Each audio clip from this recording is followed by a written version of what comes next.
Night falls, a ruined castle appears dark, desolate and quiet. A person wearing a white robe walked in quietly. Suddenly a loud rumbling sound tore through the silence of the night. A large, hairy monster with bloodshot eyes stared at the man who had just entered. It rushed forward as if tearing the wind, baring its sharp teeth full of saliva towards the man. Suddenly a blue light surrounded the sky, bright golden lights appeared high in the sky, along with the booming sound of thunder, landing straight into the dark forest where the desolate castle resided. He moved his lips. I hoped that, in a half-kneeling position, under his feet would be a bright golden light and magic circle from his hand, and with a shout, ice would freeze the whole ground. From his hand a snowflake symbol appeared brightly, along with his spell, embracing it. Put it into eternal sleep. After finishing speaking, a giant ice goddess appeared with indifferent and cold eyes. With that large and round soul, the goddess was definitely a good god.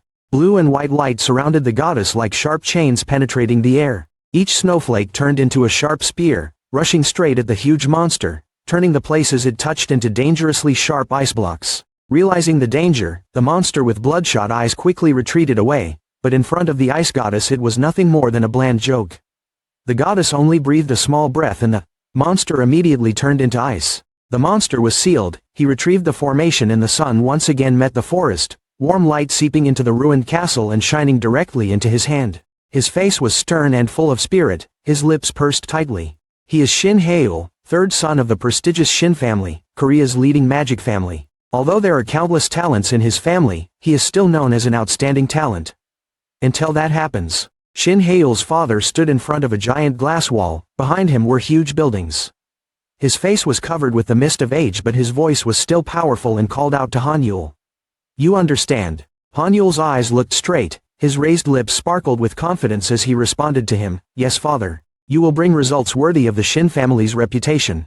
You will graduate from the top obelisk academy, become the greatest mage and lead the family. He turned his back, the shirt loosely draped over his shoulder swaying with his movements, proudly saying that you possess a talent far beyond your brothers, no, far beyond everyone. He turned around, his eyebrows slightly raised and his eyes looked straight at his son, who was a true child of his own family, and set expectations. I expect from you, my son, to reach the pinnacle of magic. Stand at the pinnacle of magic and prove yourself. Haeul reached out and picked up the blue pendant. His arrogant eyes replied firmly, yes father, I will definitely prove it. He looked at the straight back of his respected father. To become the greatest magician in the world, he vowed to surpass not only his brothers but also his father, the strongest magician in the country. 2 years have passed since that day. At the prestigious Obelisk Academy, a teacher wearing a yellow tie held up a folder and told the second-year students to gather and take today's practice test. The first person was Baek Se-hyuk to do as usual. Don't worry. Baek Se-hyuk, who had white hair cut into a spoiled wild wolf style, stretched out his hand, his face showing extreme arrogance as he wondered what the teacher had to worry about. In a mocking laugh filled with sarcasm, he continued, the lowest ranking had already been decided. In front of him was Shin Haeul. Clearly those taunts were directed at him. Shin Haeul is a failure who can't even use magic. After finishing speaking, the laughter became even louder. Haeul rolled his eyes and sighed softly. Seeing that he was silent, he let out a polite joke. How did he become a second year? He turned away, his eyes half closed, his tongue sticking out to reveal his fangs, his hand pulling back his hair to reveal the chip on the back of his neck. Deepening the mockery, a useless trash who couldn't use magic. In this world, magicians are still very rare and precious like treasures. Preparing for actual battle. Baek Se-hyuk, starting, the loudspeaker blared out the digits showing the shapes of 2 ferocious wild wolves. The abacus appeared in front of him with the encoded strings of attributes. Without hesitation, his hand waved an angry red flame from the abacus that appeared, rushing at the wolves like a hunter. The loudspeaker sounds signaling that you have completed the monster suppression test within the time limit and passed. He stretched out his arms arrogantly and spoke up easily. Modern magic has developed greatly with the advent of AI. All modern magicians have AI chips implanted in their bodies, allowing them to cast spells easily without the need for complicated spells. But Haeul is not suitable for this.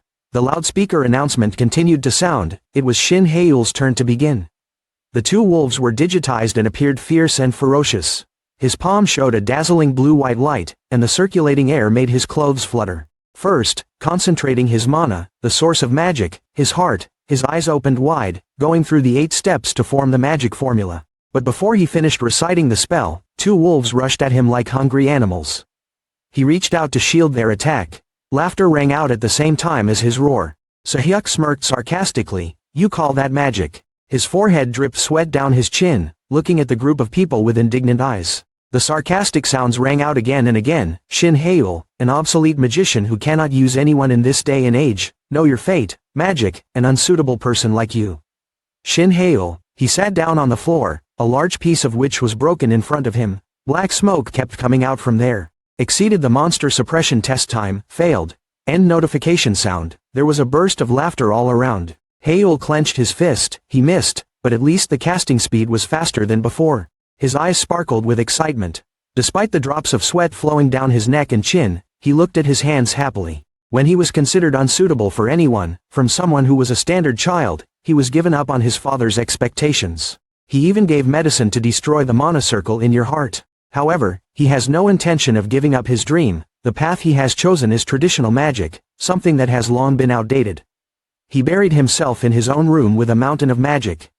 Books piled up, the downside being that he could learn ancient magic through books. Damn, wouldn't it be great if those ancient books were available as e-books? I've read them all. Having said that, his eyes fell on an old book that looked strange and expensive, as he was wondering if he would buy a book like this. He picked it up, and as soon as he flipped the book open, the pages were filled with strange and difficult to read words. Rebel, Betaneo. Reading those words, his eyes immediately became deep, his lips raised to form a proud smile. He exclaimed loudly, Rebel Betaneo is the first great magician of humanity. The first emperor of the Magus Empire of Betaneo. He holds a scepter in his hand and a crown on his head. He is the founder of magic. I remember when I was young, I was always fascinated and read many biographies about that person. While he was immersed in old memories, a strong golden light shone on him from the book. He could only helplessly drop the book to the ground. What is this light? The bright light from the book shined in the entire corner of the room, and the deep sound seemed to echo from heaven. O descendant who has the same constitution and hears my voice. I, Rebel Betaneo, leave this book to you.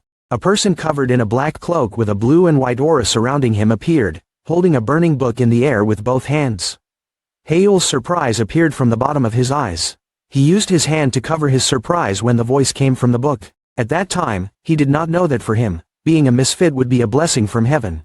He remembered old memories again. In the heavy rain, the sky became more gloomy than ever. The instructor's voice rang out, today, those who failed the practice will have to make up for it. Immediately there were questions raised. The one who failed the practice, is the guy who was rejected by someone. A person who can only try to endure helplessly like Haeul, never thought he would be reincarnated like this. At the end of the memory, back to reality, the light from the book was still lighting up the whole room. The next day, the blue sky made the whole school even more solemn and majestic. At the school cafeteria, students are rushing to find a comfortable seat and prepare a grand meal with their friends. Haeul is still alone in the corner of the window, as faint as his existence. While eating pork rice, a guy with long brown hair tied at the back walked over and said, "Are you eating alone again today?" He raised his head and replied briefly, You're here." He walked over, put his rice tray on the opposite side and looked at his rice and exclaimed, "Oh wow, that dish looks delicious." He was Ji Sun-chan. He put a portion of rice in his mouth and started humming the melody of firecrackers. At first glance, Sun-chan seems a bit naive, but in reality he is the top 10 students of the academy, achieving 3 magic rounds at the age of 18. A quite talented magician. Just after praising him, he held out his chopsticks over Haeul's rice tray and demanded to eat everyone else's portion. "If you don't eat, then give it to me." Haeul quickly moved the rice away and calmly refused. "Everyone eat their share, Dad, eat less of the temple." That said, this is the only person he can call his friend in this godforsaken school. Sun-chan said while looking at her eyes. Her cheek still had rice grains stuck in it, saving it for when she gets hungry at night so she can replenish it. "If anyone bullies you, please tell me immediately, I will deal with them in a moment." He was very touched but still refused. "No need. Hey, I found a strange book yesterday." Sun-chan wondered, what book? His mind appeared that book again, a strange book. From the 3rd page onwards there was blank paper. "Oh, it's a book about Rebel Betaneo, but someone must have played a trick on it," he said as he put the spoon of rice in his mouth. "Open the book and there is light and even a voice. He has A-shaped eyes and an O-shaped mouth. So good, he can even use magic. What a great investment." "What is the content?" He sighed, full of helplessness, and the spoon he ate was also swung back and forth by him. "Leave it to your descendants, that sort of thing, but if you don't have the same constitution, you can't open the book." Sun-chan smiled brightly with excitement. "Oh, how interesting. Can I try it?" Hail's face immediately turned dangerous. Oh well, on the last page. They say you have to die once. He was surprised by that statement. What? Hail continued, not in the heart but creating a magic circle in the brain. He frowned and replied, is it okay to joke like that? Create a magic circle in the brain. It's no different than telling me to die to save space. Let me look at that book first. At night at the Obelisk Academy dormitory, Sun-chan looked at the book that Hail gave. Is this book? If it's not physically the same as the Ray Bell Betaneo, it can't be opened, right? Try opening it and see. He put all his strength into his arms and shoulder blades. Blue veins emerged from his forehead into tangled electric wires. But no matter how hard I tried, the book was like a wooden plank. Not moving, not opening even the slightest bit. He sighed, alas, I can't open it. Then I gave the book back to him without moving an inch. He continued, has it ever been locked by magic? He put his hand behind his head and scratched, wondering, whoever did what, I don't know anything. I'm home, good night. Sun-chan finished speaking quickly without leaving a shadow. Hail stood there, flipping open the book. Inside are ancient words that not everyone can read. I wondered how easy it was to open it, like weighing sugar in a milk carton. He continued to turn the initially blank pages, which now began to have words. The words slowly appeared with a dazzling golden light. In his subconscious, a sun appeared. A person wearing a black cloak stood there, holding a mysterious book and speaking. If my conjecture is correct, you are using magic by creating a magic circle. In your heart, right, for ordinary people this is not unusual at all. But for me and you that's not the right way. As he finished speaking, the book in his hand flew up again. The sound rang out again. If you accept my will, and willing to become my disciple, destroy the magic circle in the heart. Then create a new one in the brain. The book flipped over continuously. The light from the book flew straight into his head like a storm. Then open this book again. The sound stopped, the book fell to the ground and closed tightly. He frowned, his eyes full of doubt. Are you kidding? He spoke. Keep creating magic circles in the brain all the time. Because, magic power, the source of magic, is toxic to the brain. If they are allowed to enter the brain, the spirit will collapse, and in the worst case, it will lead to brain death. He held his head in his hands and thought, yes, no matter how I looked at it, it seemed like he was telling me to go see my grandparents. He climbed into bed with an irritable mood like a dog with its tail kicked. Who would do that? The book still lay there silently. The next day when the sun rose, every ray of sunlight shone down on the prestigious academy. Go through the glass door to the lecturer's room. The lecturer with the yellow tie asked. Student Shin Hail, what's going on? He walked over with the faltering book in his hand from yesterday. Teacher, can you check this book for me once? The teacher holds the book in his hand. Books? Using runes. The teacher looked thoughtfully at the book, which seemed quite old, but he tried to open the book but couldn't.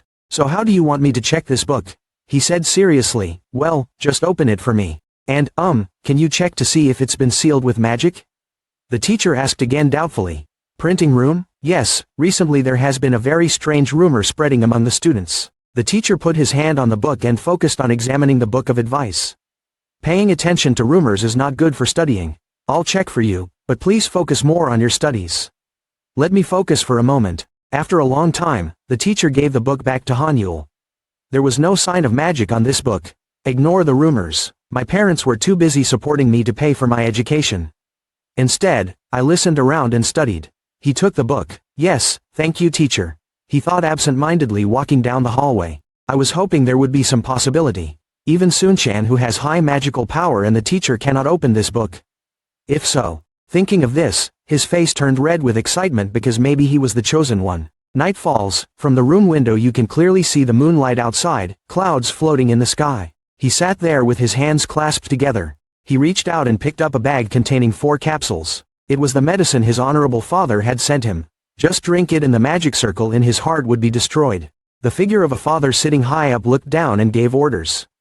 Put magic aside and focus on studying magic. His whole body chilled, sweat poured from his forehead down his cheeks.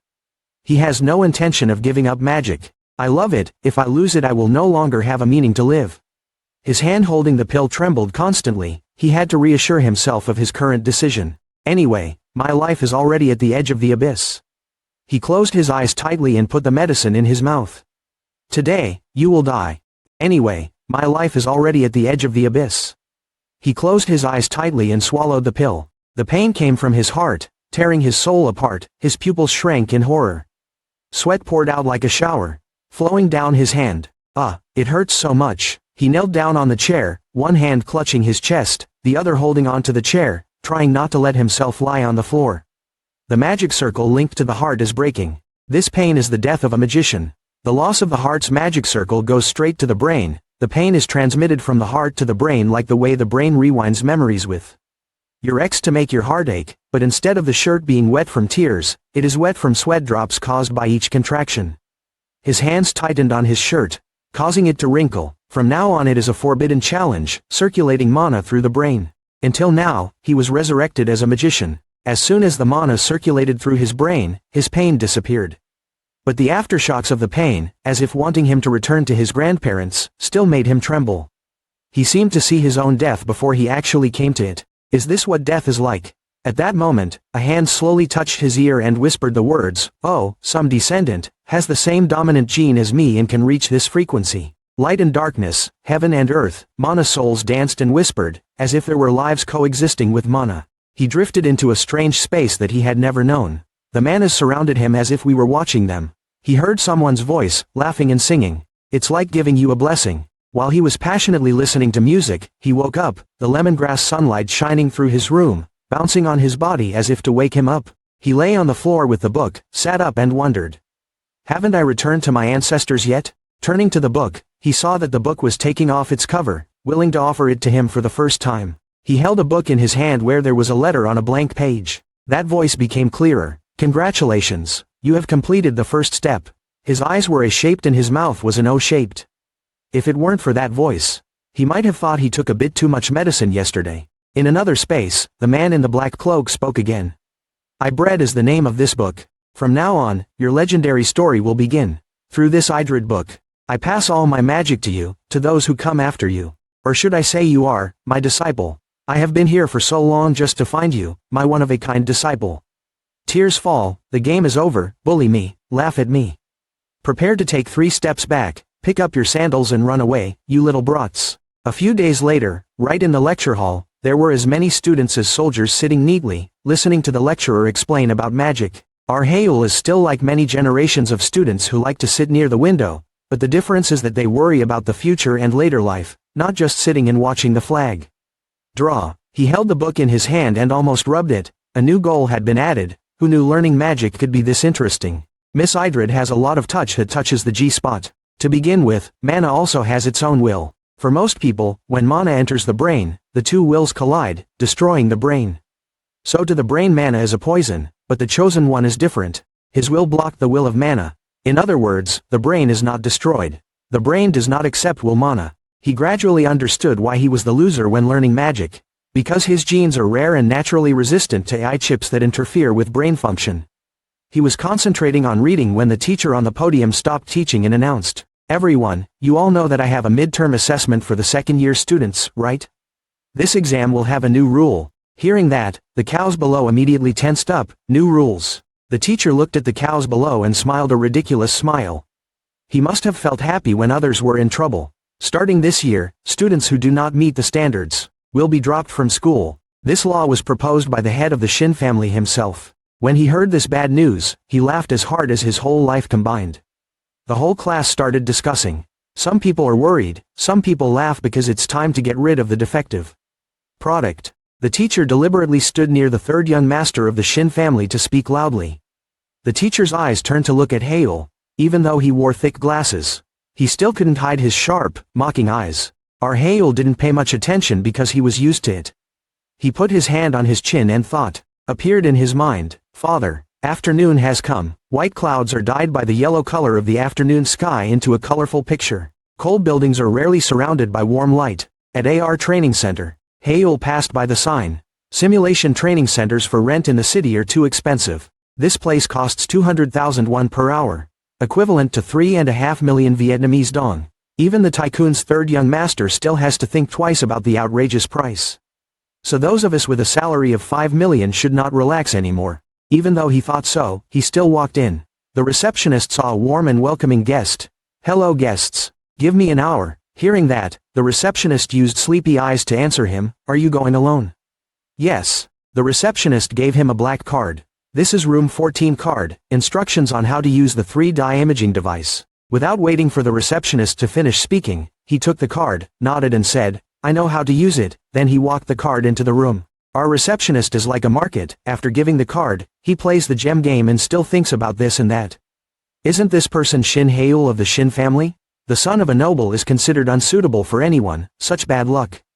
The photo is alone, but he rates that size. Enter room 14. The sound of machines rang out, starting the training simulation. Wolf challenge mission. Haeul cracked his fingers to start. Around him appeared hungry wolves encoded from data, a rough count of 10. They were very ferocious, always rolling their bloodshot eyes at him. My brother is just a low-level monster, but fighting 10 at the same time is not easy. The mechanical sound rang out again. The average completion time at the academy for the wolf assignment is 12 minutes and 33 seconds. I've had time to research the beauty Idrid carefully. I am very confident after reaching orgasm many times with her.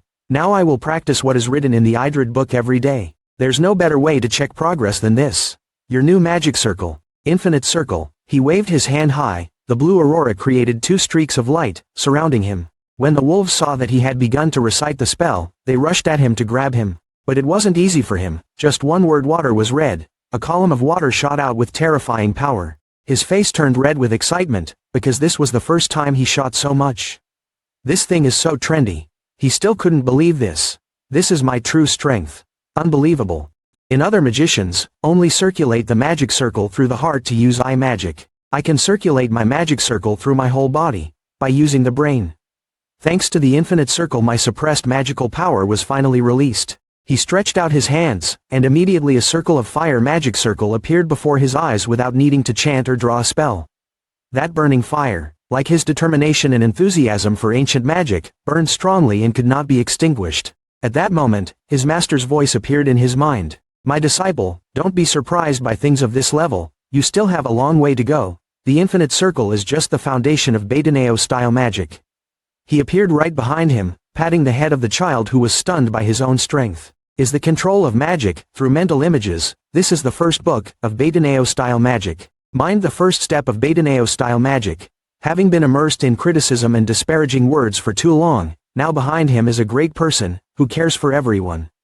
Constantly praising and encouraging him. It made him feel like he was falling into heaven. His heart beat again and again, his mind became clearer.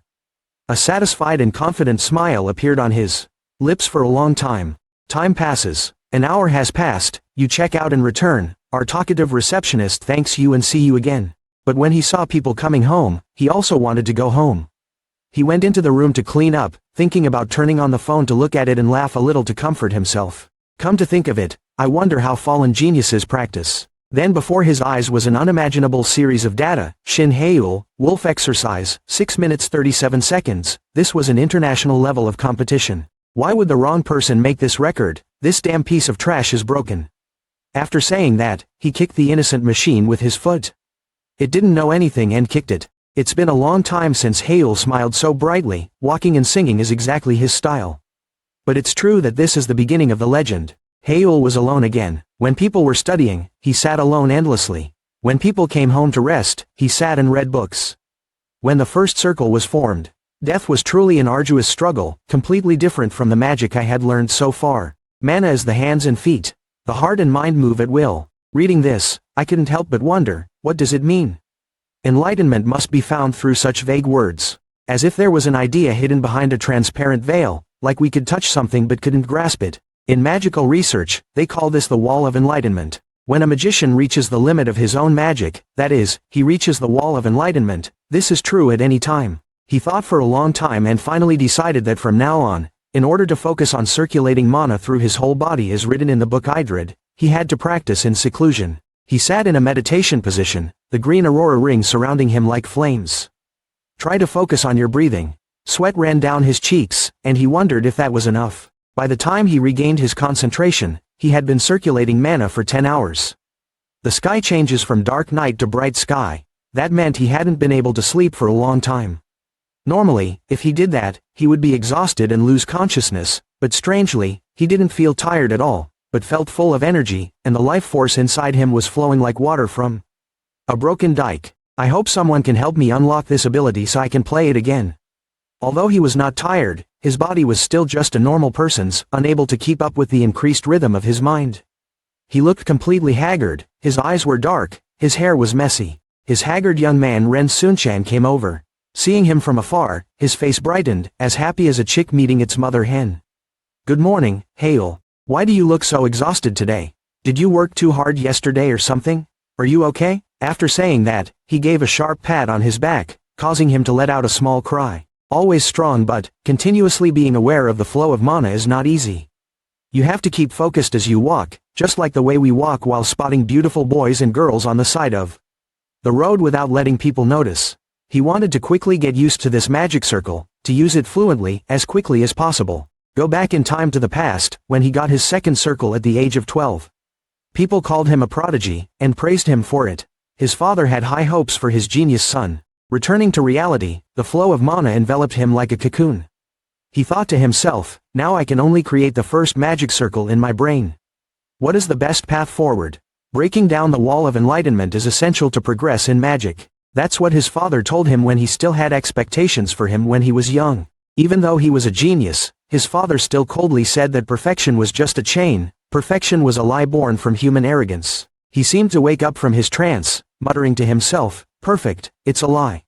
Returning to his room, he sat in a meditation position again. The aura around him became even darker and stronger, covering him like a protective shell. He felt that mana was the arms and legs, heart and mind that moved at will. He recalled the ancient drawings and characters in the books.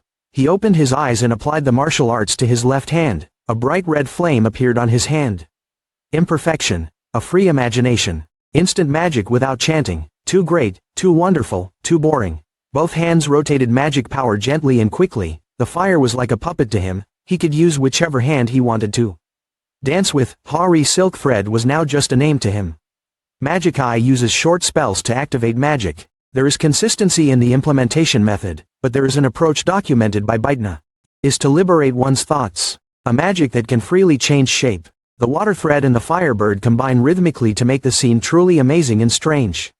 Magic has no visible structure. The fire snakes circled around him as if welcoming Big Brother, thanking Big Brother for creating them. Hail happily looked at the masterpiece he created. No need for a spell, no need for a chip, no need for a control panel. With your thoughts, you create what you want. Even though I'm still only in the first round of magic, I'm physically quite tired, but I can't believe I can use this impossible magic. His heart fluttered as if he had just bitten a few pills. His hands clenched tightly, gathering his magic into his palm. He is breaking down the wall of enlightenment, reaching a higher level. A messy lunch at the academy. The teacher with the yellow tie walked to the door and called his brother out. Shin Haeul, you have a guest, come with me. Hanyul was a bit surprised because it had been a long time since anyone had come to visit him, and he only had one random kid who wanted to eat all day long. Guest? The teacher walked ahead to show him the way and said, yes, your father came to see you. He was stunned. My father. Come to the front of the art classroom. A tall, majestic man, wearing a long overcoat, spoke up and walked in. The teacher opened the door. I brought Haeul here. The father turned around, his eyes looking straight at the child he was once proud of. Haeul stood upright. Long time no see, father. He waved his hand and the teacher immediately asked permission to go out. Currently, only father and son remain. They went to sit down and talked for a long time. It had been a long time since they had a serious talk together after he entered school. You're still going to school, it seems you haven't taken the medicine I sent you. He looked at his respected father and replied clearly, yes, but recently. My magic has improved. He frowned, thinking that his son was beyond cure.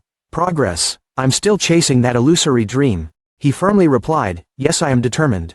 Become a great magician to lead this era. Eye to eye, no one gives in, some don't believe, some are steadfast in their choice. He was helpless, closed his eyes and sighed. I've wasted a year, it's time to face reality. No matter how hard you work, or what you can do in the future, as long as you refuse anyone's magic. His face was serious. Then you will never become a true magician.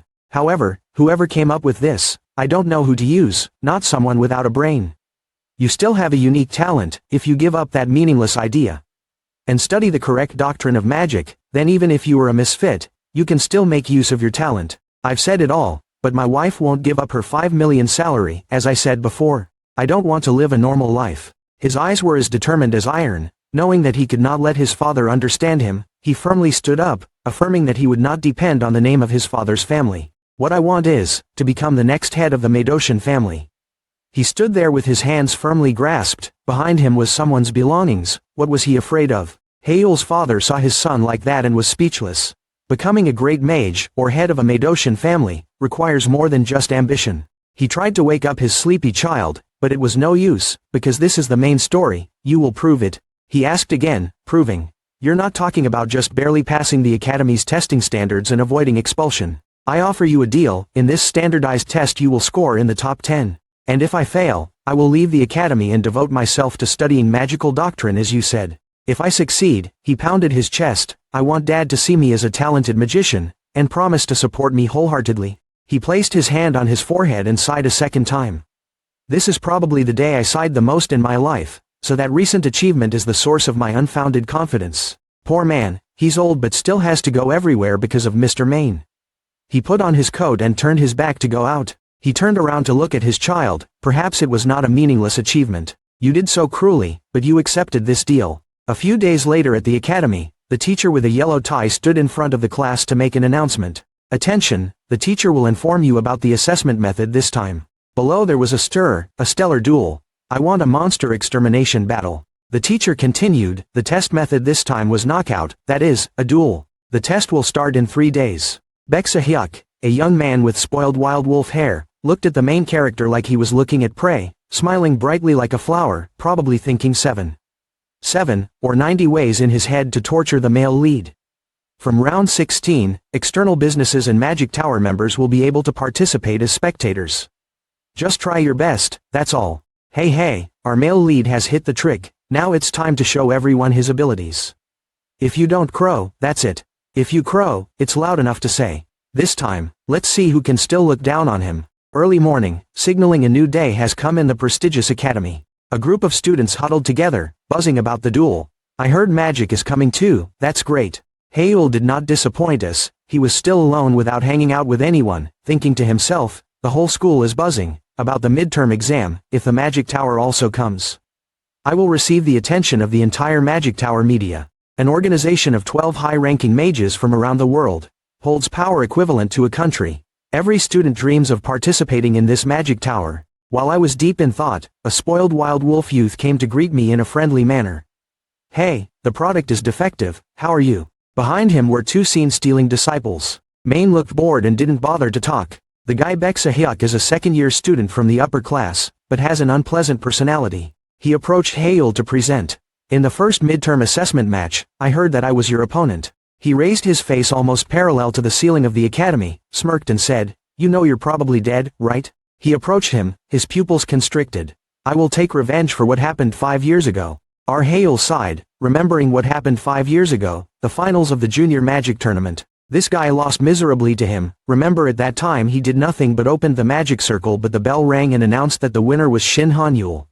He lay there crying, wanting to drown the entire field. After that match, he was nicknamed the Lonely Magician by the world, when the other guy knew that our main guy was not suitable for anyone.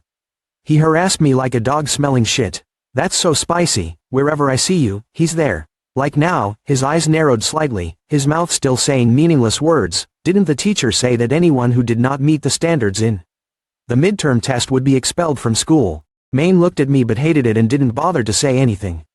Seeing that you're a good guy, should I beat you until you're expelled from school? Then laugh like a crazy person. What will you do, cry and go home?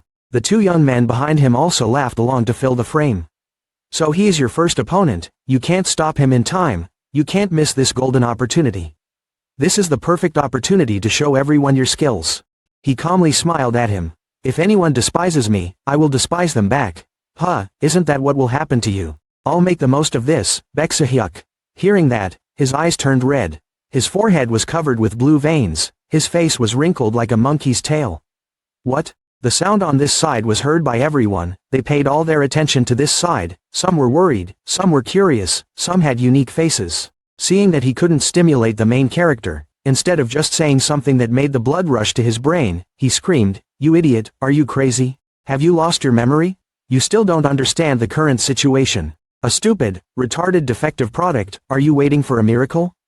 Haeul just breathed more humorously, laughing at that guy's face. He put his hand on his chin and looked very thoughtful, saying, 5 years ago you were as noisy as this, and lost miserably to me and still haven't improved at all. Hearing that, he was so angry that he trembled, The pain and humiliation of 5 years ago rushed back to his mind.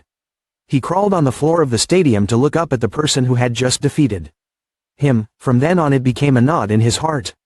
He couldn't say a word. Your name, really? He smiled apologetically, his eyes narrowed. Sorry, you're so sad when you lose at my hands, weak magician Baek Se-hyuk. The last sentence directly hit his G-spot, his veins were all blue, his eyes were about to fly away, even fire burst out, if he had the ability to shoot fire from his eyes. Our main character would definitely have turned to ashes.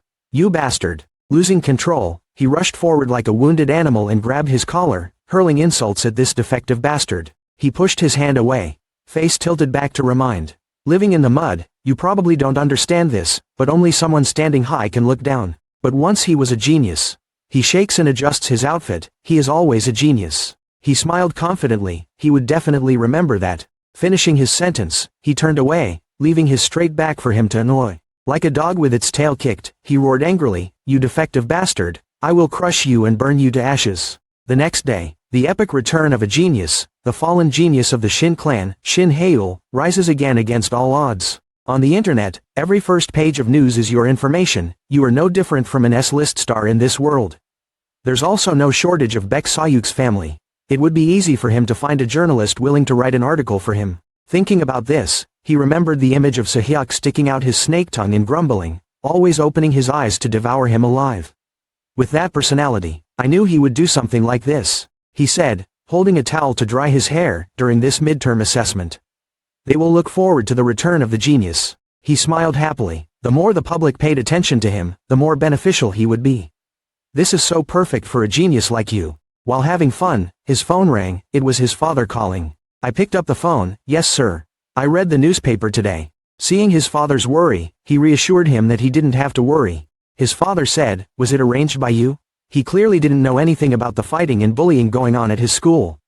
Yes, you provoked Baek Se-hyuk to attract public attention. His father bowed his head, repeating the agreement, Shin Haeul, I accept your previous proposal. It's not because I trust you, but because doing so won't cause any damage to the Shin family. I still don't expect you to win, that article could bring shame to the Shin family, so why do you ask me to leave this matter alone? He replied slowly, the public already believes that you have been expelled from the Shin family. Even if you bring shame, the impact on the family will be very small. He said and put his hand on the book. His father is still worried, the influence is small but that doesn't mean it's non-existent, you have to understand that no matter what, the Shin family name will still follow you. He replied, of course, I understand. But considering the benefits, I believe it's worth it. Hearing that, he couldn't help but wonder. Benefits, if you win, what is the benefit of the Shin family? 100%. He held the book in his hand and replied loudly, it's me. The greatest magician from the Shin family, and the strongest head in the family's history. He said without shame, father will have the greatest head of the Shin family ever. A person has been wearing a book for a whole year, but now he's as sure as nails, so he can't stand anymore. He sits down in a chair and speaks. Your ambition surpasses that of the tower's owner. Very good, I'll leave it that way for now. I'm very happy because at least my father doesn't forbid me from doing what I do. Thank you Dad. However, as the leader, you have to consider many things, but if by saying that you only bring disgrace, then face the consequences, I'll hang up. But he did not know that his son was the main character of this story. What he said would be a prophecy for the future, now that the stage has been set. On the day of the midterm evaluation, at the stadium, thousands of people including students, businessmen and journalists sat on the podium waiting. He started his arms and legs. The young man was still the same as usual, he probably couldn't stand the lack of breath. Defective product, did you like the article one wrote? Being called a prodigy from day one. You're already very famous. His trademark elegant laugh, every word he opens his mouth is a rotten one. I can't stop laughing, just thinking about how funny he would be, losing without being able to cast a single spell, not being attacked. He laughed it off and said, I thought the real loser was you. Hearing that, the other guy didn't understand where he got the confidence from and asked again. What, are you crazy? You are still very green and young, let me show you what a fallen genius is. Thank you, for playing in the palm of my hand. But you don't like me, right? That's right, I can't stop other people from liking me. I don't care about a nobody like you, so I'll do it quickly, don't be lenient on me. Poor young man, obsessed to this extent, you are really crazy. Haeul pointed his finger to the sky, the first magic circle, then pointed his finger at our youth, making a declaration. I will defeat you with just the first magic circle. At an arena with an open dome. Obelisk Academy, arena. The audience sat packed in the stands following each hedgehog, looking at the three silhouettes on the ring. One of those three people was Shin. He pointed his finger at his opponent and proudly declared, "I will defeat you with just the first round of magic." Upstairs in the hall, hearing that, there was a lot of noise and chatter. On the opposite side, his opponent immediately became angry when he heard that. The blue veins on his neck appeared. He bit his thumb, trying to hold back his emotions, and rushed up to attack immediately. "A lowly person like you, how dare you mock me?" Not making everyone wait too long, at this moment the referee raised his hand to signal and began to blow the whistle, accompanied by an announcement from the loudspeaker. The midterm exam of the second-year Obelisk Academy students, the first match, began. As soon as the announcement ended, the two immediately got into a fighting position, and the whole hall immediately erupted into excitement. Shin still calmly looked at his opponent, smiling triumphantly. "And Hyuk has focused his strength towards you, die, you trash." His eyes flashed green, he gritted his teeth and waved his hand. The system panel appeared, 2 fireballs shot towards him. He just needed to gently tilt his head to avoid Hyuk's special magic, bombardment. On the back of his neck, the electronic chip flashed a few electric rays, but he didn't know it and just focused on attacking him. Third round magic, bombardment. Seeing that, Shin eyes flashed, his mouth cleverly opened, revealing an expression of interest. He was immediately surrounded by the explosion. Seeing this scene in the stands, they were immediately amazed. All eyes immediately turned to him. Hyuk saw him being engulfed in the explosion. Thinking he had defeated him, he immediately put on an arrogant face. "Ha, this is your end because you keep acting arrogant, stupid." Suddenly his eyes shrank, his face turned pale, a drop of sweat flowed down, only to see the smoke and dust dispersing. Shin proudly walked out, not a scratch on his body. No, how could it be? He didn't have a scratch at all. Seeing his relieved face, he immediately became even angrier, waving his hand, taking this to see. 3 system panels appeared, 3 fireballs flew towards him. He still just stood there in relief, the corners of his mouth slightly raised. Held out his hand, a ball of water appeared in his hand, water. He just waved his hand, a water barrier appeared to block Hyuk's attack. He was immediately scared, his face became extremely pale. His special magic, bombardment, was blocked so easily. I only saw Shin with a smiling face, raising his hands to gently control the protective membrane. A guy who was observing the match saw this scene and immediately put his hand on his chin and thought, how strange. In the private room in the stands, where the entire match could be seen, another person heard that and immediately replied, yes, even though it was only first round magic. It could be cast so quickly. The person who spoke a moment ago was a guy wearing a blue vest. Standing next to him was his secretary. She looked towards him and asked, why did you change your schedule at Lamthap? Just to watch this academy's match? Do you know anything about Hale's magic? He still stared intently at the ring, coldly replied, no. Looking down at the teenager still smiling arrogantly below, he continued, I just read an article about a prodigy returning. I was curious so I came here. Hearing him say that, she could only sigh helplessly. So this was just a coincidence. Even so, if the rumor that the master of the tower and an 8-circle magician came here to watch a student's match spread out, it would cause chaos. This guy wearing a green vest is Kim Kangan, the owner of the blue tower and a magician with 8 magic circles. Hearing that, he immediately turned to look at her, smiled and said, I know it well. He turned his eyes back to the match, so I used the VIP room. Suddenly the door behind the two of them opened, a figure appeared, he tilted his head slightly to look back, Seeing people coming, Kim Kangan happily opened his arms to welcome, oh, you're here too. Outside the arena, the scene of gray smoke in the air gradually dissipated, and the figure of a young man walked out from there. He did not appear to be struggling as he had gone through the battle. With one hand on his hip and the other waving. On the other hand, his opponent was starting to get nervous, he was biting his thumb. What the hell was going on? He was blocking his 3-circle bombardment magic with just 1 magic circle of water. Magic. He was even more panicked when he remembered the scene just now of each fireball that he was always proud of being swallowed up by his layer of water, leaving behind only small rains that even the person controlling the magic did not have any difficulty with. He frowned tightly, the sweat on his forehead couldn't help but flow, and his casting speed was unusually fast. As if he had a mind-reading technique, he looked towards him, raised his eyebrows and smiled with interest. Why, curious about my performance speed. Being poked in the heart, the anger in his heart welled up again, he strongly waved his hand and shut his mouth. He started to raise his hand again, wanting to attack again and die. As soon as he finished speaking, 3 consecutive fireballs carrying destructive power were shot out. They quickly rushed towards the target in front of them. The 3 balls rushed straight towards him, creating a huge explosion that destroyed everything. The power swept all the space around him. Looking at where he stood, he was sure that his explosion could defeat him. He laughed even more ferociously. "Ha, you idiot, from the moment you showed off your power with just one magic circle, I knew it was pathetic." But this time it didn't hurt him even a hair. As soon as the fire and black smoke dissipated, the image of him freely appearing again, he reached out his hand and responded at the same time. "You trash, where do you think you were going?" After finishing speaking, he immediately waved his hand towards the opponent. An arrow of light carrying the wind rushed in. The arrow carrying the pressure of a hurricane looked normal but was launched at an amazing speed. It flew straight towards Baek-se-hyuk. If he hadn't quickly dodged, he would have been afraid that his throat would have been stabbed into a large hole, but he had to struggle to react in time to dodge his attack. He cried out in surprise, "What?" His pupils shrank, a chill rose in his heart. He summoned the wind spear. Seeing him just standing in the dust and smoke leisurely brushing off the dust on his body, he was a little panicked. My attack didn't do anything to him, why wasn't he affected at all? He was angry but still arrogantly provocative. "Ha, really, you think you can defeat me with just the first round of magic?" Hearing that, he just raised his hand and a spear with the power of the wind appeared a few parts greater than before, emitting a faint blue light. He looked at the spear that he condensed in his hand and smiled. "Yes, of course." After saying that, the wind arrow rushed straight into the air. Around it, the wind power began to rise. Sensing danger, he roared and raised his hand. A protective magic circle in front of him blocked the spear's destructive power. Seeing that his wind guard had blocked that spear, he paused for a moment, then regained his confidence and smiled crazily. "What the hell are you doing? Don't be arrogant because you can cast magic faster than me. Trash." But right at that moment, he didn't notice a flash of light in the sky.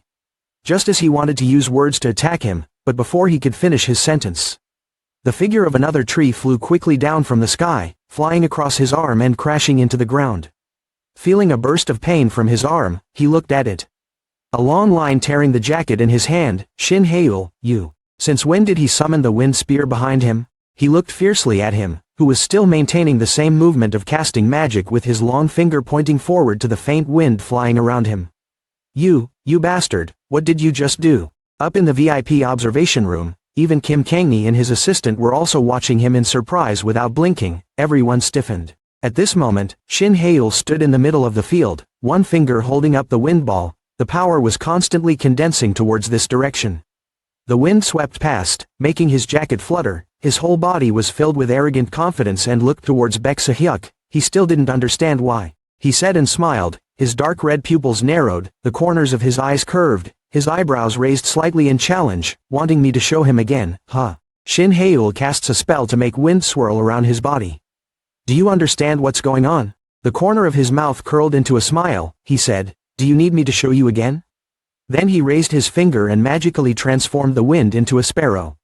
Taking off and soaring into the air, he waved his hand slightly at him, and the little bird immediately rushed forward at a dizzying speed. Baek-se-hyuk saw this scene and was immediately filled with panic. What is that? Is that really a wind spear? A wind spear shouldn't have the dual shooting attribute." Hearing him ask, he immediately smiled, a light flashing in his eyes, frankly admitting that he shouldn't have. Then he stood up straight, wind magic flew around, from one sparrow turned into 4, he said confidently.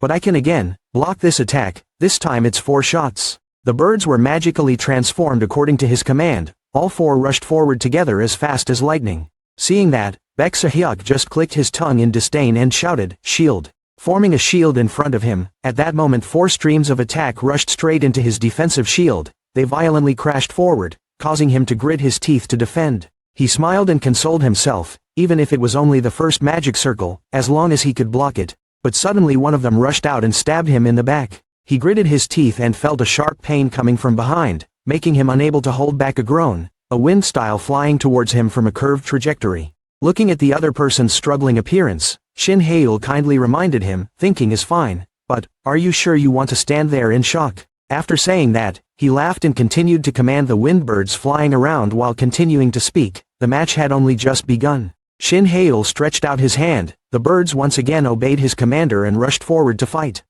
This time he did not use his shield but shook his body to avoid it, constantly cursing. "Damn, this bastard," secretly calculating in his heart, "just need to get out of the wind spear's range and create distance." He both dodged and ran away from him. Magic power and magic range were limited things. When he was out of range of his moves, he immediately smiled proudly. If he was far enough away, that annoying, unpredictable attack wouldn't be able to reach him. I couldn't help but admire the thing. Wow, that's a good decision, if so.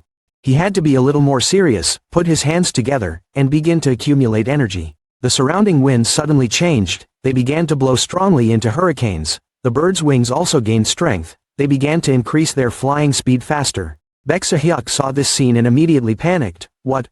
He saw in front of him giant birds rushing straight towards him, and sharp winds like blades surrounding him, making him scream helplessly. The people in the observation room above were also completely stunned by the scene before them.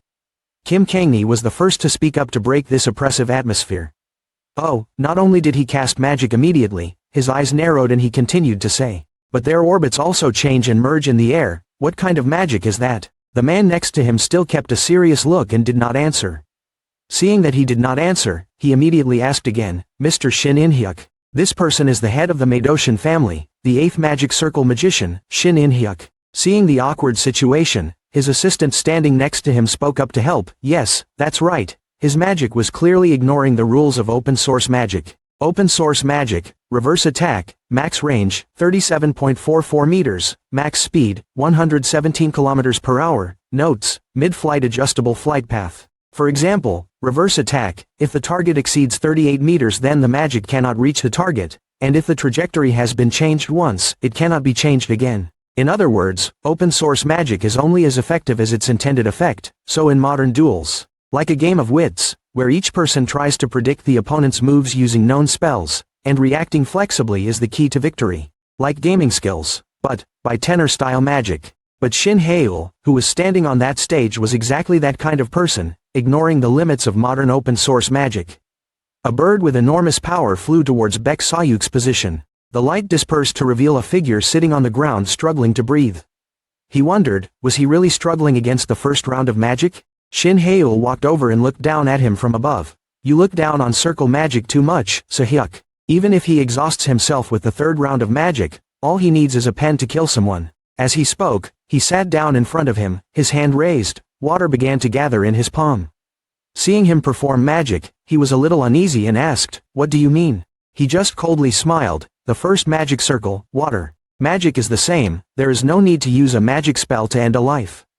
As he spoke, he held out his hand, the drops of water immediately flew towards Baek Se-hyuk. Circled around and went straight into his throat. In the end, his whole head was covered by water, making him unable to breathe and constantly coughing. When he was done, he stood up and brushed his hands off.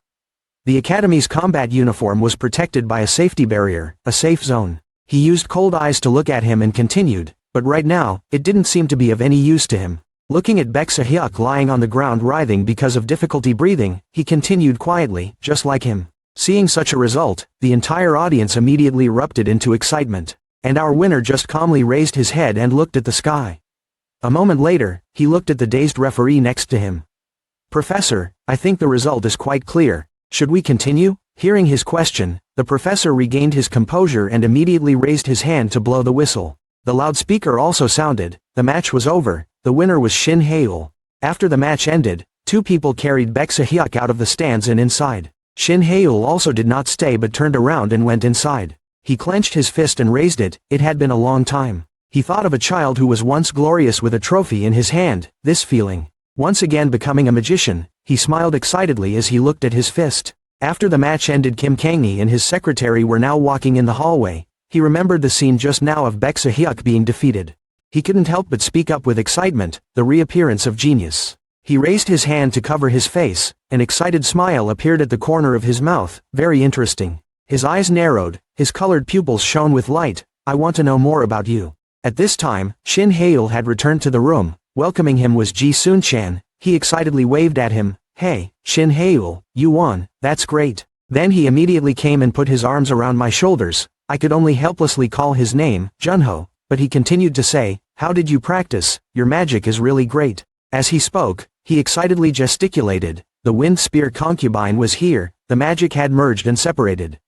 He just stood there with his arms crossed and then asked, do you want to know? He immediately put his ear closer and pretended to listen, of course. He then mysteriously said, well, that magic is. He smiled mischievously and uttered 2 words, secret. He took out his phone, leaned towards the person next to him and asked, Junho, have you seen this? Junho put his arm around him and turned his head to look, see what it was. On the screen was a video of his interview along with the title, The Return of the Genius, the interview right after I finished the match. Aren't you curious about my magic? The video recorded your interview, you and a man standing on a platform below surrounded by journalists filming, one interviewing you. What exactly was the instant magic that Haeul showed us? How could you cast magic instantly? His expression was stuck in the camera lens. He was asking about changing or combining the trajectory of the wind spear, right? Kim Kangni suddenly appeared from nowhere and spoke, I will answer those questions for you. Shin Haeul widened his eyes in surprise and looked towards the person who had just spoken. At this moment, someone spoke up about his identity. The owner of the Blue Tower, the Ice King, Kim Kangan. He walked towards Haeul, speaking friendly, Haeul, I watched your recent match and was very excited. He walked over and looked familiar, directly holding his shoulder. I believe you used it. The 4th magic circle spell was memorized. The people around heard that and immediately raised their voices. In doubt and remembered it. He directly stretched out his hand, a flame appeared in his palm. Shin Haeul just looked at it with a disgusted face. The people around were amazed and the cameras flashed continuously. He used his hand to point at his head. It was a spell the user used to prepare a spell in advance to cast it immediately when needed. As long as he memorized it, it was possible to cast magic immediately. After hearing that, a person asked, so why isn't such a useful spell widely used? Kim Kangni winked, held up 3 fingers, well, inscription also has its drawbacks, it can only hold spells 3 rounds lower than the user's level. So Haeul, am I right? Haeul immediately smiled and replied, yes, that's true. The 2 of them immediately looked at each other and laughed. In his heart he thought, I don't know how to explain by tenor-style magic, and he came to help right when I needed it. A person below heard that and immediately asked, so that means Haeul's current skill level is level 4 magic. Not letting Shin Haeul answer, Kim Kangni grabbed his shoulders with both hands and laughed loudly, directly taking the answer, yes, I'm sure. Immediately flat lights flashed continuously. The buzzing sounds of other people also rang out, news, breaking news. The crowd recalled the scene of his epic battle at that time. Reaching level 4 magic circle at such a young age was truly comparable to the records of the Master Towers. Because the Master of the Blue Magic Tower has confirmed it, there is no longer any doubt. Ji Sunchan put his arm around Haeul's shoulder and asked, Haeul, are you really a level 4 mage? But let's ignore that. In the video the reporter's voice continued to sound, interrupting Ji Sunchan's words. How did he explain about ignoring the law of open source magic? Ji Sunchan immediately spoke up. Yes, that's it. Kim Kangni immediately faltered and raised his hand to his chin in thought, oh that. At this time Shin Haeul immediately spoke up to support, please allow me to explain.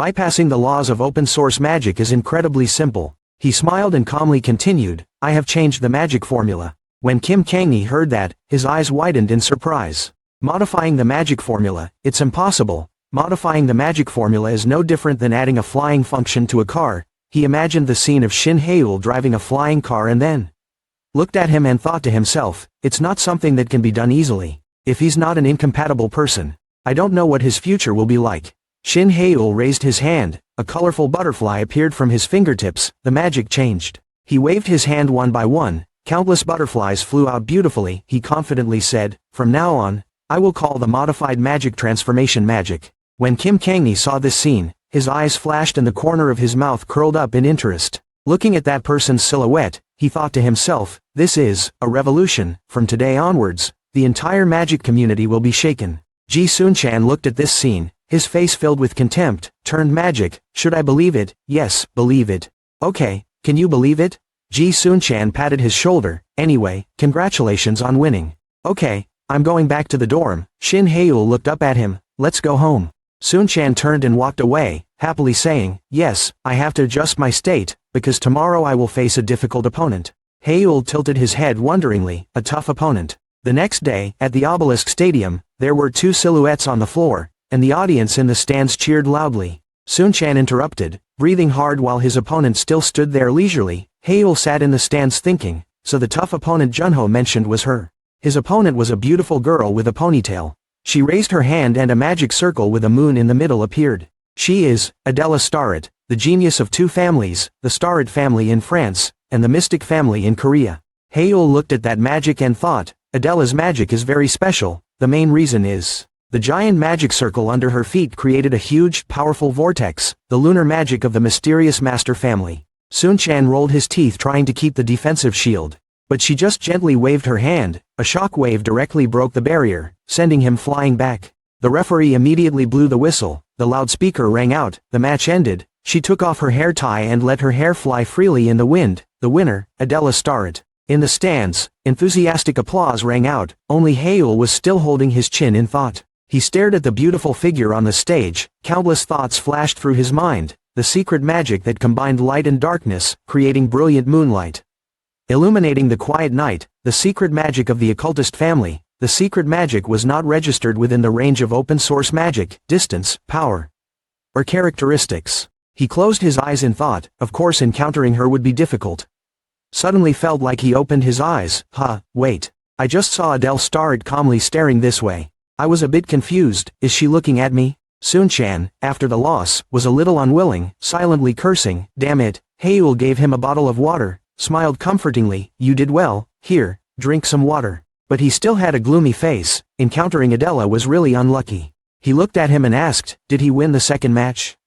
He immediately smiled confidently and replied, of course. So his next opponent is, Starrett behind them suddenly spoke up, the match just now was very good, a good match. He immediately awkwardly scratched his head, smiled and replied, thank you, I've learned a lot from you.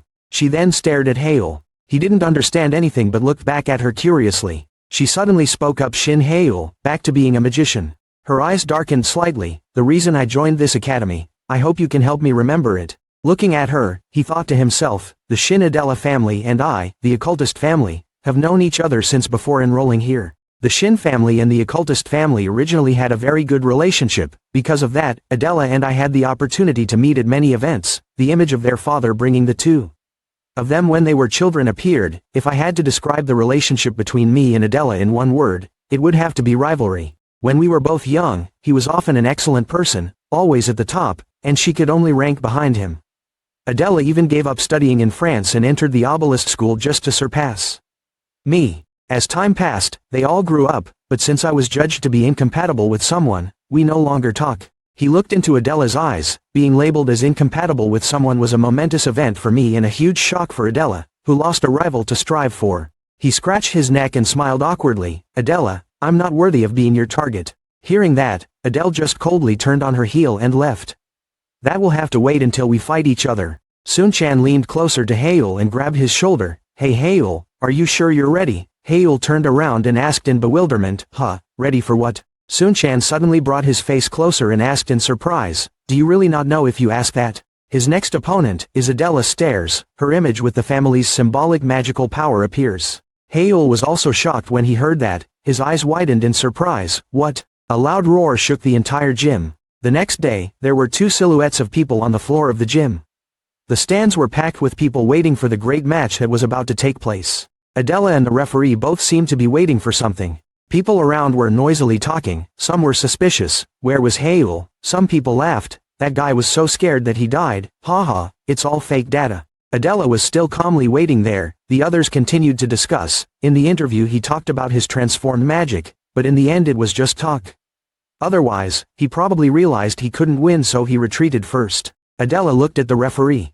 He looked at his watch and shook his head slightly. The announcement sounded, time was up. According to the rules, Adele Starrett was automatically declared the winner. Wait, at this moment Haeul hurriedly ran in, only to see him grinning, apologizing for being late. The referee saw that and shouted loudly, Haeul, why are you here now? The referee will forgive you for now. No, I will listen to the explanation later, then raised my hand to signal that I will not give you time to regain your strength.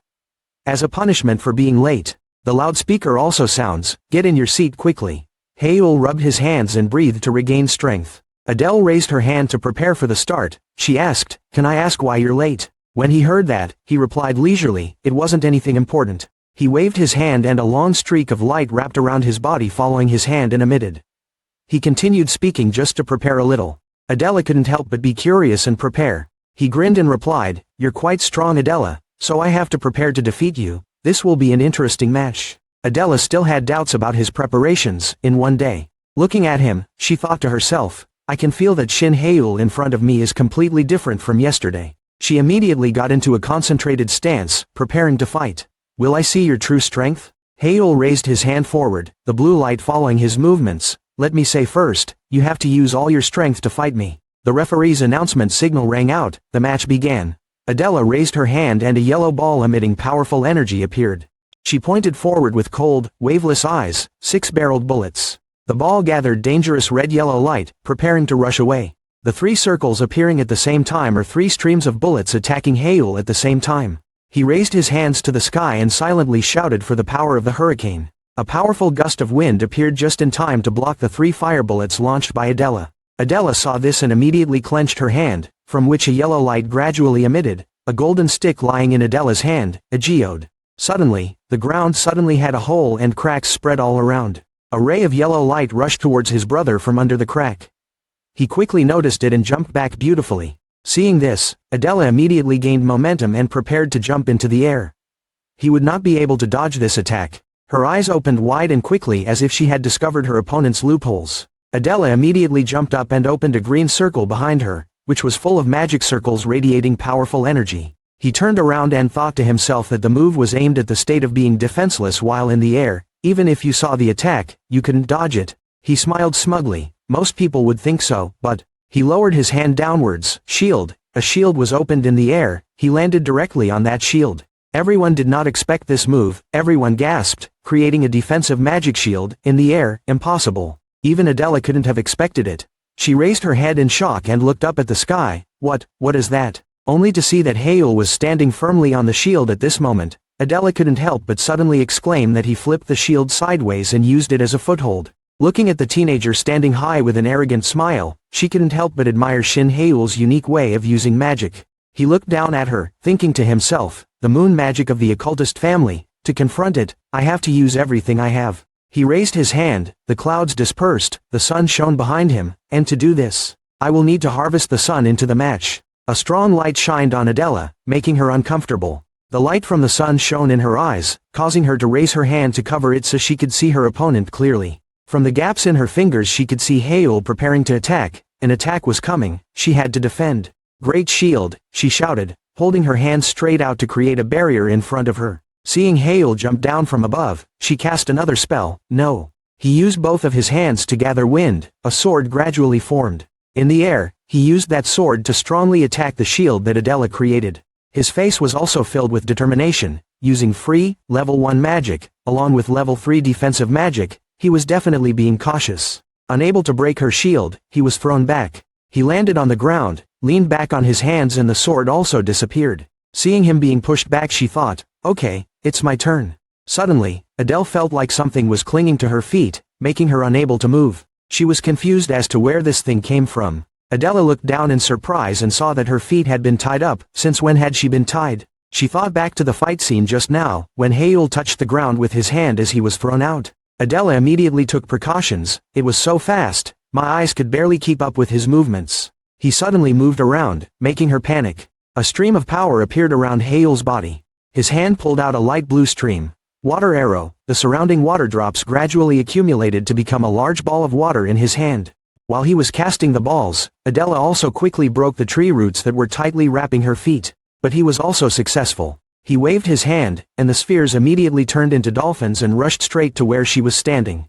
Adele didn't have time to dodge and could only use both of her hands to create another shield. Several dolphins rushed straight towards Adella but were blocked by her shield. Seeing that, the corner of her mouth raised slightly. He was easier to handle than I thought. Think back to the interview about Haeul you saw last time. Kim Kangni once said, in my opinion, Haeul used level 4 magic on record. Noted, can only be activated when magic is level 3 or lower. So she thought, as a level 4 magician, Haeul could only use level 1 magic. She smiled with a confident expression as if she could defeat the opponent. Level 1 magic couldn't defeat her. But suddenly, in the sky now appeared something like a bird spreading its wings. That thing suddenly rushed down at breakneck speed and headed straight for Adella, causing her to quickly dodge aside. His face was full of surprise. When did he look for an opportunity to attack? Could it be? She thought about his battle with Baek-Sehyuk, who hid his wind and damage magic in the sunlight. Adella was injured by the force from before, causing her to slowly fall to the ground. Haeul was now standing there with a stream of power surrounding him. He looked down at her with serious eyes. Did he forget who he was dealing with? Adella stared, she could only clench her hands, looking at him with eyes full of unwillingness. At this moment, in the room above the arena, Assistant Kangni's surprised voice rang out. His fighting intuition was sharper than he imagined. Kim Kangni raised his hand to cover his mouth and smiled. From that moment, he avoided the first attack of the magnet. Hale had planned everything. By dodging into the air, he lured Adella's attacks. Using the magic barrier as a platform, he climbed high, hiding her silhouette in the sunlight, blocking Adella's view. Then from memory, he established multi-layered wind spears. As he spoke, he gesticulated again. As he was going down, he used the air to draw attention to himself, making it look like a ground fight using earth binding. When he was aligned with the sun, he released the precast wind spear. He smiled, looked at Shin In-hyuk sitting on the chair, and continued. Level 1 Archmage, now I understand why he was given that title. In-hyuk just calmly spoke up, but in the end it's still just level 1 magic, look at it. At this time, Adele was able to stand up again. There were a few small scratches on her face. Haeul was still unharmed. In-hyuk put his hand on his forehead, not appreciating Haeul. Even in a prime position he still couldn't deliver the finishing blow. He stared at the Haeul in the yard, it was impossible. The image below shows him clenching his fists. In-hyuk Haeul was a bit exhausted and continued to speak, and Adella still hadn't used that magic. Adele, after regaining her strength, spoke up. It was really impressive, she reminded me of that time. Adella's eyes lit up and her face was full of seriousness. I will also use all my strength. Haeul also started to take a defensive stance. It was finally here. Her body began to glow, and fragments of magical energy appeared all around. Haeul immediately tensed up, his eyes filled with seriousness. The ultimate lunar system, the secret art of the mystic family. The moon appeared behind Adella like a goddess manifesting itself. A powerful stream of power appeared, the moonlight. Adelia Starret exerted her strength. The green light surrounding her body exuded a terrible destructive power. The seals belonging to the magic circle gradually appeared engraved on the wall of the eyepiece. The luxurious tile and stone floor also crumbled under Adelia's glorious power. The sound of magic echoed in the hall, clearly showing the majesty of its owner. Shin Haeul was shocked. He took a defensive stance. The light of the magic shone so clearly that Haeul's eyes blinded unconsciously. He stood on the broken tile floor with caution, avoiding to avoid getting hurt. The bright stream of power fell straight down on the bodies of those two people. The solemn ancient stone pedestal they stood on also suffered because of that. The absence of people around made Adelia and Haeul face difficulties alone. Shin In-hyuk was worried, restless, and could not sit still. He witnessed his son being subjected to that storm and could not help but hide his worry. Besides, Kim Kangni and his assistant could not help but ignore In-hyuk's mood. Then Shin In-hyuk left. It seemed like he couldn't bear to see Haeul being tortured anymore, nor did he want to reveal any more of his cheesy expression in front of others. Seeing In-hyuk being so cold and decisive, Kangni smirked. His romantic golden eyes turned towards In-hyuk, saying with a sarcastic but also somewhat probing look towards him. Are you leaving? Hearing that sarcasm, Haeul's father sighed. He coldly responded to Kangni's searching look, but in those eyes he could not hide the heaviness in his heart about his son Hanyul. In his tone, there was a bit of regret as well as a bit of heartache, resignation. The match was over, there was no need to continue watching. From within that screen, something turned the tables. Kangni was shocked, his pupils dilated, looking in that direction in surprise. Shin In-hyuk was no exception. He also turned towards the place where the live match was being broadcast with a look of scrutiny mixed with surprise. Kangni's assistant couldn't help but hide her own emotions. She exclaimed with surprise, "No way." That is, Kangni's expression also gradually became more interested in the scenes unfolding before his eyes, his eyebrows furrowed with the corners of his mouth raised in confusion. His face clearly showing disbelief mixed with unusual emotions. Ji Sunchan somewhere was also observing the game. He was surprised to see the seemingly vague scenarios taking place directly before his eyes. His body was withdrawn, his mouth opened wide without saying a word. His toned skin was still covered with drops of sweat that he had shed during the process of watching the game. Not only Ji Sunchan, even Adelia Starret was surprised by what was happening. Her lovely blue eyes opened so wide she couldn't believe her eyes, her hair flying in the wind. This, impossible. Shin Haeul with fiery eyes. He was satisfied when he successfully countered that blue light magic with his fiery inner self. The magician's circle covering Haeul was as red as fire. It burned like Haeul's soul and spirit. It created hot sparks surrounding him to protect, as if not allowing anything to dare to violate Haeul's soul. Shin Haeul seemed to be used to this new power. His hands gathered together to control the burning fire. The sparks gathered in his palms. Haeul held them as if they were not hot. He held them like his vital children, and then Hael released the red fire in his hands with his loud voice calling, "Fire Mountain." Adella couldn't believe what was happening. From beginning to end it looked like her brain couldn't digest all the information. She glared at Hael with unbelievable surprise. Level 2 magic. Shin Hael laughed happily. He looked like a ferocious animal that had hunted delicious prey after many days of fasting and watching. His eyes were wild. He looked at Adella with hunger as if he wanted to devour her. The corner of Shin Hael's mouth could not be controlled and curled up in satisfaction. "I told you. I was late because I had to prepare to defeat you." Adella started, then calmed down and acknowledged the situation. The expression on her face gradually recovered the coldness it usually had. Even so, it seemed that Adella was still not sure about what was going on, or rather, she was in disbelief and felt like some unknown was trying to obscure her mischievous eyes. The limit of the recording was only level 1 magic. Adella's eyes were bright blue, but it could be seen that they were burning with determination. She looked even more firmly at Shin Hael, who had already achieved the 5th magic circle. Shin Hael didn't say anything, which also meant that he was implicitly affirming that Adella's words were true. Hael brightly looked towards her. His steady eyes and bright smile showed his steadfastness and steadfast certainty about Adella's question. Rewind the time to the night before, at the Obelisk Academy dormitory. The dormitory scene at night looked so quiet and fresh, along with the bright yellow street lights. Sitting on his own bed in the dorm room, Shin Hael was silent, contemplating the magic book that was placed right in front of his eyes, and he couldn't help but feel the waves of doubt in his heart. Shin Hael attentively observed the book. His thoughts were gradually reinforced by that magic book. Adella was not someone he could defeat with just level 1 magic. Hael boldly picked up the book. He was careful of what could happen if he made a small mistake. His fighting style was not suitable for the lunar magic system. Hael sighed heavily, flipping through the book with a tired look. "At first, I thought I would wait until I completely mastered it before overwhelming her." His fingers probed each line of text, looking up the material he needed to deal with Adella. On Idrid's new page, if he could truly control death. Hael read each word carefully. He considered what he was learning. It said to transfer energy into the magic circle of the next page. A drawing of a metallic magic circle appeared on the page with ancient seals. It seemed to tell Hael what he was seeing. This magic circle would take him to a new level. Hael was confused. He questioned himself, is it some kind of mechanism? With determination to defeat Adella, Hael reached out towards the magic in the book. He no longer hesitated with his decision. "I will try, no need to hesitate anymore." The great force of power seemed to suck him into the book. Hael gritted his teeth. He tried not to give in to that calligraphy. Even though he was afraid, it didn't stop him from what he was determined to do to the end. That magic circle reacted strongly to Hael's soul. It radiated golden light like plated gold, covering his hand and almost covering it. The blinding light of the magic circle blinded Hael's vision. He couldn't see clearly what was happening in front of his eyes. Damn it, it glowed again. Hee. The brilliance of that magic circle was so powerful, it swallowed the space around him. Shin Hael quickly let go, holding his head with both hands in defense.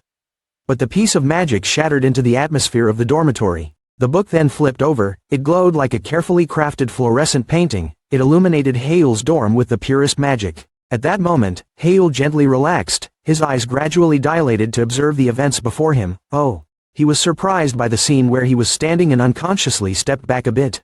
Hael looked up at the circle of light above his head, wondering where he was. As if to respond to Hael's question, a woman's voice rang out, although it had a bit of a child's naivety but still had enough pressure to overwhelm a giant monster. "Welcome to the first experimental page." Hael turned around in surprise. He saw a girl with silver-white platinum hair tied up on both sides with black ribbons and tied with a bow at the bottom. She was wearing a black and white Gothic Lolita outfit. On the bow in front of her chest was a small stone that exuded golden light. Her face was lovely with glowing golden eyes and a cold demeanor. But maybe because she was still a child, everyone who saw her thought she looked adorable. "Honey, I am Alpha, the instructor who manages the first experimental site." Seeming to be gradually adapting to this new Alpha girl, Hael faced her. "The first trial page, that's right." Alpha repeated the introduction to Hael to make sure he wasn't mistaken. "This is the first trial page, inside the Idrid book." After listening, Hael was shocked. His face was full of anxiety, as well as full of curiosity, as if he could not answer the question.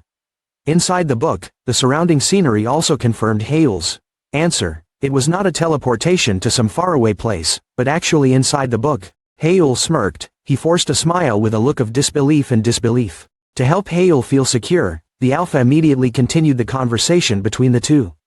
In this trial, I will check to see if your deathbed is truly complete. Then the alpha held out her hands in front of her. Instead of inviting him to a strange place, she used a friendly attitude to treat him, and training instructions would be given at the beginning. The two stood facing each other. The alpha continued to maintain the same posture. The girl greeted Hael with a full expression.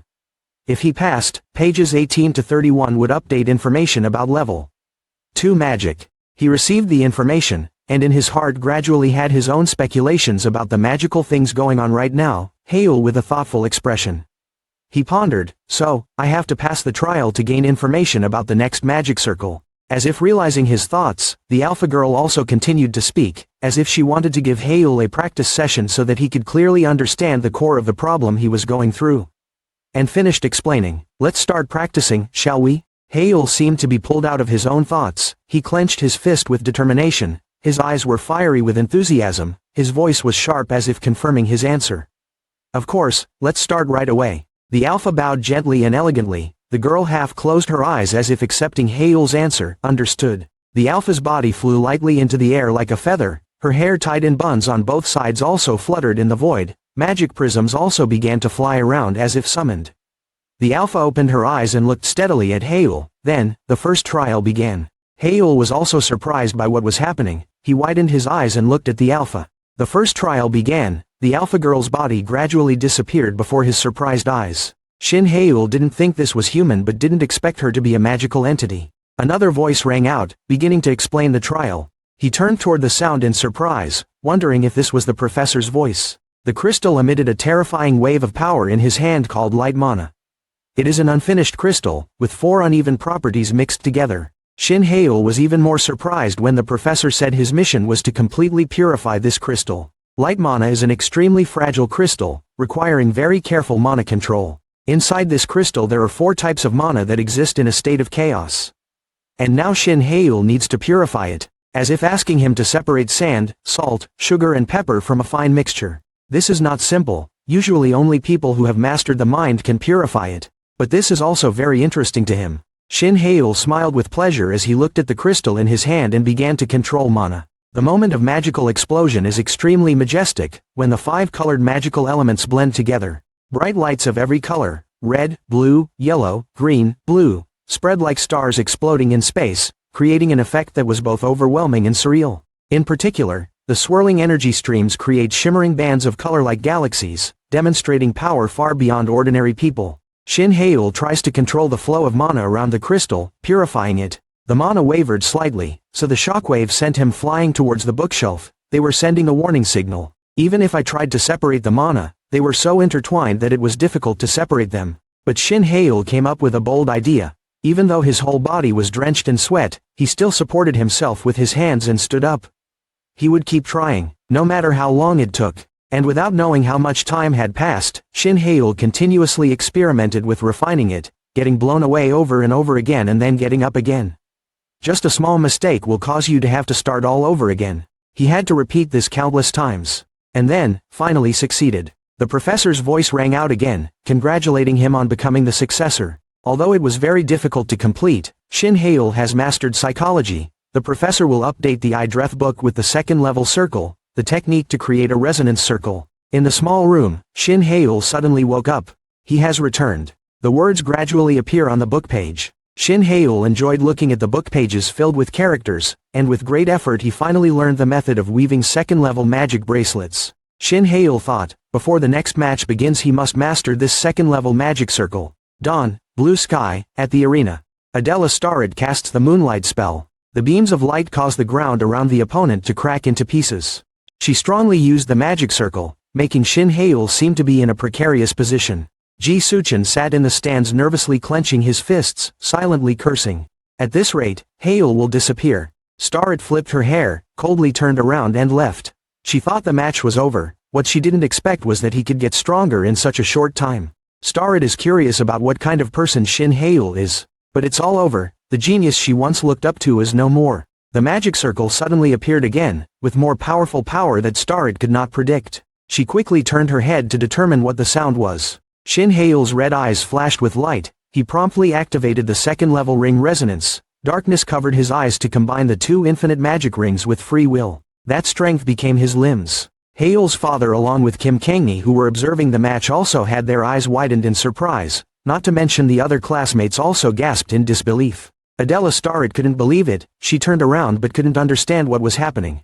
A large hand appeared from the magic circle behind Shin Haeul's back trying to separate her magic. He coldly pointed his finger at her, preparing to strike. Starrett reacted quickly and hastily deployed defensive magic. In the first version of the Fire Mountain, a gun appeared from the air aimed straight at her, preparing to fire. Adele Starrett was shocked and then suddenly realized that she couldn't stop it. Even though she knew she was about to lose, she smiled contentedly at him. Shin Haeul is back, and he once again becomes her target. The gun was fired, smoke filled the air, everyone was attentively observing the outcome of the match. In the end, Adella Starrett was the one who fell, and he also sat down panting because of the loss of mana. The referee announced the end of the match and the winner was Shin Haeul amid everyone's cheers. Kim Kangni saw Haeul's father leave and politely asked a question. The corner of his mouth curled up slightly, using the excuse of another meeting to leave. Kim Kangni showed a bit of regret and helplessness as he looked towards the field, revealing that Mr. Shin In-hyuk is a person who is not very good at lying. In the crowded lobby, Shin Haeul took off his jacket. His whole body was drenched in sweat from the recent match. The second infinite magic circle resonates and synchronizes with the mind circle to amplify magic. And moon magic is a type of hybrid magic, by combining the scope of light magic and the potential of dark magic. By adjusting the intensity of the dark element, he can narrow the attack range and he deals with moonlight with advanced dark magic. After all, moon magic is the only type of secret magic of the mystic family, not everyone can use it. But by briefly observing the magic structure, Shin Haeul successfully performed mental mana control. The resonance rainbow allows him to analyze magic with a more unique perspective.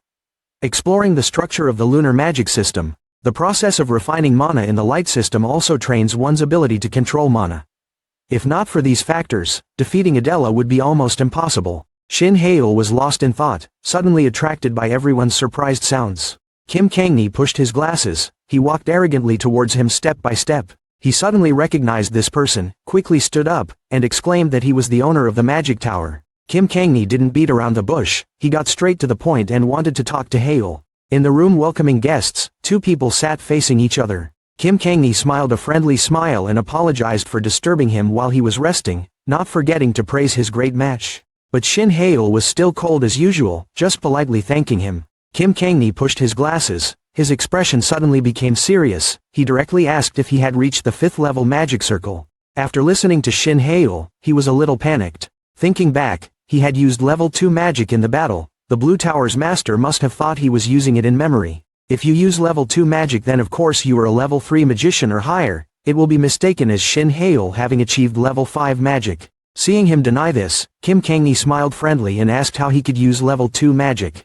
Shin Haeul evasively said it was eye magic. Kim Kangni questioned again and asked if visual magic was the transformation magic he mentioned in the previous interview.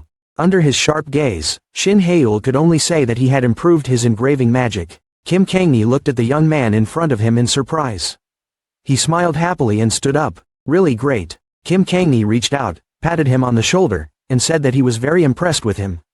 He couldn't believe that he even improved the weak points of the record. His red eyes made Shin Haeul suddenly tense. Those eyes stared as if wanting to penetrate all his thoughts. The atmosphere between the two became tense. Jin Kangni finally regained his terrifying probing aura. At this moment, he was certain that Shin Haeul had no trace of a level 5 magician. Kim Kangni adjusted his tie and gently pushed his glasses. He would explain everything to the press that the Ruby Demon Eye had corroborated this. Shin Haeul bowed politely. Seeing that the other person had walked out of the room, his attitude immediately changed. Unexpectedly, the Tower Master used the Ruby Magic Eye to verify. Ruby Demon Eye to the Master of the Blue Tower. Kim Kangnin's Demon Eye can see through the nature of mana and is considered the most powerful clairvoyant demon eye in the world. Shin Haeul breathed a sigh of relief in his heart. Perhaps he escaped because he wasn't caught by the Tower Master. By tenor magic is his biggest secret, he cannot risk revealing it. The loudspeaker once again announced the end of the match, and the winner was Shin Haeul amid the cheers of the entire stadium. When he returned to the room to rest, suddenly Adele Starrett called him back. He was a bit surprised to see her, because he thought she had to go out for about 4 hours, but now she has returned. Shin Haeul asked her what was wrong. It was nothing big, Adella just wanted him to comment on their match. But anyway, there's still the final, and if he's tired, she can still wait until later. Shin Haeul refused. He felt that this suggestion would also be useful to him, so he led her to the waiting room. Like the previous match, there were many things she needed to learn about tactics and how to use magic. One day, she wants to be like that too. Haeul scratched his head, as if he could feel the terrible heat coming from Adella's gaze. At Shin Group headquarters, in a luxurious room, Shin Se-ah stared at Haeul's interview video on the big screen. She thought it was over. At Shin Group headquarters, Shin Se-ah gritted her teeth, angrily looking at Shin Haeul's image on the big screen. She couldn't help but swear, thinking everything was over. The eldest daughter of the Shin family was not convinced and asked Shin Ji-han to just leave Haeul alone like that. He calmly asked back her solution. Se-ah was worried, what if those people brought Shin Haeul back to the clan? Maybe he had forgotten what happened a year ago. Ji-han calmly held the glass of water and reassured his insecure and worried sister. A year ago, he may have been a genius, but now in his eyes, Shin Haeul is just a useless person who only knows how to use level 2 circle magic in real combat. Shin Ji-han smiled, scheming and calculating. But Se-ah doesn't think so. She clearly sees that everyone is going crazy because they think he's so excellent. In Shin Ji-han's eyes, all of Haeul's opponents in the match so far were only level 3 circle level students. Even when fighting a level 4 circle mage, he could still easily win against them. But Haeul has a fatal weakness. He is not compatible with anyone's magic. He is just trying to compensate by using tricks and forbidden magic. So in comparison, Haeul was still far below a regular level 4 circle mage. No matter what, he still felt his level was still much lower. Shin Se-ah was still a bit worried but still nodded in agreement. Even if he tried hard, he would just be crawling on the ground. An incompatible person will always be an incompatible person. But if unfortunately one day Shin Haeul becomes a threat to the family's successor, it will not be too late for Shin Ji-han to deal with him. The coffee cup shattered under the impact of magical mana, and the coffee scattered on the floor. At this time on the field, several opponents were defeated one after another. The referee blew the whistle to announce the end of the match, and the second-year midterm exam champion was Shin Haeul. The classmates in the stands were all excited and cheering. They were glad that the genius from their Shin clan had returned. Shin Haeul waved in response to everyone's cheers. Ji Sunchan pushed through the crowd and ran into the field. He shook his body excitedly, happy that everyone recognized his talent. In addition to the congratulations and praise, there are still those who are not convinced. They are jealous and angry because they think that if he did not have forbidden magic, he would be nothing. Homeroom teacher Go Chonsu also happily walked over to congratulate him. Sunchan boldly asked the teacher to invite them to a meal to celebrate Haeul's victory. Teacher Go also happily agreed to the proposal. He happily took his shoulder and prepared to go to the celebration venue, but Haeul had to refuse his best friend because he had already had a very important appointment. Ji Sunchan was shocked beyond belief. What's the point of a party without the main character? Haeul quickly said goodbye and slipped away, leaving only an apology. I also really want to go, but I still have an important promise to keep. Shin Haeul calmly walked out of the school gate. He walked towards the car with a middle-aged man waiting. The butler bowed and politely called him youngest son and invited Haeul into the car. The car entered the Shin family's main mansion. He stood in front of the mansion's front door, with countless thoughts in his heart that he couldn't say. It's been a year. Since discovering that he was incompatible with magic, he moved to the academy's dormitory because he was against his cold father.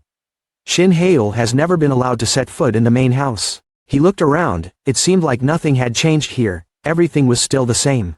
Standing in front of the door of his father's office, he clenched his hands, suddenly remembering his cold appearance and his red, searching eyes. He finally returned to this place. He mustered up the courage to knock on the door. Shin In-hyuk signaled for him to come in. Shin Haeul bowed and politely greeted his long-lost father. Mr. Shin closed the book in his hand and looked at him coldly. He used to think Haeul was a failure. With a magic casting speed 20 times slower than average, and magic will disappear when he loses concentration, also unable to cast multiple spells at once. For Shin In-hyuk, he is a typical example of a weak and useless person. But everyone still recognized his outstanding talent, so he suggested he switch to eye magic and make the most of it. Of course he did not expect this either. This is just the last step of a desperate person. Haeul could only reply that he understood. He saw the article that Baek-ga posted. He thought it would be a good opportunity for him to wake up after being miserably failed. But he exceeded his father's expectations by overcoming his own weakness and creating transformational magic. In this bet, Haeul won, and he deserved to be considered a true magician. He was surprised by the recognition of his father, who had always kept a cold attitude, not caring about everything. He stood up and thanked him. From now on, the family will fully support Haeul. His father allowed him to return to the Madoshin clan and just say what he needed to pursue magic, and then become the rightful heir of the Shin clan.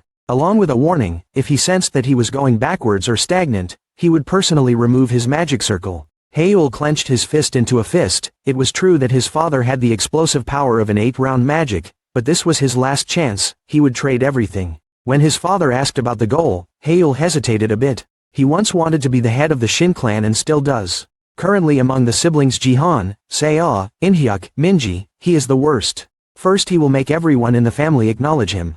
By participating in the Olympiad World Academy in 2 months. Contestants from all over the world will attend this event, where Shin Haeul will win the gold medal. Olympiad competition for magicians, held annually and only allowed for academy students under 20 years old to participate. This is commonly known as the Shaman's Olympics. This dream-filled stage attracts global attention, on par with adult professional tournaments. However, the country's highest record is only the silver medal, held by Lamthap. Haeul's father worries that winning a silver medal at the Olympics is a bit too much for him. He can't ignore the practical factor. Therefore, he had one condition he wanted to tell his father. In the next 2 months until the competition takes place, please stop those who want to hinder you. Shin Inhyuk secretly thought that he dared to use the gold medal that was not necessarily achieved to ask for immediate protection. If it was normal, he would refuse, but this is not a bad idea. The sun had risen, illuminating the entire large mansion. In the small room, books were scattered on the floor. Shin Haeul slept soundly next to a few piles of books. The sunlight shone into his eyes, causing him to frown and wake up. Since returning to the villa, he had begun to learn about the conditions related to the second test. Haeul passed the first test, but to get 3 rounds, he had to complete the second, and now he was completely aimless. The only clue available is resonance. That means you need to raise the level of harmony to reach the highest level of the second round. To get to the second round test, he just needed to touch the book and transfer mana according to the principle of harmony. The only clue he found was that the evaluation ring and the resonance ring were needed to connect organically. 2 flows of mana gradually appeared, blended together to create a 4-petal flower shape and then disappeared. He was a bit bored and decided to go for a walk to clear his mind. Shin Haeul walks along the riverbank. He needed to calm down so he could make the right judgment. While walking and eating breakfast, he will study the resonance realm more closely. At this moment, a mysterious object rushed towards him. At this moment, a bag flew towards him and hit him right in the face. A worried girl ran to ask about his situation. Haeul was a bit surprised when he discovered that the other person was Adele Starrett. The two of them walked together along the riverbank. He curiously asked her why that bag flew towards him, then she embarrassedly explained that because she was about to drink banana milk. She excitedly twirled the bag and it flew away. She quickly bowed to apologize to him. Haeul didn't mean to blame her, because thanks to Adella, he also had banana milk. For her, banana milk is the most wonderful thing that humans have created, so every time she buys it she buys a lot of it. The two of them walked side by side. She heard that he had returned home. Haeul did not hesitate to admit that he had returned to the magic tower yesterday. Adella felt a little relieved. She hoped that his dream was still to become the owner of the magic tower. He was surprised that she didn't know about this. He didn't expect that the two of them had talked about it many times before. He pondered and then calmly answered her that it was no longer his dream. She thought he had accepted reality. After all, the magic tower has many outstanding siblings, so becoming the owner is not easy. Shin Haeul just smiled. His goal is to become a great magician and reach the greatest peak of all magicians. No, all the magic towers. That is your destination. The greatest peak of all magicians is the great goal beyond imagination. As his companion, she felt quite pressured. It was dark. At the magic tower mansion, Shi Seon nervously bit her nails. She was so urgent that she asked her brother if he wasn't worried or not. Shin Jihan is the opposite. He calmly thinks about the problem. Surely their father had his own reasons, but he didn't think that his father would set these conditions. He remembered the time Shin Inhyuk called the two of them to his office. He ordered the two. During the next few months absolutely do not get involved in anything related to Haeul. After the two listened, Seo couldn't hide his excitement. His whole body tensed up and asked his father why, but was promptly stopped by Jinhin. He still maintained a calm appearance and asked Shin Inhyuk. He explained, as the two of them knew, Haeul had officially returned to the magic tower yesterday. He is still a minor and has spent time away from his family for the past year. So he needs to give me 2 months to reintegrate into the family. Especially Jihan and Seo will always keep a close eye on him, considering the competition for the top spot. Shin Jihan bit his lip. He was not willing in his heart but still kept a smile on his face as he looked at his cold father standing in front of the window looking outside. At the end of the flashback, Shin Seo still didn't understand why his brother didn't say anything at that time. She suddenly felt a cold shiver. Shin Jihan used his hand to cover half of his face. His smile was full of contempt and madness mixed with distorted amusement. He cannot accept this. Since Minhyuk and Minji are no longer interested in fighting for the top position. He understood why those two weren't summoned to the meeting, but was he going to ignore Shin Haeul just because he was absent for a year? If the Shin Inhyuks were normal, he would tell them to be patient and consider that 1 year's absence disqualifying them from becoming heirs. Furthermore, the protection afforded to younger members only lasts until the age of 16, before the eye mark is engraved. That means at the age of 17, Haeul will be outside the scope of protection. But Shin Jihan didn't understand why their father said that. Shin Seah bit her nails nervously. Thought about the possibility, but Jihan immediately denied that possibility because he still hadn't shown anything in front of him. Or maybe he saw Haeul's potential, or maybe he was interested in the magic system you hold. Or it could be that an agreement was reached between the two of them. Shin Seah opened her eyes wide, lips slightly parted, tears flowing out of the corner of her left eye as if she had just heard something that she couldn't believe. Her voice was filled with both confusion and indignation.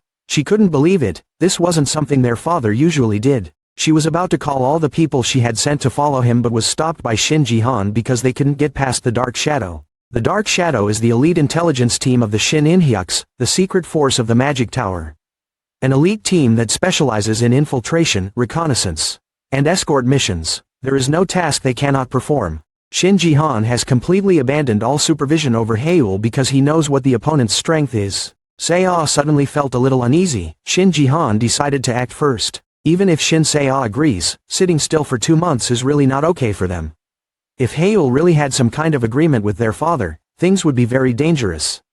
He needed to discuss this with the Black Tower. One beautiful morning at Obelisk Academy, the professor stood on the podium holding a tablet. He smiled gently and said, "So the midterm exam has ended. You guys did well. First of all, our class is honored to have a student achieve first place. Let's give a round of applause." Shin Haeul, he stood up to everyone's praise. The professor gave him a certificate of merit, and at the same time praised, "Among all the 17-year-olds in our country, it can be said that you are the best student.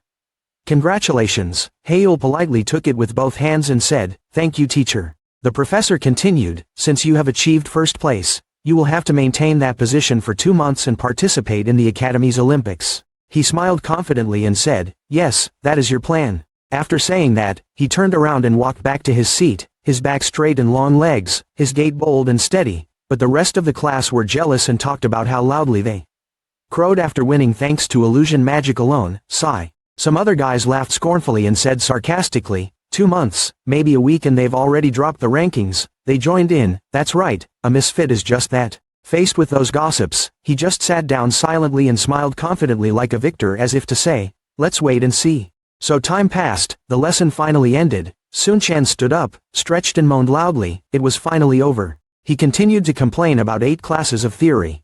Haeul crossed his arms and smiled helplessly. At least tomorrow was all about practical training. Sanchan put his bag on his shoulder, continuously complaining. But still, before he could finish his sentence, Haeul immediately punched him in the chest and both looked at each other and smiled happily.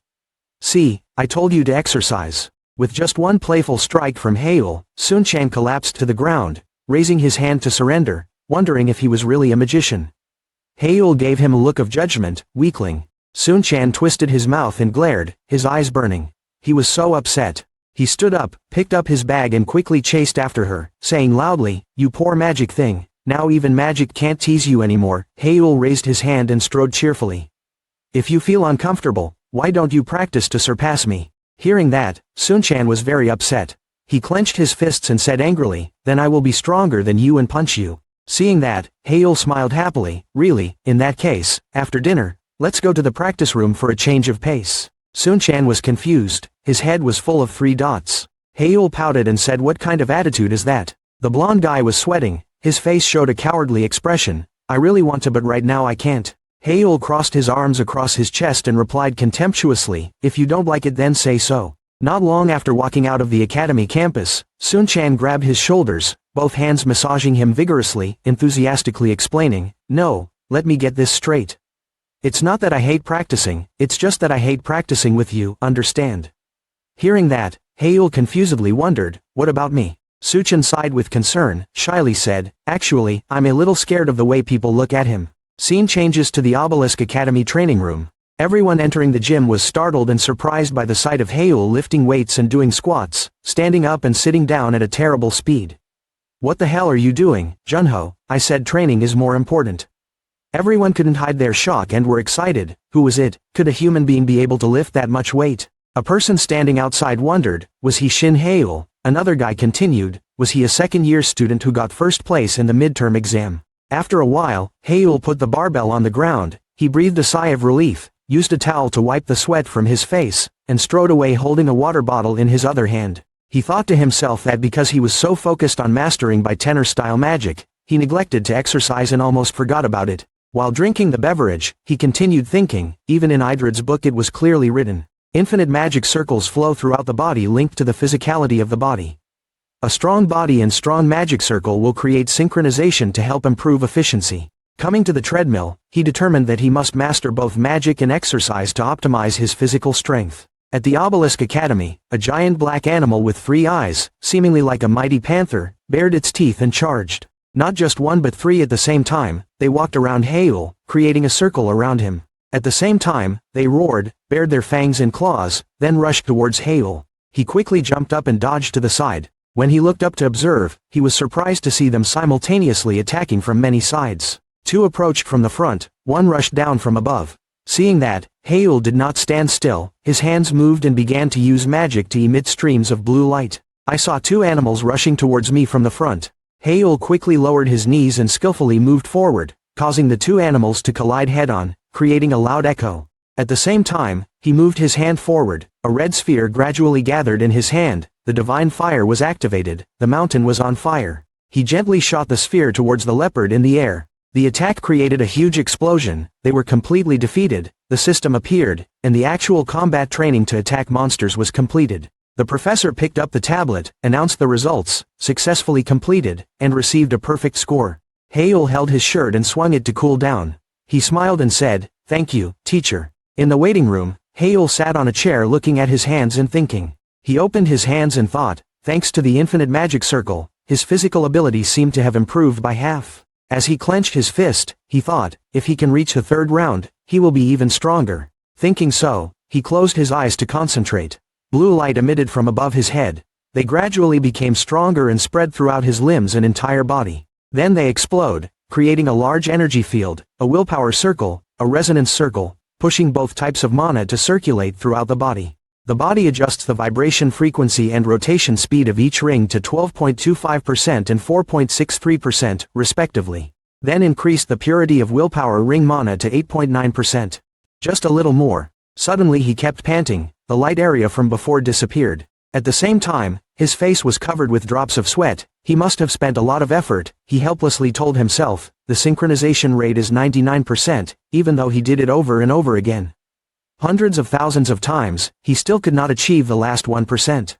However, at the level of mastery of the magic circle, thinking of this, he clenched his fists, breathing hard, gritting his teeth, determined to say, I will succeed at all costs. On a clear blue day, Haeul was jogging. As he approached the wall, he seemed to notice something interesting behind it. Suddenly, a dark shadow stuck out its head and rushed to attack Haeul, swinging a fist at terrifying speed towards him. Fortunately, Haeul was quick to dodge it. He immediately asked who it was. When he turned around, Haeul was surprised to see a masked man with white hair. Haeul seems to have recognized this person as Lag-beak Sahyuk. Startled by being discovered by Haeul, Sahyuk immediately threw an uppercut from below, but he quickly dodged it. His movements were so flexible that even Sahyuk himself exclaimed in admiration, "You are really good at dodging, just like a mouse." Haeul slowly bent down to pick up the headset he dropped during the fight. While doing so responded to the rude comment with a sarcastic question, "What is it? You're not coming home this weekend." "Well, it's not that I can't go back, it's that I can't go back, right? You're under house arrest, so even if you want to, you can't go home." When Sahyuk heard that, he was so angry that his whole body trembled, screamed, "And shut up before I kill you." Haeul laughed, "You used your family's power to that extent, and that's the result. Even if I wasn't on probation, I still wouldn't go home, I'd be too embarrassed." His eyes quietly glanced at Sahyuk, then softly said, "Is it because you have nowhere else to go?" The memory of being suffocated by Haeul's mana in humiliation, combined with the obvious provocation at this moment, Sahyuk could no longer control himself. He shouted, accumulating fire-red mana in his palm, "Shut up, you useless bastard." Haeul was startled, thinking in surprise, that bastard really intended to use that thing to attack him, right in the middle of the street using magic. With anger, Sahyuk rushed in like a storm, swearing, "You dog. Without panicking, Haeul immediately went into fighting mode. With one hand he grabbed Sayuk's back collar, the other hand tightly held the arm that was burning with mana, then deftly tripped him. The knockdown was perfect and quick. Even though he struggled wildly, Sahyuk couldn't escape. He could only hiss angrily, "Let me go, you bastard." Haeul looked at him thoughtfully, thinking, this is also an opportunity for me. In the middle of the night, on the main road, 3 cars appeared with silhouettes of people dressed in black. They were the ones Haeul called to deal with the Sahyuk. Even though he was controlled and warned, ordered, and talked about later, Sahyuk still did not stop screaming and struggling. "Let me go today, I will kill that bastard, let me go." On the opposite side, Haeul calmly stood and explained to a dark-skinned, purple-eyed man. "I had to stop him because he attacked me with magic. It was recorded on CCTV, I can't believe he dared to use magic in public, that guy." The man nodded, "We will discuss it in more detail tomorrow at the academy. It's late, please go back to the dormitory." So Sahyuk was taken away, leaving Haeul standing there, thinking, "Bek Sahyuk, keep doing that." The next morning, the academy's atmosphere was abuzz when a detention notice was posted on the wall from the Obelisk Academy's administrative office. Bek Sahyuk had 10 points deducted for using magic. Outside the school grounds. "You know, Bek Sahyuk uses magic on the street, it's a chaotic weekend, really. But why was it only deducted 10 points? Exactly, isn't that worthy of being expelled from school?" Coincidentally, Haeul also just passed by and heard these words. In his heart, he also thought, Bek Sahyuk caused so much trouble and only got 10 points deducted, as expected. Was due to the immediate intervention of the Bek family, an emerging family. Spend a huge amount of money to get the title recognized by the academy. So the academy couldn't punish him too harshly. Maybe now, Bek Sahyuk is being beaten. But things are not as Haeul predicted. In another place, Sahyuk is not being whipped, but is being subjected to a torrential scolding from his father. "Hey crazy guy. Dad, I'm sorry, I told you to stay quiet until you graduate. It's difficult, isn't it? If this family doesn't win the title, it's all your fault, understand?" "Yes, I'm sorry, I'll remember." The call ended, the scolding stopped, but the anger in Sayuk's heart did not decrease. He threw the phone hard. Gritting my teeth, constantly repeating the hateful name, damn. Shin Haeul, Shin Haeul, Shin Haeul, Shin Haeul, damn it, Shin Haeul. He screamed, stomped on the phone, "That bastard. Everything is that bastard's fault. Oh my god, it seems you have a grudge against Haeul." Sahyuk turned around in surprise and saw Teacher Smith standing right behind him. "Mr. Smith, so what? No way." Pretending not to care about Sayuk's hostile attitude, Teacher Smith smiled and approached, his voice full of meaning. "Of course not, liking or hating a person is your right, but Sahyuk, don't you want to take revenge on Shin Haeul?" Sahyuk paused because he was surprised by the shady proposal. "Mr. Smith continues to seduce, isn't that what you want?" Somewhere else, in the dorm room, Haeul was sitting in front of his desk, contemplating. Bek Sayuk's incident, I could have resisted, but in fact I had also gained a lot of benefits from this. A new email from his father arrived, negotiations with the Bek family had ended. In exchange for keeping this matter quiet, we receive 3% of the Bek family's mining rights. Good job, if you want a reward, please let me know. Just as he predicted, so that the Bek family could get the title. They cannot only focus on the academy but also have to maintain good relations with other prestigious families. If so, they must resort to special measures. And it was right for the Bek family to do so. Because after all, the victim of this incident is none other than me, a direct descendant of the Shin family. No matter the cost, the Bek family wants to handle this scandal, but these conditions really emphasize the importance of the title to a family. The title is a symbol of a family's status. Considered a symbol of the family such as the magician of the magician family, or the occultist of the mystic family. This title defines the status of a family. Bek Sahyuk basically being banished from the Bek family because of this. With his skills, it can't hurt me. Now everything is fine. Forget about being Santa Claus. Focus on improving farming techniques. The next morning, it was a beautiful day at the academy. Haeul thought as he walked, has the control over lecturers become tighter after the Bek Sahyuk incident?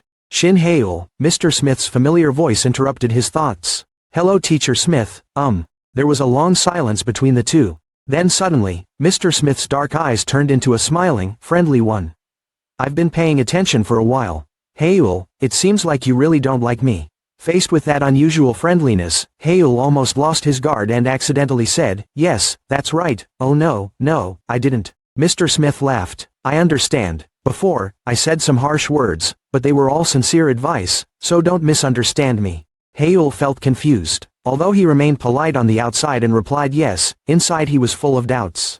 Mr. Smith still smiled, raised his hand in a friendly manner. So from now on, why don't we start again? Even though he found it strange, Haeul politely extended his hand. No, thank you. At that moment, a purple-black aura filled with aggression radiated out, making him feel extremely uncomfortable. Although it's late, congratulations on getting the top spot in the midterm exam, and I sincerely hope you find your own path. Although his words were full of goodwill, the mana emitted from Master Smith was constantly oppressive and threatening, like a clear warning.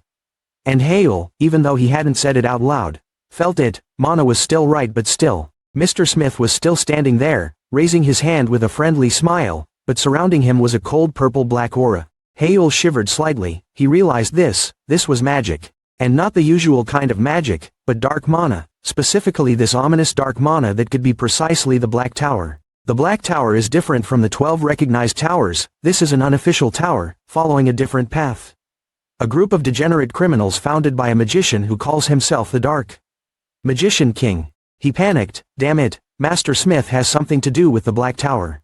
Which means there are other magicians in the school who came from the Black Tower, but how and when? He tried to force himself to stay awake. No, that wasn't important right now. First, I need to understand the magic formula to assess the situation. A series of analysis diagrams appeared in my mind. Magic formulas flashed like living technical data. They were not unfamiliar at all. This is mind control art. Wait, mind control, but my brain resists all outside interference, so Mr. Smith's mind control techniques don't work on me. Thanks to that, I will survive this time. Realizing this helped him feel more secure. Ignoring the hustle and bustle around him, Haeul concentrated on thinking. They hadn't realized it yet, so the next step should be. He closed his eyes, pretending to be affected by magic, while trying to dig up information about the Black Tower. Well done, Mr. Smith seems very satisfied with his results. He exclaimed, an idiot with a chip disability that no one can use but can make me apologize. Mr. Smith stepped closer and ordered, Haeul, listen clearly. As he spoke, he just dropped a chip into his hand. From now on, you must always carry this with you, and also do not ask why you carry it. That's it. Yes, he replied, but his heart was full of questions. Is it over? Just when Haeul thought it was over, Master Smith asked him another question, asking him to explain his magic. Unfortunately, this is unspeakable information, so it seems like the pretense of mind control has to stop. Haeul held his head, pretending to be tormented by intense pain. This action successfully fooled Master Smith, making him think that his unconscious desire to keep his vision a secret was extremely strong. There's nothing left to exploit. Mr. Smith said coldly, okay, stop.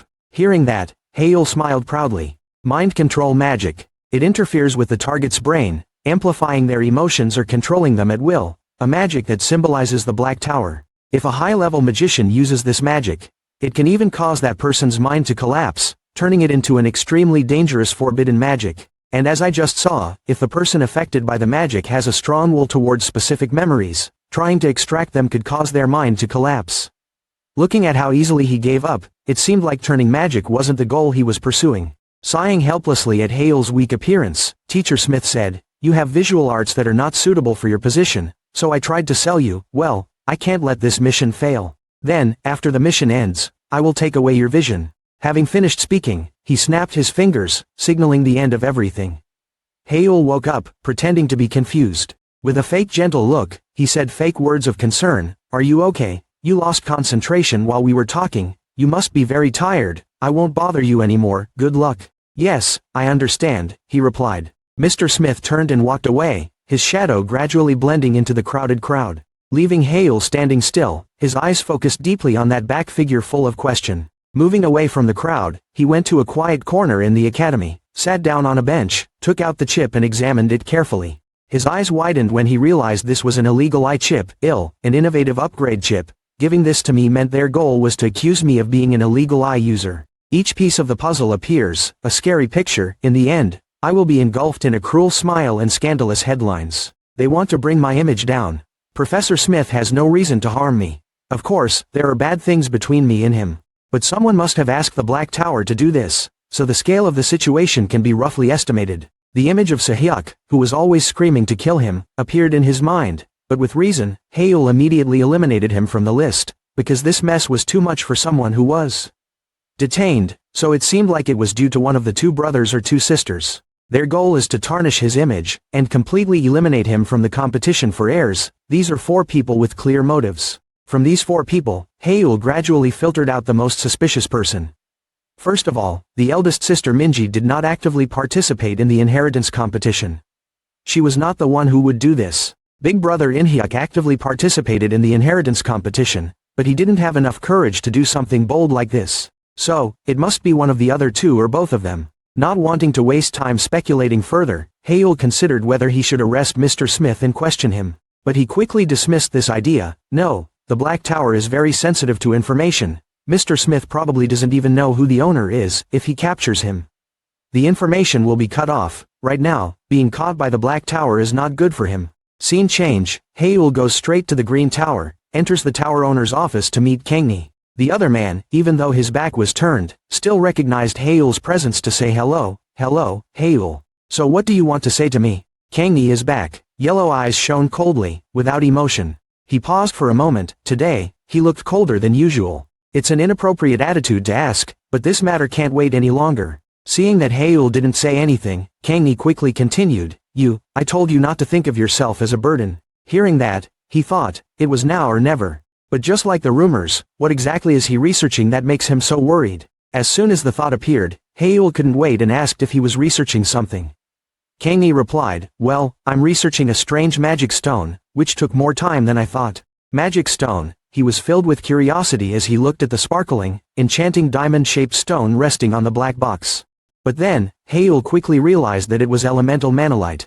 His eyes looked at Kangni with a flash of thought, because this was truly a rare opportunity. The 2 sat down at the table and started a conversation. Not wanting to beat around the bush, Kangni suggested getting straight to the point. Since we were both busy, let's get to work. What is the matter you want to say that is so important that it cannot be delayed that you want to tell me personally?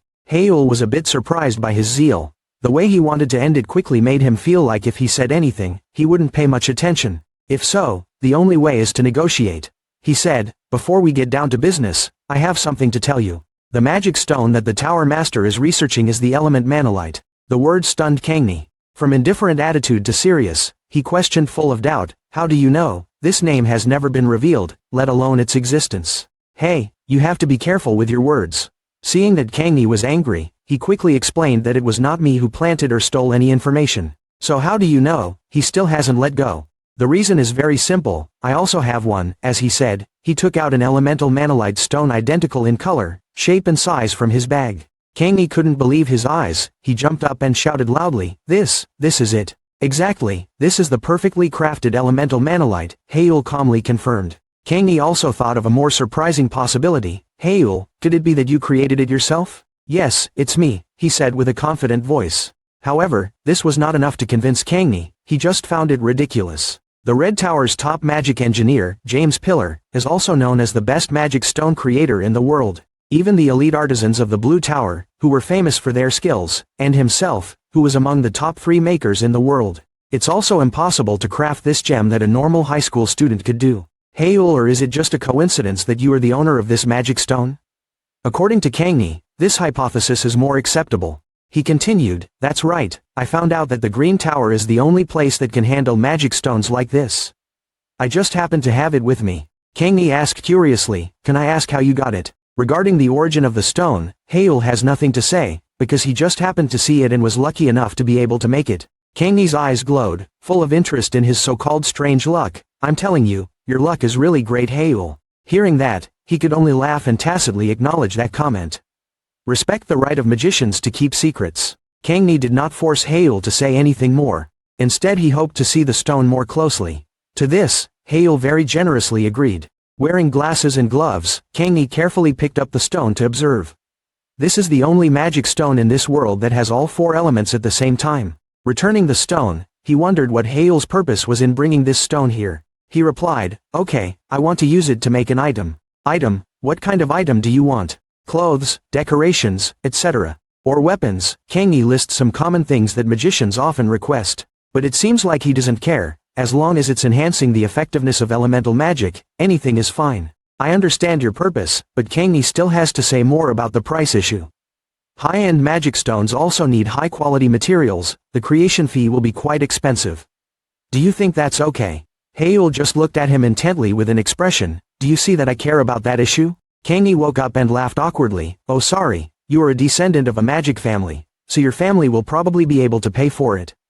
He flatly denied it. No, no. I want to keep this artifact a secret from the whole family and everyone. Kangi compliments Hail's discreetness, but money still needs to be clear.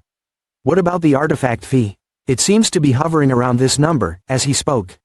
His hand wrote the number 645 million in the air. Can you pay without your family's help? Without thinking too much, Hail affirmed that he could not pay the processing fee, but in return he had another way to pay.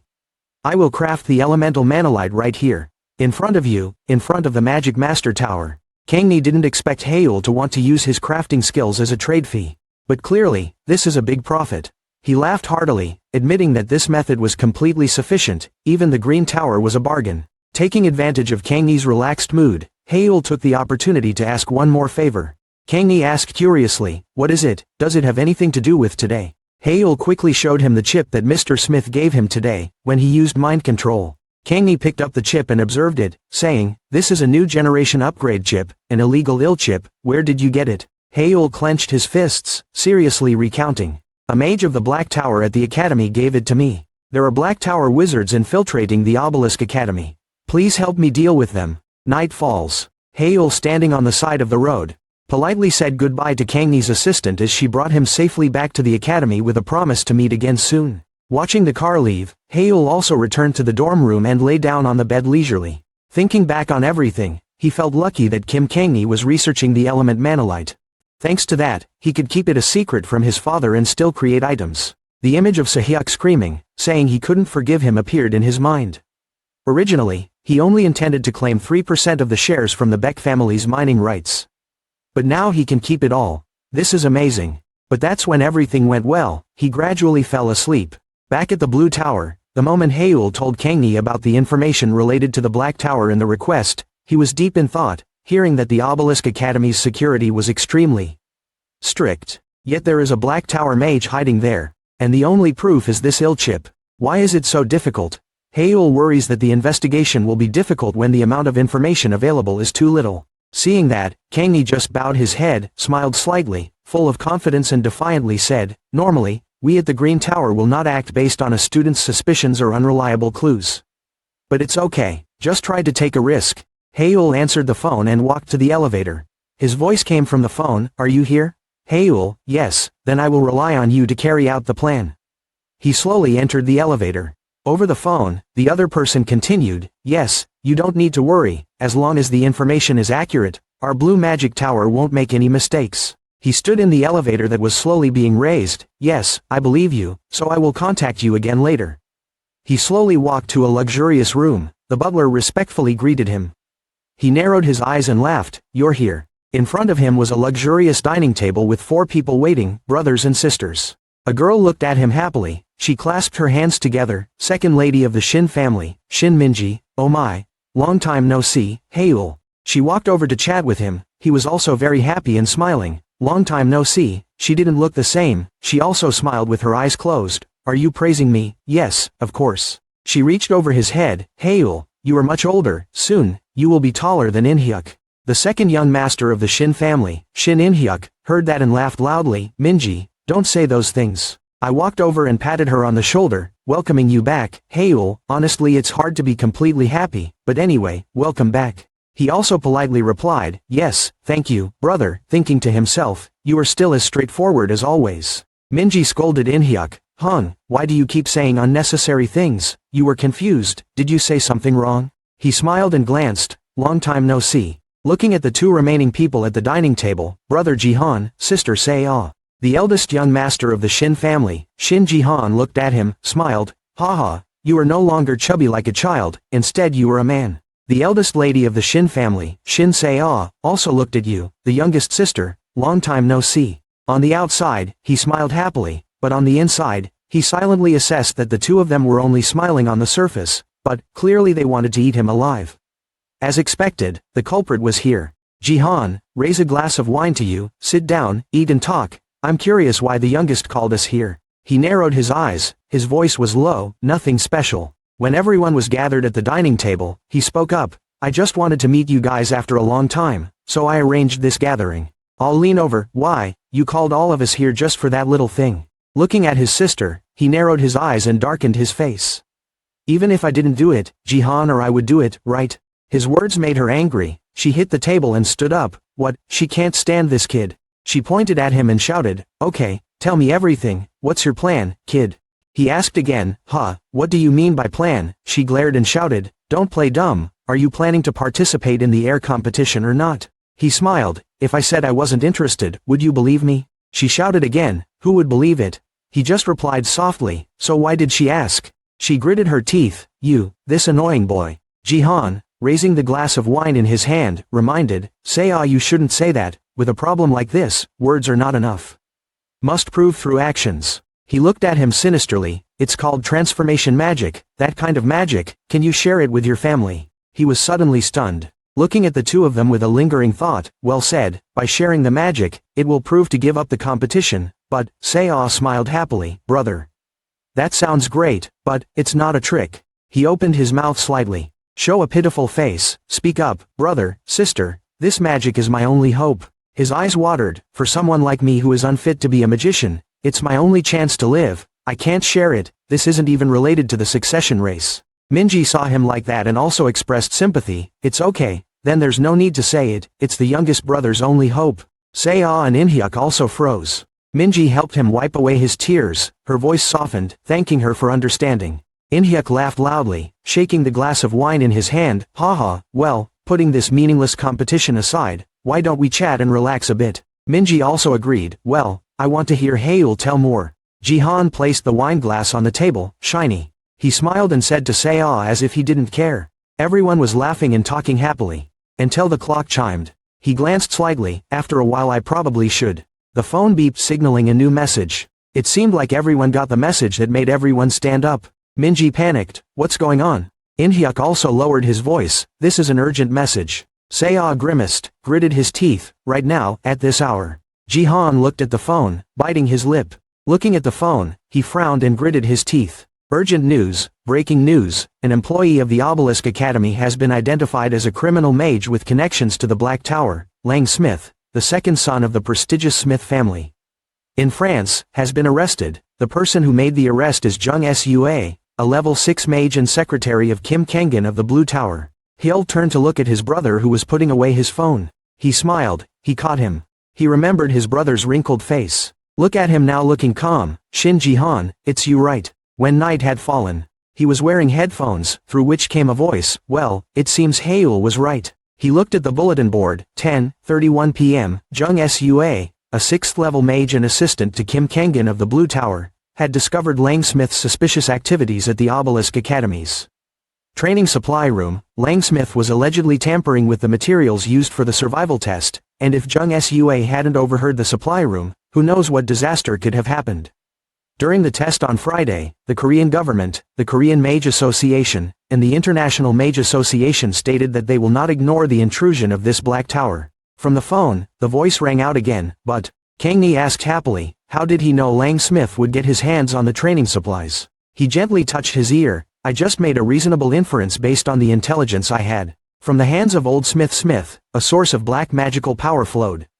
Considering that lecturer Smith had invaded the academy, there was a high possibility that he would take action right on the campus. He tried to manipulate Haeul, and thought that when he used mind control on him, this week's class schedule, the day he could act would be, Friday, the day of the survival test. He laughed crassly, if he wanted to reveal something about the survival test. We'll have to get their hands on training materials, checking supplies will normally occur the afternoon before the test. In the corner of the room, mannequins, under his spell, so the only time to intervene without being noticed would be. The door opened, Kangni's assistant appeared, tonight, Thursday night. He fell to the floor in fear, whoa, we already have a green tower monitoring the supply room. Remembering the time when he first started walking to the dining table, he just needed to gather his brothers and sisters to find out who was behind the Black Tower. Sure enough, Lang Smith's photo was published in the newspaper. We have captured Professor Smith and confirmed that there is a spy in the Obelisk Academy Black Tower. Professor Lang Smith. Haeul has always been observing my eldest brother. I also suspect the connection between Shin Jihan and the Black Tower. Standing under the night sky, looking at the phone screen, he smirked. I completed the plan perfectly, gathering information without revealing myself. It was a perfect execution. He leisurely walked away, His only regret was the relationship between Jian and Professor Smith. He couldn't find decisive evidence, but he would eventually find it if he continued to dig deeper. On the other side, Kang Yi was happy, holding the phone. "Hey-ul, this time I intended to help you, but in the end I was the one who received the help. The Green Tower's reputation has skyrocketed thanks to solving this case." Hearing his voice through the headset, "I will definitely return the favor," he laughed. "Haha, I won't refuse." Kang Yi is also happy. "I like your honesty. Okay, I will end everything," he replied before taking off his headphones and turning off the phone. "Yes, thank you, be careful." Scene change. A man is struggling in the big explosion. He mutters, "Shin Haeul, Shin Haeul, Shin Haeul." Sahyuk, staggering, looked at him fiercely on the ground. Dead loser. Beak Sahyuk, that name rang in his head. Haeul clenched his teeth, sweating. From the sky, he rushed down. The pillar of fire flew quickly towards him. He clenched his teeth and glared. It was too fast. A stream of blue magical power radiated out, enhancing the resonance, followed by a large strip of water winding in the air, shielding the water. The destructive power of his move was so strong that he struggled, gritted his teeth. It was too strong. At this rate, the water shield wouldn't be able to stand. He tightly grasped his other wrist, controlling the water shield. The fireball almost hit him, making him gasp. A huge explosion occurred. He was sent flying and hit a wooden post on the side of the road. Looking at his burning hand, he frowned. As expected, he couldn't avoid it all. Sahyuk landed with his head down. This is the gap between our skills. His eyes are numb, saliva flows from the corner of his mouth. You keep trying to drag yourself along, even though you're just useless trash. Look at reality. He sat on the ground, leaning against the wooden bar, hissing, "Beck Sahyuk." Looking at him, his eyes were red, crazy, silently assessing. Wait, this guy, there's something very strange. His eyes are bulging with blood. He opened his mouth and stuck out his tongue to reveal his sharp fangs, and his skin turned red. Reminds me of a drug. This reaction, illegal stimulant, maniac. He thought of people going crazy, with sharp fangs and uncontrollable saliva. The properties of this drug were to force the mana ring to explode, causing blood vessels to burst, turning a person's appearance into a maniac, a blood-stained warrior, but more importantly, the person who used it would fight to the death. You rushed towards him, he shouted loudly, "Are you crazy?" Sahyuk's eyes widened, he laughed sarcastically, "Am I crazy? No, there's nothing wrong with me." Haeul gritted his teeth. Red mana, level 3 magic circle activated. He quickly rushed to him and grabbed Haeul's hands. Sahyuk caught Haeul's collar, making him wince. "Crazy guy." He glared, his pupils shrank, drool flowed down. "I told you, I'm normal, in fact I just returned to normal." His pupils lit up. "You're about to die." Fierce flames rose from his hand, a fire attack. A large column of smoke appeared. Sahyuk looked down at him lying on the ground, laughing loudly. "Oh, look at this bastard." He stirred slightly. He exclaimed, "Are you still alive?" Sahyuk held his head. "You blocked my magic twice." He struggled, wiping the blood from his mouth. He was still hissing, "Trash like you, how dare you." He held his head and screamed. After shouting, he calmly acted like nothing. Well, it's okay." Looking at him like that, Sahyuk silently assessed, "As I expected, mood swings, definitely a maniac." He staggered, gently touching his eyes with his hand, but the point was absurd. He remembered the time he caused his country to be destroyed, that magic power. His face darkened. No matter how much crazy medicine he drank, he couldn't be this strong. Could it be? He looked at him warily. His hands began to perform magic. "Should I check?" He staggered. His eyes were red. "Where are you looking, brat?" He raised his hand high. Wind swallows appeared, wind balls. The swallows rushed towards him, making him stunned. "Brat." Sahyuk grimaced. His hand burst into a ball of fire. "How dare you use that trash magic?" The wind made his hair blow slightly. "I should have used it carefully." He rushed to sit down and attacked him from below, but he didn't expect to fall into this situation. Sahyuk didn't expect it. He looked down at him. His face was stiff. It was right below. Haeul attacks towards him. Airstrikes. The blue light right in front of his eyes surprised him. Eek. He firmly clenched his teeth. He got it. I saw him put his hand in the shape of a gun in front of him. A magic circle appeared. A fireball rushed in. Fire mana, at this distance. In his eyes was a red fire, a fire gun. Sahyuk laughed loudly and died. Haeul quickly turned around. The fire gun's characteristic is strong firepower in close range, but its range is only 7.74 meters, so if you run, it can still be easily avoided. A jet of black magic power appeared around Sahyuk's body, making him stagger. Impossible. Fireballs were shot out one by one. Haeul gasped, gently wiped the corner of his lips. "Do you hate me so much that you have to use chip ill?" Sahyuk laughed like crazy and roared, "Chip ill, what nonsense are you talking about?" Haeul turned away. It was true that he didn't remember. On the back of his neck, a chip emitted a light that stuck deep into his skin to the point of veins. "Why should I use it on a useless guy like you?" His eyes were full of blood. He waved his arms, and shouted loudly, "If you're going to talk nonsense anymore, then shut up and die." Haeul tries to dodge his attack. The effect of chip ill is to strengthen the user's body, enhancing their magical structure, changing both the power and range of the magic. Sahyuk glared, "So what, you bastard?" Haeul took a step back. "The funny thing is, actually I'm also researching the structural transformation of magic circle and mana, and also the structural transformation of magic power." He glared. "Thanks to that I was very sensitive to the magical changes caused by mana enhancement and magic circle explosion. Each stream of magic seemed to crumble. I don't know if it was lucky or unlucky, but I also had a clue thanks to the ill chip and this crazy person medicine." Sahyuk's face darkened, screaming, "What the hell are you talking about, you bastard?" He frowned, raised his hand towards him. A ray of magic gradually formed. "I don't feel grateful to you, it's just a matter of time and resonance when I can solve it." Haeul put on a serious face, remembering what he knew. "Anyone who reaches this level will surpass their current realm, but these past few days, I've always been thinking while reading the book Idrid." He gently rubbed his forehead. The problem was the punishment. The punishment increased when combining different types of magic circles, putting pressure on both body and mind. He stroked his hair. Streams of magic appeared. The punishment was time limit. The hourglass gradually drains. If you reach level 2 magic circle and use resonance, the time limit is 3 minutes. Each stream of magic wrapped around his body. Then for the next 12 hours, the mana ring couldn't move. "I had to think carefully before using it." Sahyuk laughed loudly.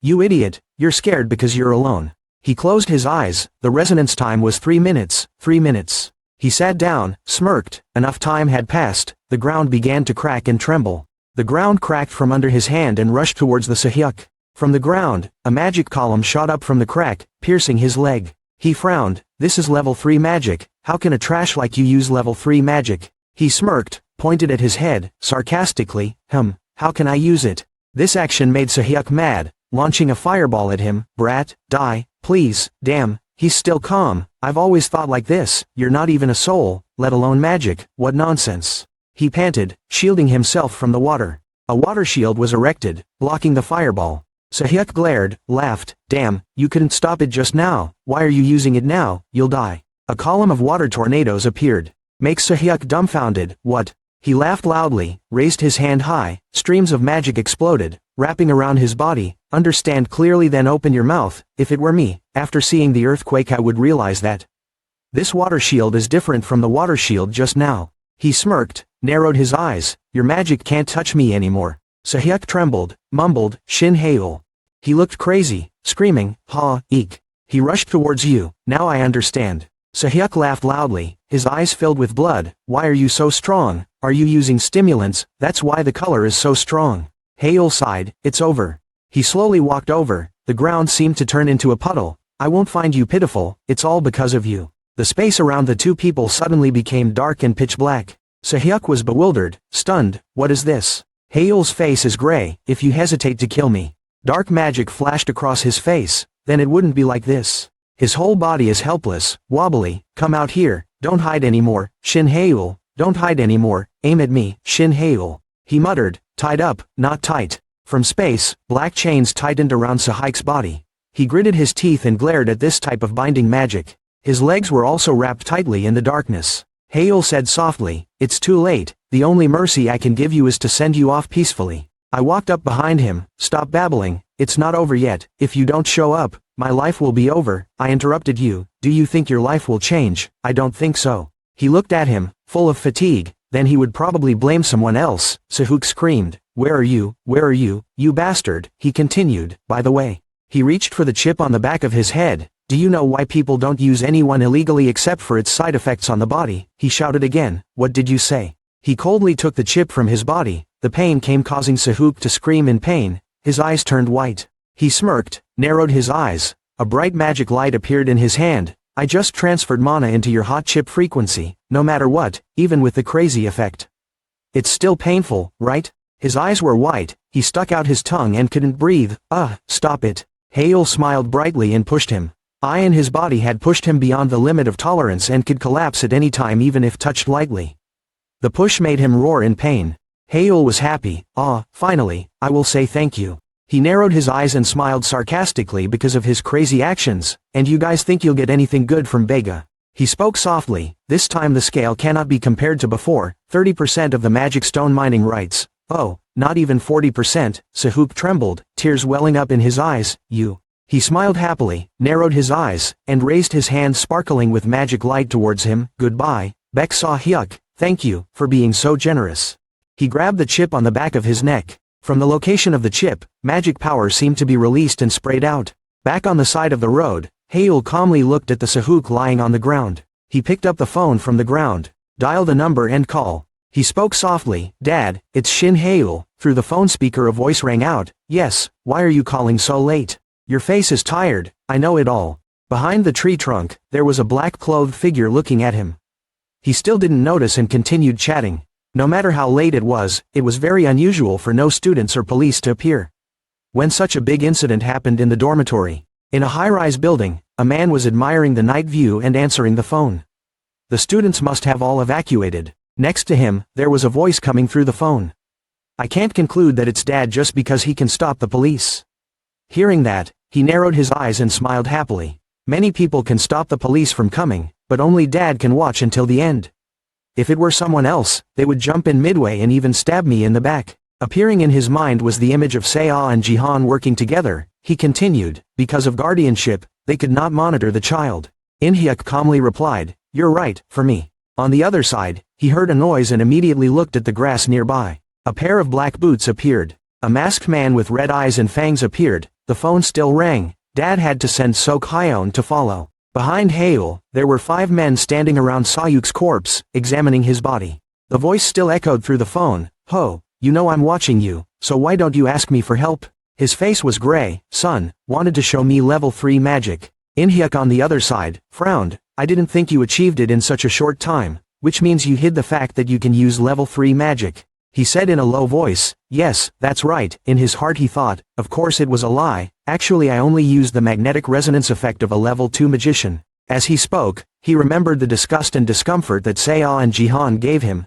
He's still not strong enough, if he knew he was using level 3 magic. He smirked, his cheeks turned red, he blinked in pain, his voice was low, it would be difficult to imagine intervention from the other brothers and sisters, and, he glanced at the man in black clothes kneeling at his feet, he was calm. Here, Sok Hyeon was using soundproofing magic and illusion magic to shield his surroundings. On the other side, In-hyuk frowned, not bad, I'll bring the car, go home and stay the night. Heard the response, yes, thank you Dad, I'll see you when I return. The phone screen displayed a message to turn off the phone. He smirked. Then burst out laughing, I don't know what you've been doing all year, but your confidence is amazing.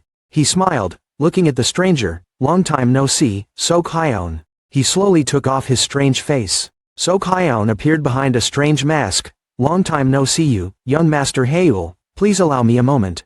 He stepped closer to take a look, your wound is not light. From his finger, a blue light sparkled, touching Haeul's cheek. I will use basic first aid, the rest will be handled by the family's personal doctor. He smiled, yes, thank you. You left, so I'll let you handle it. Hyeon put on his mask and put his hood back on, I won't let this spread.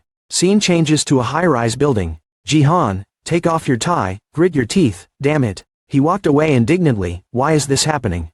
Opposite him, a man was sitting leisurely on the sofa, speaking, finally done. That guy's voice was low, he thought he had to wait forever, and by the way, I really like this sofa, Jihan is careful, you come from the Black Tower. That guy laughed happily, his hand touching his lip ring, put it aside, you're quite unlucky, I didn't expect that the people of the Green Tower would ruin everything. Well, there's nothing left to say because you were arrested before you could act. Jihan got angry and shouted loudly, is this really the time to laugh? Aren't you bragging that you will never fail? Him, fierce eyes, gritted teeth, what else does he want from me now? The stranger burst out laughing, raising his hand as if to reconcile, I'm sorry, I laugh a lot, anyway, the mission failed, so I will refund your fee, of course, I will handle the consequences. The guy slowly walked over, held out his hand to him, he was a VIP customer, so there was no need to worry about the information being leaked out. As for Lang Smith, the man laughed loudly, his fists clenched, he wouldn't live through tomorrow morning. Jihan shook his hand, roared, his life is none of my business, that bastard, Baek Hyuk, used the ill chip and berserker to rush at Haeul, how are you going to handle it? The calm stranger, He raised his hand to lift his hat and pointed at him. Don't worry about that, that kid is already brain dead. His words made Jihan startled. Brain dead, what do you mean? He remembered when Sehyuk and Haeul fought, it seemed he only attacked Haeul. He rubbed his hands, now he is dying. DP side effects. Jihan's face turned black, he put his hand on his forehead. I don't care, so what about Haeul? He shaped a photo frame with his hands. He was injured, but he left. Jihan frowned. Are you playing with me? He laughed. Of course not, I just said what I saw. Jihan gritted his teeth. That means, Haeul defeated Baek Sehyuk, the user of ill chip and berserker. The strange guy smiled happily, pointing at him. Yes, that's it. Well, not entirely accurate. He remembered the scene of himself hiding in a tree watching the battle between the two of them, when Baek Sehyuk attacked, not knowing if it was to protect or monitor Shin Haeul. He remembered, Hyeon was in a black mask, but Sok Hyeon was there. He also set up soundproofing and blocking magic, reacting quite quickly. The guy quickly left. When Hyeon looked at me, I couldn't watch the match until the end, it was so interesting. Jihan frowned. Could it be that, when did the security guard, Sok Hyeon, start following Shin Haeul? The stranger calmly said, well, I only saw Sok Hyeon after Shin Haeul broke up with our VVIP customer, so I don't know exactly. Jihan remembered the people wearing black masks. His face was wrinkled, he gritted his teeth. Kim Sok Hyeon, the leader of the Shadow Guard, received orders directly from his father. But why was that person here? Why? His face darkened, secretly calculating in his heart, if it was a Shadow Guard acting, I would have to be more careful. It seems like I would have to temporarily not touch Haeul for a while. He said in a low voice, what are you going to do with the ill chip that Haeul held? He's a smiling face. You don't need to worry about this. The chip with the demon face in the middle cracked. The chip Li gave Shin Haeul has independent code to erase itself. It will be destroyed, and will soon turn into air. He happily raised his hand. Are there any more questions? He bit back and turned away. No. The stranger immediately backed away from the door, placing his hand on his chest as a greeting. So, if you'll excuse me, I need to deal with Lang Smith. Having said that, he jumped down from the window. Dear customer, I'm leaving. Watching him disappear, Jihan was speechless. The guy was silent, his mind was full of thoughts. He had to make sure Sok Hyeon didn't find any traces. I would delete anything that could serve as evidence.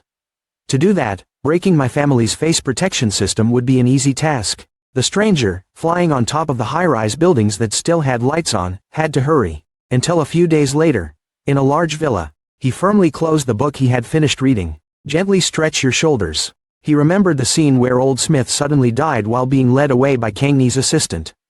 Today, the master of the Green Tower Magic Tower said that Lang Smith suddenly clutched his chest and died while being taken away. Haeul pondered. He frowned. I was quite expecting it, but I didn't expect it to be this helpless. There was nothing else to say. Sok Hyeon also handled the Baek Sehyuk case. Suddenly his phone rang. Looking at father's messages line by line, the negotiation with Kokga has been completed. In exchange for keeping quiet about this matter, I have received 43% of the magic stone mining rights. Well done. Thanks to that, we won't have to face any financial shortfall for overseas projects. If you want something, think carefully. He leaned on his hands and smiled. His father sent it all in one go. He must have been very pleased. Each ray of sunlight shines through the wooden doorframe. Okay, anyway, I'm happy because everything went well. Looking at the phone, he was happy. Now the rest is left. The phone was showing an article, the great match of the top magicians gathering at the highest level. The competition will take place in 53 days. Academy Olympiad makes the whole world excited. Academy Olympiad is a prestigious event, where the strongest academies from magic academies around the world gather to compete. This year, the fierce competition is about to begin. He smirked. The only thing left is Rough Academy Olympics. Suddenly a stream of green magic surrounded his body, making him stunned. He clenched his fist tightly. The 12 hours of resonance punishment were over. He closed his eyes tightly to let his body relax with the flow of magic.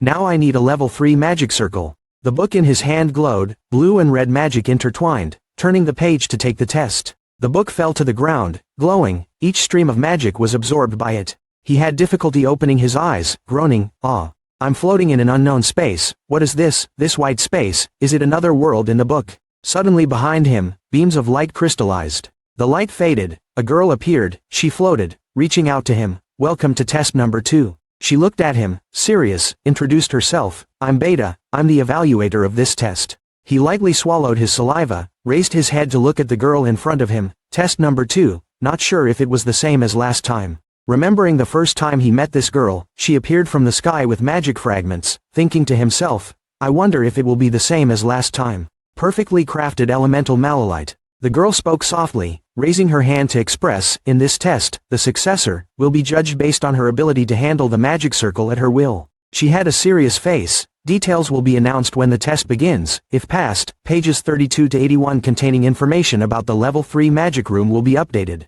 Haeul was surprised and crazy. He looked down, chuckled, updated from page 32 to 81. I thought this time I would only be able to read 10 more pages, it's okay. He frowned, full of thought, but that meant level 3 magic rings were also in another realm, perhaps even higher than approval and resonance rings, feeling both excited and scared. Beta closed his eyes, a blue magic flashed, so we will start the test now. That light quickly passed away, a voice came, my disciple, I will now announce the content of the second test. He was slightly startled, this voice, Master. A magic circle appeared before his eyes, the voice continued, from now on 100 magic circles will appear one after another, please activate them all. He raised his hand towards the magic circle. The magic circle seemed to be activated with each stream of magic surrounding it. The magic circle gradually drew more strokes, the voice rang out again, once the circle merged with the natural double circles it would activate. He was surprised and shouted loudly, why has it changed? The magic circle glows brightly, as if it has attraction, wrapping around everything around it. The activation time for each magic circle is 3 seconds. During that time, if you fail, you will start over again, so be careful. He smirked, so I just need to remember it. The voice continued, also, the order of the magic circles will change every time, don't use tricks like memorizing them. He helplessly sighed, that's right, it's not that easy to eat. You close your eyes, okay. When he opened his eyes, his face was full of determination, he raised his hand towards the magic circle, just try it. Soft sunlight shines down on the magnificent villa. The figure appeared facing the magic book. His face was frowning and tired. Putting his hands on the table, he was gloomy, 8 hours and I could only activate a maximum of 10 times. He bit his lip, picked up the book, okay, the good news is that I'm gradually understanding it, but, just, relying on tricks is difficult to complete, I guess I'll have to find more clues. He sat on the bed reading a book and taking notes. While reading the book he pondered, The book suddenly glowed, a voice came through, and the books I wrote are not only Idrid's books. If you encounter difficulties, read other books by Tan that will definitely be helpful to you. Haeul was surprised, so Idrid's book is not the only one, so there will definitely be times when I have to look for other books, I don't even know what they are called or where to find them. Scene change, in a city crowded with high-rise buildings. He walked to a supermarket, had to go outside to breathe, just needed a change of air. As soon as he entered the door, a girl appeared before his eyes, offering me payment. He called her name, surprising her Adella, Haeul. 2 people sitting together on a public bench. He held a can of coffee, smiled and said, "We often meet by chance," she happily replied, "Yes." He smiled and narrowed his eyes, he looked like he had just stayed up all night. She suddenly raised her hands to cover her face, and so did he. She held up a book in front of him. "I'm reading this really good thesis, do you want to read it?" Adella spoke softly, the name was The Feasibility of Spatial Teleportation Magic. He took the book from her hand. "Is this? Haha, it looks like a pirated document." Her eyes lit up. "Yes, I know you should try reading it, it makes you a bit confused. Why are you so enthusiastic all of a sudden?"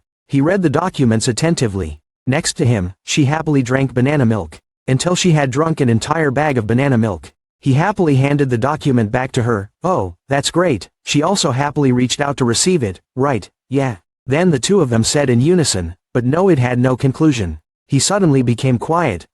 Looking at the long document full of words, he thought to himself, "This thesis, based on the book left by Ray Bellbeitner, was analyzed by me myself." He was suddenly startled by the name that just appeared in his mind, Ray Bellbeitner.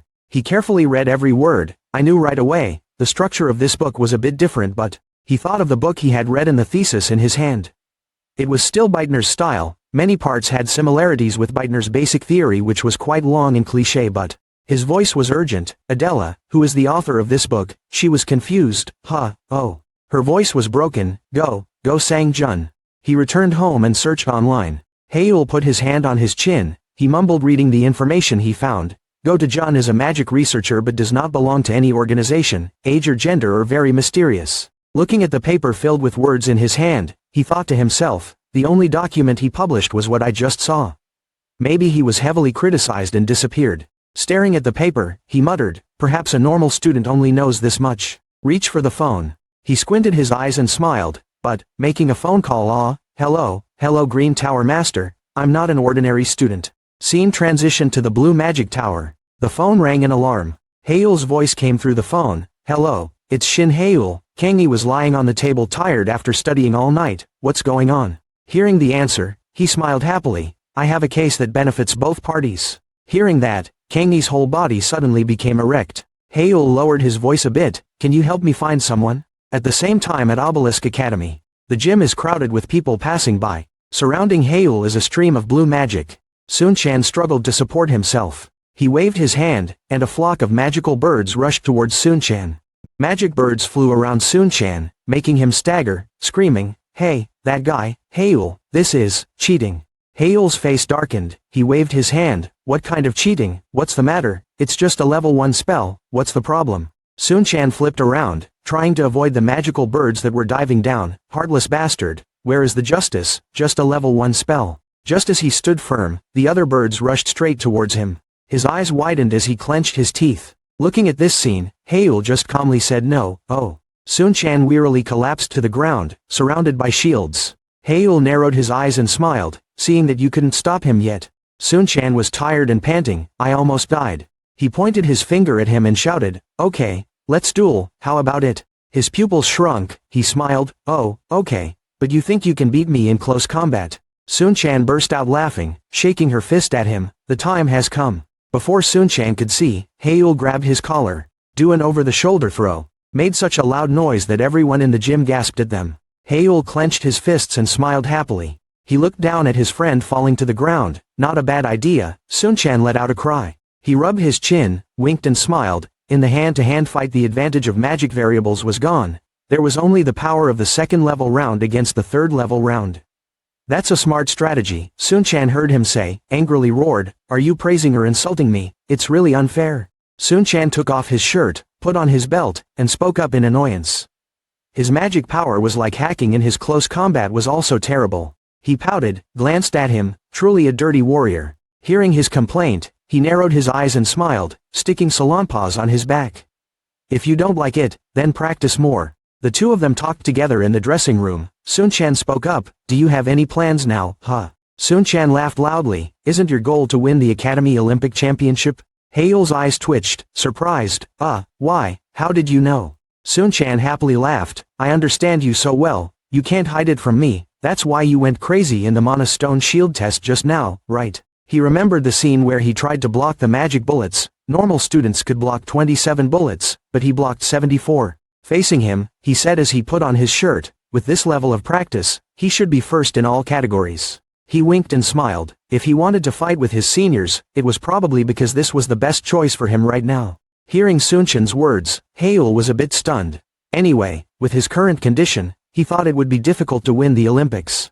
Sun-chan smiled and asked, right? Haeul narrowed his eyes, oh, I know that makes him happier. He frowned slightly, remembering the two top-ranked people of the academy, and the most popular person this year was a level 5 mage. With your level 2 magic, it's impossible. Haeul thought silently, Sun-chan was right, to win the Olympic prize. He remembered the magic book again. Of course, with resonance, he could still use level 3 magic, but it wasn't much different. To confront them, he had to at least reach level 4. A fire of determination flared up in his heart, but to do it, he had to find Go Sang-jun. He looked at the map displayed on his phone. Looking at the scene before his eyes, he was confused. Where is this? Kangmi used 2 fingers to clip the piece of paper, with the other hand on the phone. He spoke up, first of all, I'm sorry for taking so long to search. I didn't expect it would take a week like this. To find someone, this is also my first time. Moving to Haeul's side, he was standing in front of a big house. Kangmi's voice was still clear, getting down to business. Go Sang-jun's current position was. Haeul was a bit surprised. Wait, isn't that the same old bookstore I used to go to? He's here. That bookstore is located in a crowded street, right under my eyes. Who would have imagined that this person would be in a store right near the school? He remembered how he struggled with a pile of books, thinking to himself, after finding someone's magic unsuitable for me, I always sought out magic knowledge from magic books and old books. I was always curious about where Idrid's secret language came from, but he remembered the magic book filled with characters. Could it have originated from here? He opened the door, spoke softly, and asked. A man who was taking out a book spoke up, huh? He walked up to Haeul and said, "Oh Haeul, long time no see." I happily asked, "Are you okay?" The old man lowered his eyes. "Of course, I heard you know how to use magic now." The old man exclaimed, looking even healthier.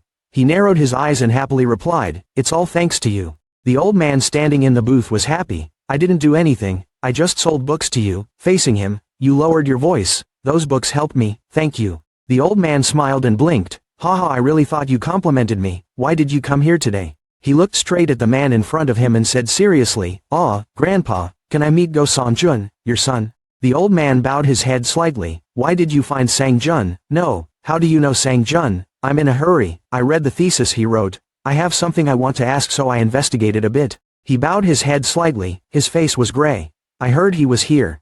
I'm sorry if what I did was a bit nosy." The old man gently rubbed the back of his neck helplessly. "Essay, ah yes, there really is such a thing." He frowned slightly. "Okay, I'll let you meet him." He quickly bowed his head, thanking him. The old man was a bit embarrassed, but he lowered his voice slightly. "Even if I met him, you still wouldn't have an answer."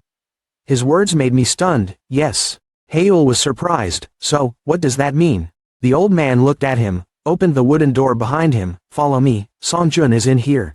Through the wooden room, the two walked to another door. The old man turned his head towards him and lowered his voice. "Come in, this is his room." The scene before his eyes made him mutter in shock, "Go Sang-jun." Inside the room a man was on an oxygen machine. There was an IV needle in his arm. Before the eyes of the old man and Haeul was a man lying dying on a hospital bed. The emaciated man closed his eyes. Haeul was surprised. "This man," the old man sighed, reaching for the chair. "Yes, my son Sang-jun." The two sat down under his hospital bed. Haeul glanced, looked at the man next to him. "Can you ask if something happened?" The old man replied in a low voice, "Okay." He looked at the man on the bed. Sang-jun, having broken the biggest taboo. He had a pale face and bowed with his hands clasped together, like that of a magician. Haeul looked at him wonderingly. "Taboo? Which one?" He crossed his arms and answered him. "When performing mana circulation, it violated the biggest taboo of a magician, which is to circulate mana into his brain." He was shocked and his eyes widened. He remembered himself floating in a space full of mana. What, circulating mana into his brain? That's what he did. He clenched his fist. Why did he do that? The old man raised his head slightly, his eyes closed tightly, which was necessary. Remember when Sang-jun was still healthy, he immersed himself in the pages of his thesis, to establish the theory of the thesis, which completely collapsed in the middle. It said there was no other way and circulated mana to his brain. Both of them looked at him, lying weakly on the hospital bed. The old man continued, "I should have stopped it at all costs." Looking at the haggard man before his eyes, he silently assessed, this person, to what extent was he close to high-level magic? The old man narrowed his eyes slightly. "Anyway, I'm sorry, I can't satisfy your curiosity. Sang-jun would probably be happy to talk to you." He slightly lowered his eyes, confused, and replied, "It's okay, I'm also sorry for bringing up this matter. I've already reminded you of your unhappy feelings." The old man patted Hajul's shoulder gently and replied, "It's okay, don't worry, I know you're very hardworking and really care about books." The old man remembered the times when you diligently searched for books on the large wooden shelf. You were always looking for magic books, reminding me of Sang-jun, making me very happy. The two talked until dawn. Haeul carried his bag, stood in front of the old man's counter. "Sir, if it's okay, can I take a look at the book your son used to research?" The old man rubbed his chin. "I mean Sang-jun's books." Okay, instead of rotting, it's better to let them go to those who need them." He raised his hand in front of you. "But I have two requests." He put his hands on his hips. "Well, if you read his books and write an article about space magic, can you write Sang-jun's name in, even just once?" He quickly replied. "Of course, I will definitely do that." He folded one finger. "Well, the second is." He crossed his arms across his chest and said, "Under no circumstances should you risk sending mana into your brain." He suddenly felt guilty. "Yes, I promise I will." He led him through the wooden door. "Okay, this is the book Sang-jun studied." The old man rubbed his chin. "As for the book you need," following the old man, he noticed a book on the shelf.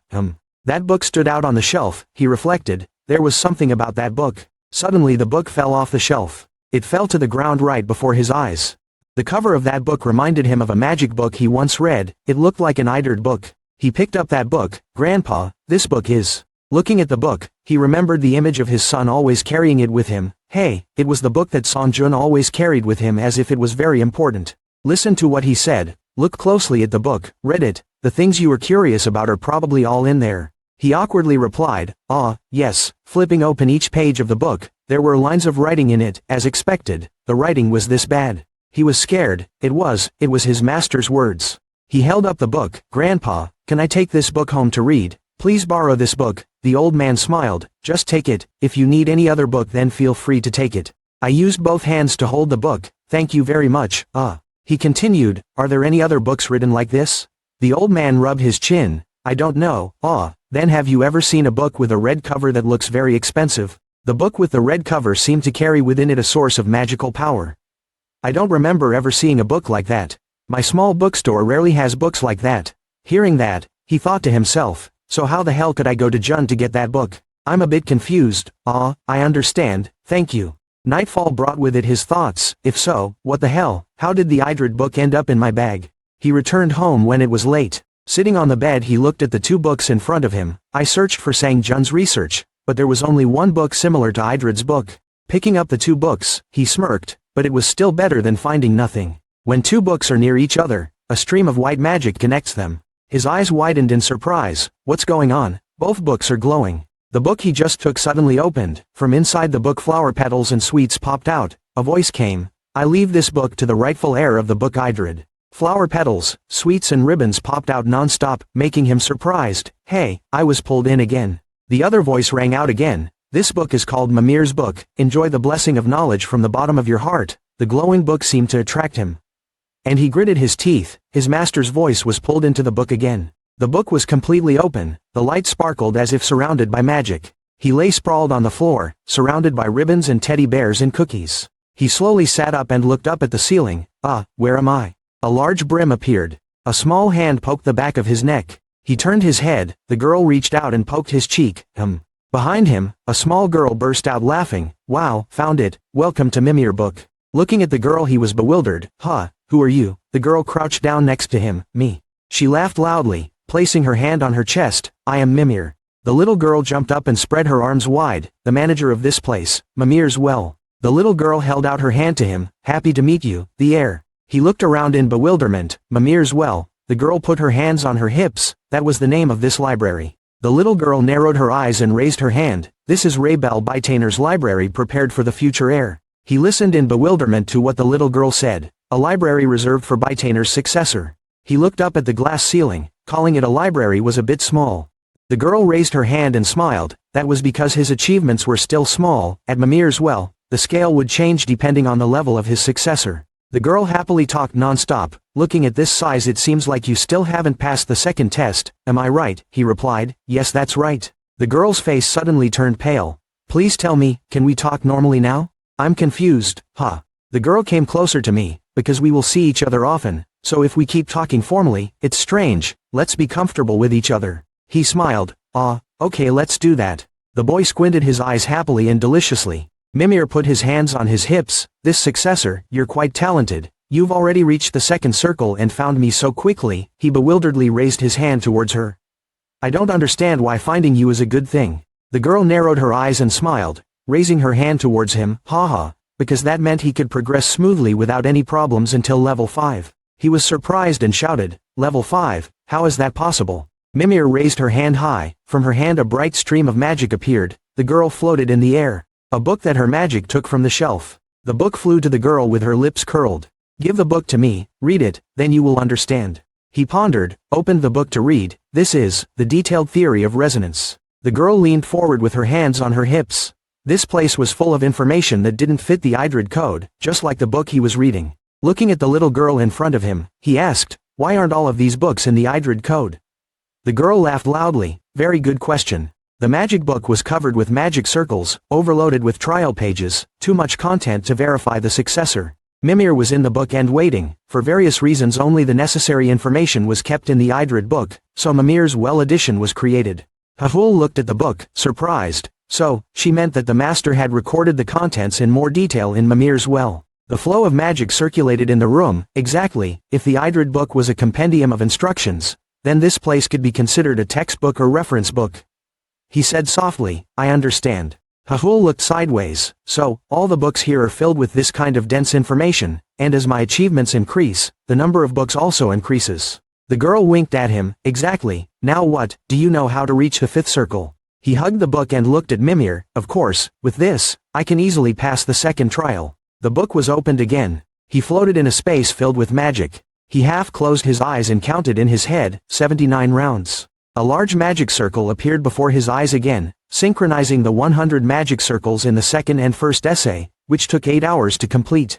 He remembered Mimir's book on the table, but since he met Mimir's well, he could process 79 rounds at once. Inside the trial space, he leisurely sat down and smiled. Recently everything he did was really difficult.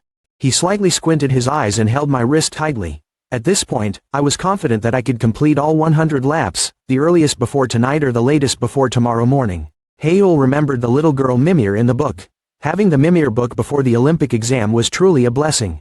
He continued to reason until night fell. Along the long hallway he walked slowly following a maid. As I walked, I thought to myself, why did my father call me? Could it be to reward me for the Beak Sahyuk incident? Just thinking about it, the image of Sahyuk being knocked unconscious at his feet appeared again. Looking at the hallway in front of him, his train of thought continued. I was planning on spending the whole day in Mimir well after school, why now, but it's still important. The maid, after bringing him over, bowed respectfully. Sir, Mr. Heyul is here. A slow voice rang out, come in. He opened his mouth. Sir. Inhyuk puts his chin on his hand, sits down. I'll get straight to the point. He sat cross-legged facing him. Unlike last time, this time I did not contribute 100%, it cannot be denied that I contributed more than half. He frowned. Combined with the last time my monostone mining rights share was 26%. He looked at him seriously. Yes, Inhyuk continued. You have brought a big profit to us so you deserve a reward. His face was serious. Do you want anything? He squinted his eyes. Yes sir. He put his hand on his thigh and placed his other hand in front of his chest. He wanted the ancient relic to be kept deep in the family's vault. Inhyuk's voice was low. Ancient ruins, okay. I don't believe in those nonsense delusional stories about secrets hidden in ancient ruins, they are just antiques. He looked at him seriously. No, I don't think so. I don't care about legends about ancient ruins. I believe even legends hold the truth. He sighed and rubbed his forehead. You're still too young to believe in those fantastic stories. He pointed at him. If that is your choice, I will respect it, but you can only take one. He happily replied, yes, thank you father. Inhyuk rested his hands on the table. So which ancient relic do you want? He said softly. Yes, I want it. The treasure vault door is always closed tightly, which is located in the nation's treasure vault. The white robe is carefully stored in a glass cabinet. He smiled because of Ray Bell by Tainer's cloak. At the magician's family treasure. The maid gave Inhyuk a black box with a golden dragon pattern. I put it before your eyes, please, I hope you won't regret this choice. He took the box. Yes thank you, father. He squinted his eyes. To believe such a silly thing, you are really too young. He gently reminded me, practice diligently so you don't have to regret it later. If you want to go back, tilt your head and smile, it's okay. He sat in a black car returning home. Inside the car, he sat with his arms crossed and mumbled, most of the ancient relics our family owns are real. He glanced at the box next to him, Ruabel Beitner's cloak. He smiled, if this is really his teacher's robe, a 30% magic stone mining right is nothing. Wait, but is this really his teacher's robe? I opened the box, what if it was fake? He was surprised. Picking up the cloak, he gasped, isn't this a thread of pure magic power? Through skillful hands each magical thread is woven together, magical thread, a superior technique where magic stones are refined and spun into threads through manipulation technology. The robe he had just obtained sparkled covered in magical fibers. In the entire world, there were less than 30 artisans who could process magical fibers. This was not something that only used a portion of pure magical fibers, but this entire robe was made from full magical fibers. He smiled happily and lifted the cloak. Moreover, how could such advanced technology exist in that era? Compared to this, the recently produced artifacts made from magic fibers cannot compare. Right, I have never seen such a thing. His eyes opened wide and he opened his mouth to laugh. At his villa, he sat on the bed and grabbed the front of his robe. He discovered an inscription on the shirt, a signature here and this horribly bad handwriting. He's helpless, he's definitely my teacher, I see him every day, so I'm used to it.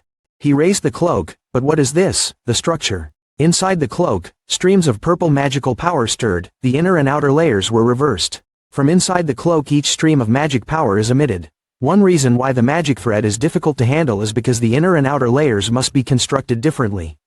The inner layer is designed to enhance mana conduction and usage efficiency. The outer layer is designed to block magic conduction, in order to minimize damage. Someone puts a cloak on their body, a purple magic circle appears. Each stream of magic power seems to intertwine and merge with that person, but the structure of this cloak is completely opposite. Which means that the outer layer enhances the efficiency of magic operation and takes more damage, while the inner layer prevents magic loss, reducing the wearer's ability to lose magic power.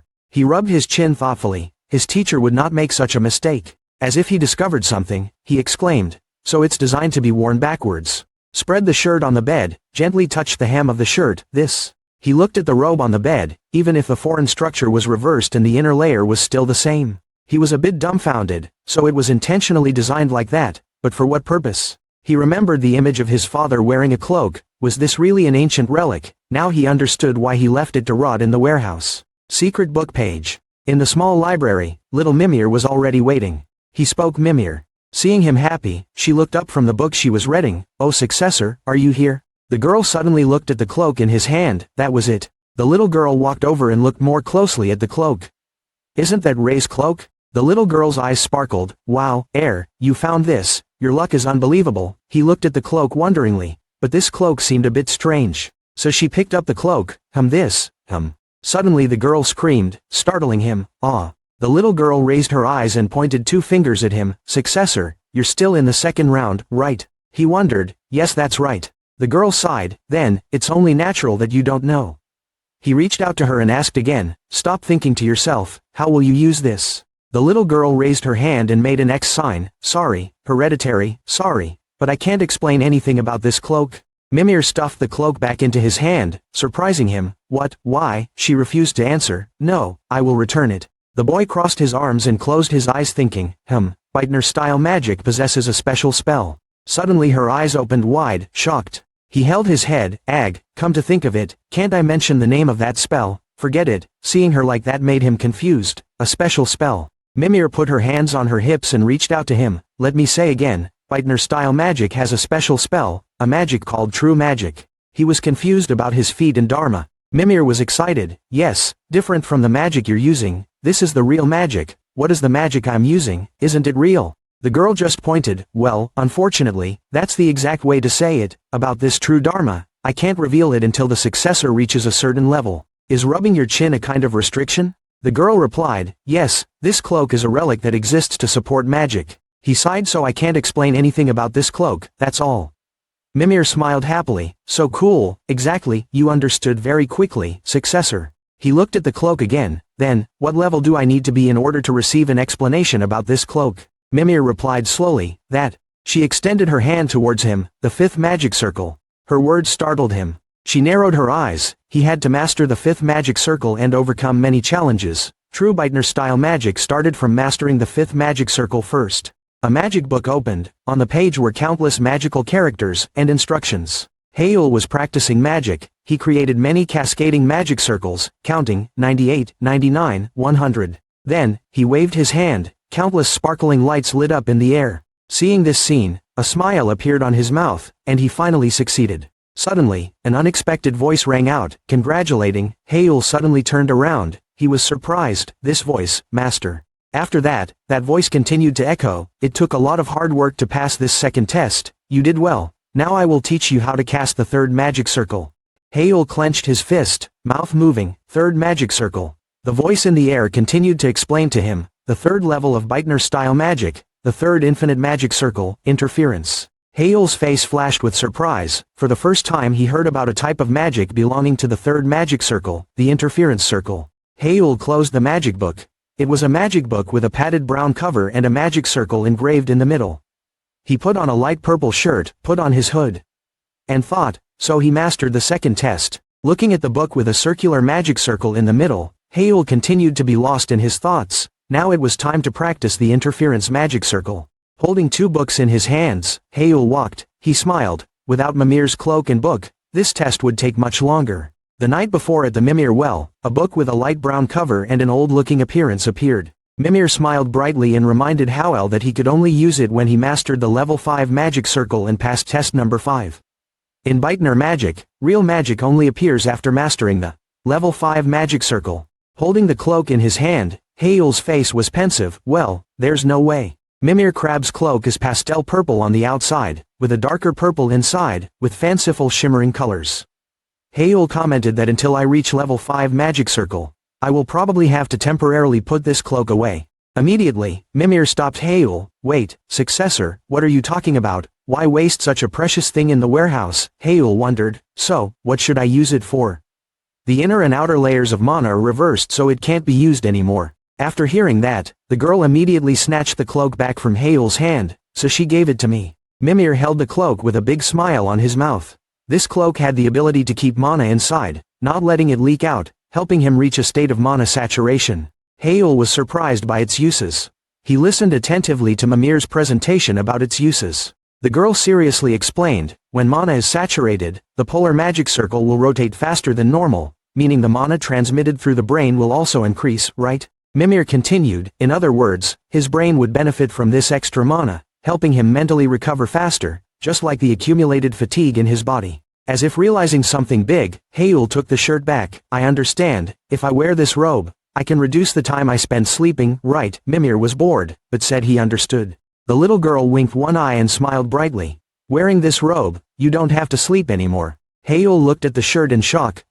Don't you need to sleep already? Mimir was proud, laughing loudly. That's right, just wearing it for about 5 hours a day, he was in the best shape. Hael looked bewildered. The girl continued, besides, this is just a side effect. It's okay to tell the successor, because this is not the real power of the cloak. Hael's mouth curled up. He was excited. I wanted to quickly practice the level 4 magic circle. Mimir put her hands on her hips, boldly, but you know this only works for you, for others this is a poison, don't let anyone borrow it. Hael held the shirt.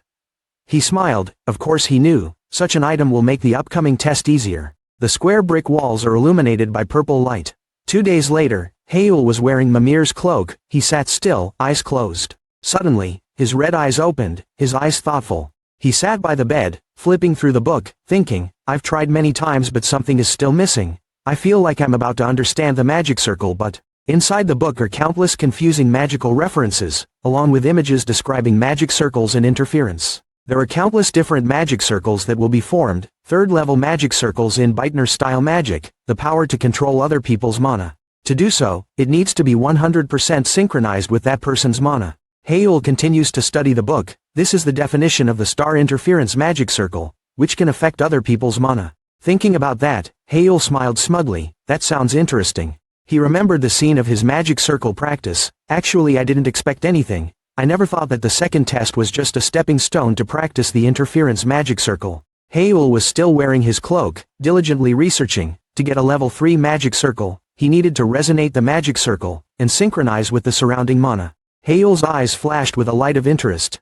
As they continued to resonate, a level 3 magic circle will form. Hael stood up, determined. Okay, this time I will definitely succeed. Closing his eyes, Hael took a deep breath. Fully fucked, mana was abundant in the air, and mana was saturated in his body. Imagine sources of power that seemed to be dancing in the air, feeling like you were building a new house. Hael sat cross-legged, feeling all that magic power. He concentrated his mind, his body relaxed, the surrounding mana seemed to be dancing on him. Many magical vortices were starting to form, creating a home within my body. Mana was being absorbed. Hael immersed himself in the flow of magic running through the air. Let's play together. Here, I hear the sound of mana. Immersed in power, Hael smiled. It was great. He closed his eyes, feeling with all his senses on his body. It was so warm, he didn't want to leave at all. Hael's whole body feels like it's floating in the air with mana. It's so refreshing. If I've reached this point, I'll be able to practice soon. Just need to continue resonating like this. Let's play a new game. What are we playing? The surrounding mana is starting to connect, creating a playing field. Shake hands in a circle, sing and dance and become one. At this time, a lot of sweat was flowing on Hael's face. He cried softly, it's too hot. Even if the mana amplification rate is only 1%, my body still won't be able to absorb it. Began to continue the work of immersing myself in magic power. By controlling that 1%, the mana stabilized in my body. Gradually, I reduced the amplification rate to 0.01%.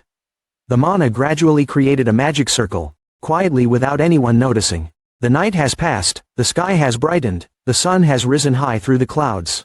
Sunlight shined through Hael's room door. He had been researching all night. Suddenly Hael raised his face was now drenched in sweat. Haeul stood up and exclaimed, "It's over." After that, Haeul immediately raised his hand to cast a spell, a level 1 magic circle, calming his mind. Right behind the level 1 magic circle was a light that mixed with the blue, level 2 magic circle, resonated, and now, he clenched his hands into fists, preparing. A multicolored light surrounds Haeul, the third infinite magic circle. The third magic circle was formed, colored circles surrounded Haeul. This was, the third infinite magic circle, interruption. Haeul was tired but he was very happy, he had finally completed the third spell, the intermittent spell. Thinking about the magic circles just now, Haeul determined that he needed to get stronger as quickly as possible, to reach the 5-round master level. The sun has risen, the sunlight shines on the high mountain peaks. Haeul was resting on a high tree branch, letting small birds perch on him. He lay quietly on a tree branch, his hands resting on his head, thinking, a test of survival. It is a large-scale test in a large training area, in the mountains of Gangwon province.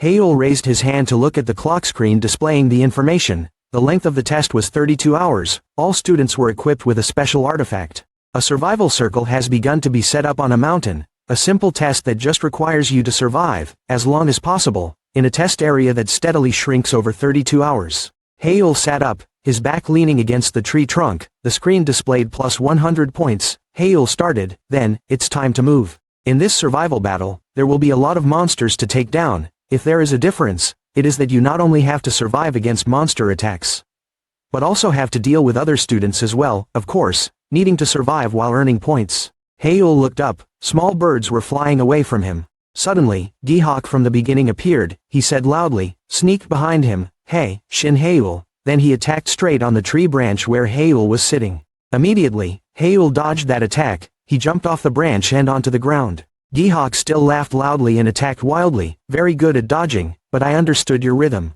Haeul was not afraid at all, he jumped up, threw a punch and rushed straight towards Gihawk. He immediately used it, blocking the wall, his mouth still smiling sarcastically, "You idiot, if you don't have a fist you can't do anything." Haeul's eyes never showed fear or any emotion before Gihawk's provocative words. He used a third-level magic circle, interrupting, attacking the Gihawk's shield wall directly. Haeul's attack caused the barrier wall to crack a large chunk. Gihawk was surprised, he sweated in panic, his mouth cried out, "What?" The barrier wall shattered after Haeul's blow. Gihawk was pushed to the ground. He fell over, his butt hitting the ground painfully. He gritted his teeth and looked at Haeul angrily, his barrier wall losing to something like a geode. After saying that sentence, Gihawk also passed out. Haeul stood above and looked down, laughing, "You idiot, why are you so proud of sneaking attacks?" He placed a hand on his neck and squeezed gently, and even shouted loudly while attacking. Haeul cast magic on his hand, it was the multicolored magic from before, smiling, "This is the power of disruption." Recalling his attack from earlier, Haeul analyzed, weakening the core of the 2 barrier wall magic, and punctured it with a magic circle of brooch. Haeul is still remembering the fight scene between him and Gihawk just now. He was lying unconscious on the ground, the sounds of students calling Gihawk, bin type were heard in the air. Haeul left the Gihawk lying there, he turned away, he commented, because it let its guard down, it worked perfectly naturally. Haeul's watch shows a notification, Shin Haeul received 10 points. You comfort yourself, it's off to a good start. The sky is clear blue, white clouds float across the sky. With both hands in his pockets, Haeul strode down the forest path, thinking as he walked, I think I have grasped interruption, with this progress, interruption can be effective. Not only against 2-round magic, but 3-round magic as well. While walking leisurely, suddenly a dark shadow appeared from behind Haeul. He immediately noticed, an attack flashed across his face. Haeul immediately used a level 1 magic circle, burning down the road ahead, fireball. His face changed color, his expression showing surprise. A group of monsters is moving towards Haeul, even monsters are coming from behind, that is, blood-sucking wolves, I'm surrounded. Haeul glanced at the surrounding wolves, he speculated, it seemed they were attracted by the sound of the previous fight. He turned around, activated a few joints in his arms and legs, and slowly said, well, if he were a normal student, he would complain about having to fight constantly. He smiled triumphantly at the wolves, but as for me, who had to dominate the top position in an overwhelming way, I was extremely grateful for this situation. The wolves looked bloodthirsty, they looked at him, raised their heads and howled. After that, the whole pack of wolves rushed towards Haeul, he just smiled, started to fight, challenged, come on, scabby dogs. In the observation room, the monitors were watching Haeul's battle on the screen. The teachers started commenting, Adella Satirat, Ji Sunchan. The blue-haired teacher looked at the screen and continued, Kim Kangsu, Ma Jae-hik, these students are truly outstanding. They continued to discuss, if things continued like this until the end, they would easily be in the top 10. But wouldn't it be very difficult to stay until the end? The blue-haired teacher turned to look at the other teacher. She gave her opinion. By the way, it seemed like there was no one left. A teacher was watching the scene of Haeul fighting the wolves, doubting Shin Haeul's skills as well. Brown-haired man with a serious face, Instructor Go Chonsu. His eyes turned gentle, the corners of his eyes lowered, his mouth smiled, yes, that's right. The red-haired teacher on the left quickly objected. He clearly didn't look like someone who could be judged as not competitive enough and dismissed. The teacher on the right objected. Dismissed? He had excelled in the top position in all the previous training exercises. In the statistics, Haeul is ranked first, and even now, he is leading with an outstanding score gap. Haeul was taking down the monsters one by one. The teacher continued. Even more surprised was how he knew the habit of the bloodclaw wolf, and deliberately did not kill it until it called the whole pack to come. That was also extraordinary. When a bloodclaw wolf howled, the whole pack would rush in even if they were 5 kilometers away, using that habit to accumulate kill points. The red-haired teacher smiled and closed his eyes.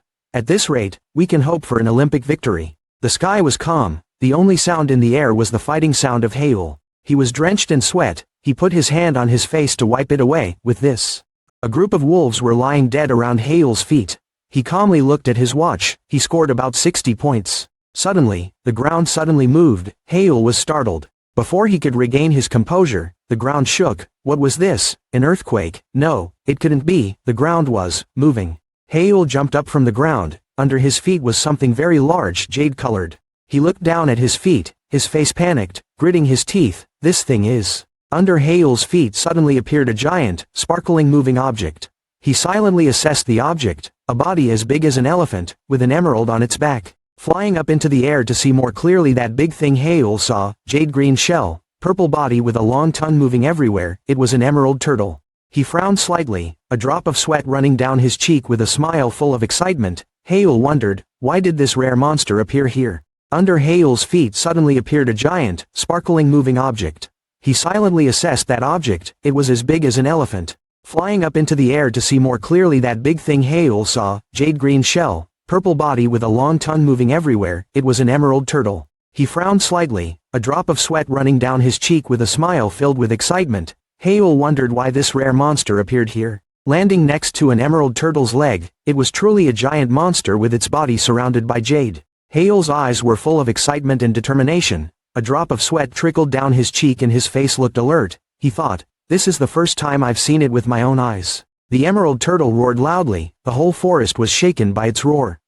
Haeul stood in front of the monster and had prepared himself in advance. Let's fight. At the Obelisk Academy, the evaluation tower in the outdoor training ground, the sky was clear and the atmosphere was filled with peace. Sitting in the building were 5 teachers observing and evaluating Haeul's entire monster encounter. One spoke up, Haeul and the emerald turtle. A young teacher spoke up to the others, initially, to escape danger, and the purpose of this was to expand the range of available options, such as students cooperating with each other. It was a rare type monster introduced into the main training ground. The blue-haired teacher and Mr. Chonsu, with an unhappy expression because they were worried about their students, continued the teacher's words, no matter how talented Shin Haeul was. There was no way he could confront that thing alone. With its giant body, every step it took made the ground crack. The emerald turtle, a turtle-necked reptile monster, was equivalent to the 4th grade of level C. Characterized by its strong defense, it is the natural enemy of magicians. A human like Haeul standing in front of this monster immediately becomes small and weak. The emerald turtle began to enter a fighting state. It roared, causing the space to shake, lifting its giant legs slightly to prepare for a fight. As soon as it set foot on the ground, the weight of its feet caused the surrounding soil to crumble, forming a deep hole. The monster started to attack Haeul. He gently jumped into the air and dodged its attack. His face was not filled with excitement and confidence when fighting this monster. With a smile full of excitement he thought to himself, if I catch this monster, I will receive a large amount of kill points. The emerald turtle began to use his long tail to attack Haeul at extremely fast speed. After a moment of surprise, he dodged its attack. When it was his turn to counterattack, Haeul jumped high with a focused and serious face to use the barrier technique. Haeul, with red eyes filled with determination, stood on the barrier he created and walked towards the monster. But the emerald turtle's strength was greater than he imagined. Before he could touch the barrier, it used its long tail to smash it and Haeul was thrown straight into the sky. Inside the building, the teachers were observing the battle between Haeul and the Emerald Turtle. They admired his agility, avoiding attacks by using the barrier wall as a stepping stone.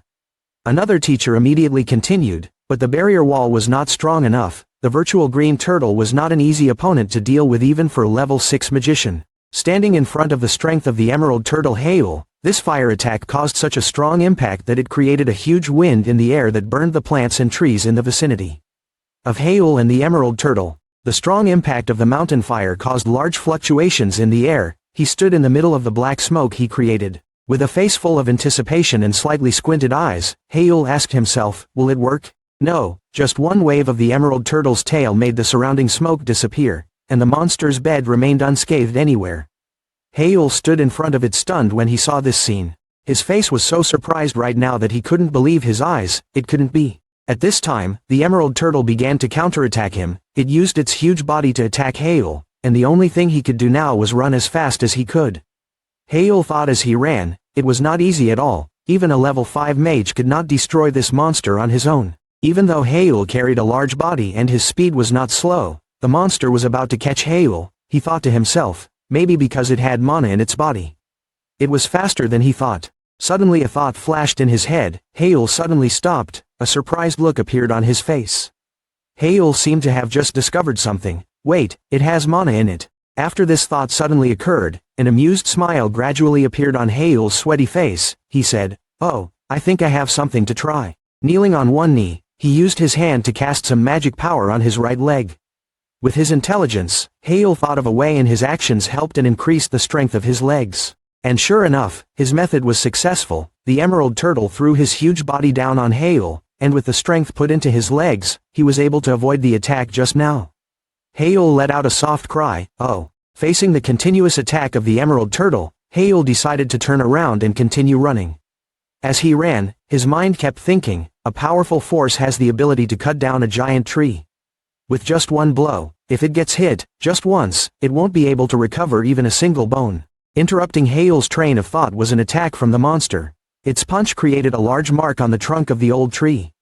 Haeul's face was no longer calm. He dodged the attack with a panicked expression. After the powerful attack of the Emerald Turtle, Haeul thought, if I keep running like this I won't be able to win. I have to fight again. Standing under the monster's huge body, Haeul decided to turn back to fight it directly. The monster struck Haeul with one blow. He quickly used it to create a barrier, but the monster's power was so great that the barrier threw many fragments into the air. Haeul was surprised. What kind of power is this? His hands still tried their best to maintain the barrier wall. After the direct attack just now, Haeul realized, I underestimated it. I couldn't even block this attack. And so he used more magic power to resonate. Haeul began to grind his teeth, his eyebrows furrowed. It was clear that this was not an easy opponent to deal with. He judged that this was a direct confrontation. Before Haeul's attack, the Emerald Turtle roared in pain. Its roar probably shook the entire sky. Haeul said that immediately after the attack, it would not be able to move until it regained its strength. Take that opportunity. Right now, standing in the middle of the windy space, Haeul uses wind. He landed in front of the monster, which extended its long tongue in preparation to attack Haeul. At this moment, his memories suddenly rushed back. He remembered that when he was young, he sat on a chair and read a book. He remembered that he had read in a picture book when he was young.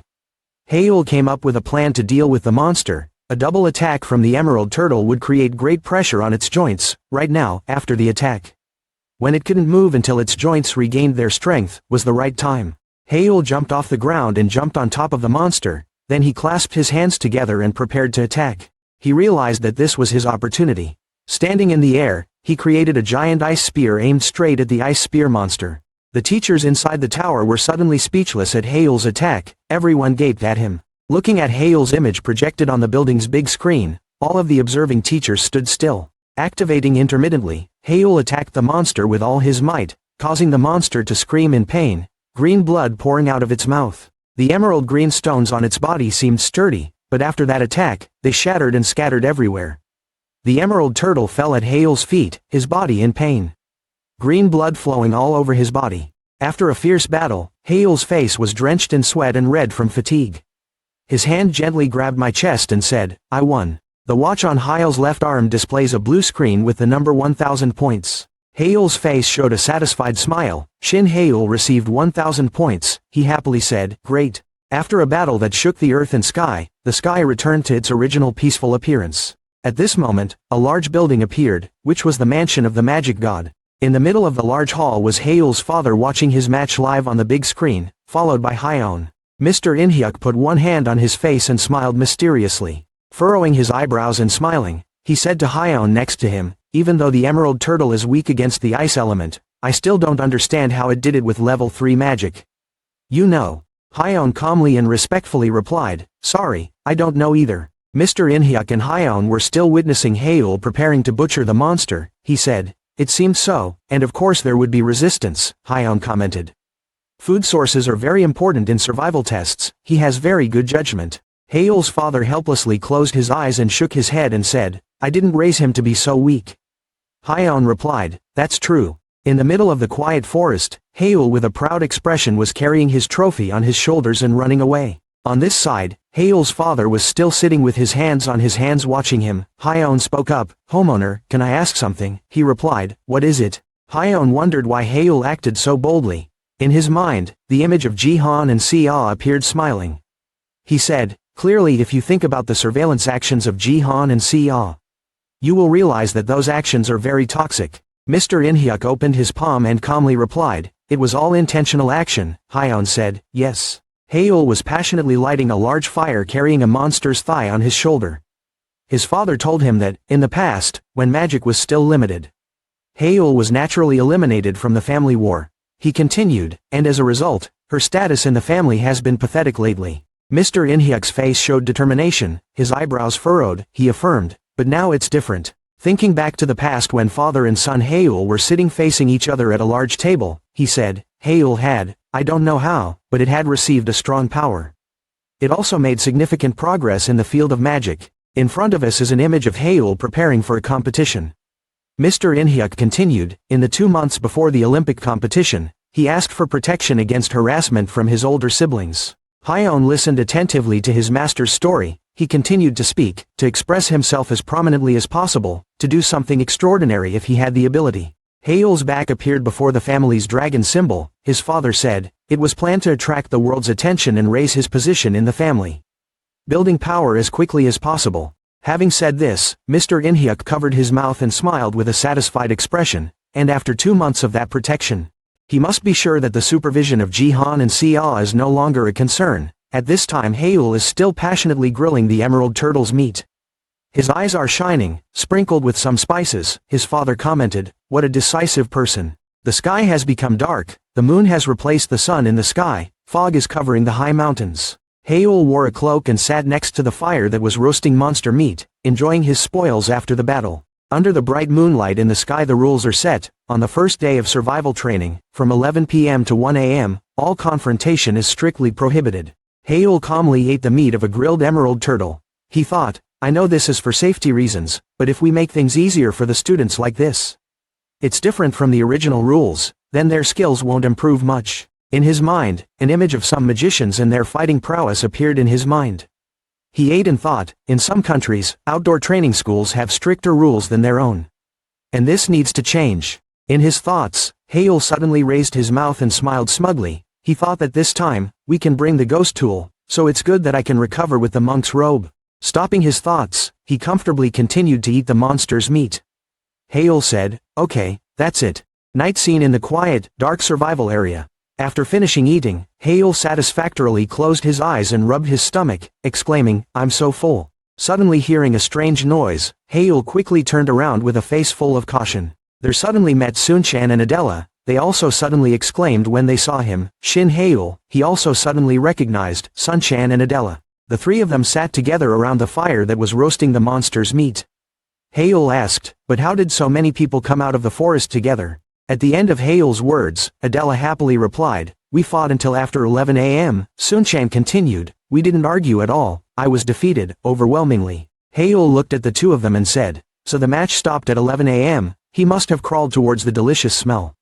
In response to Hyul's words, her happy face said, he was right. Sunchan and Adella seemed to be very hungry. looking at the food with hungry eyes. Sun-chan asked in admiration, "The scent is so attractive, so when will you give us some?"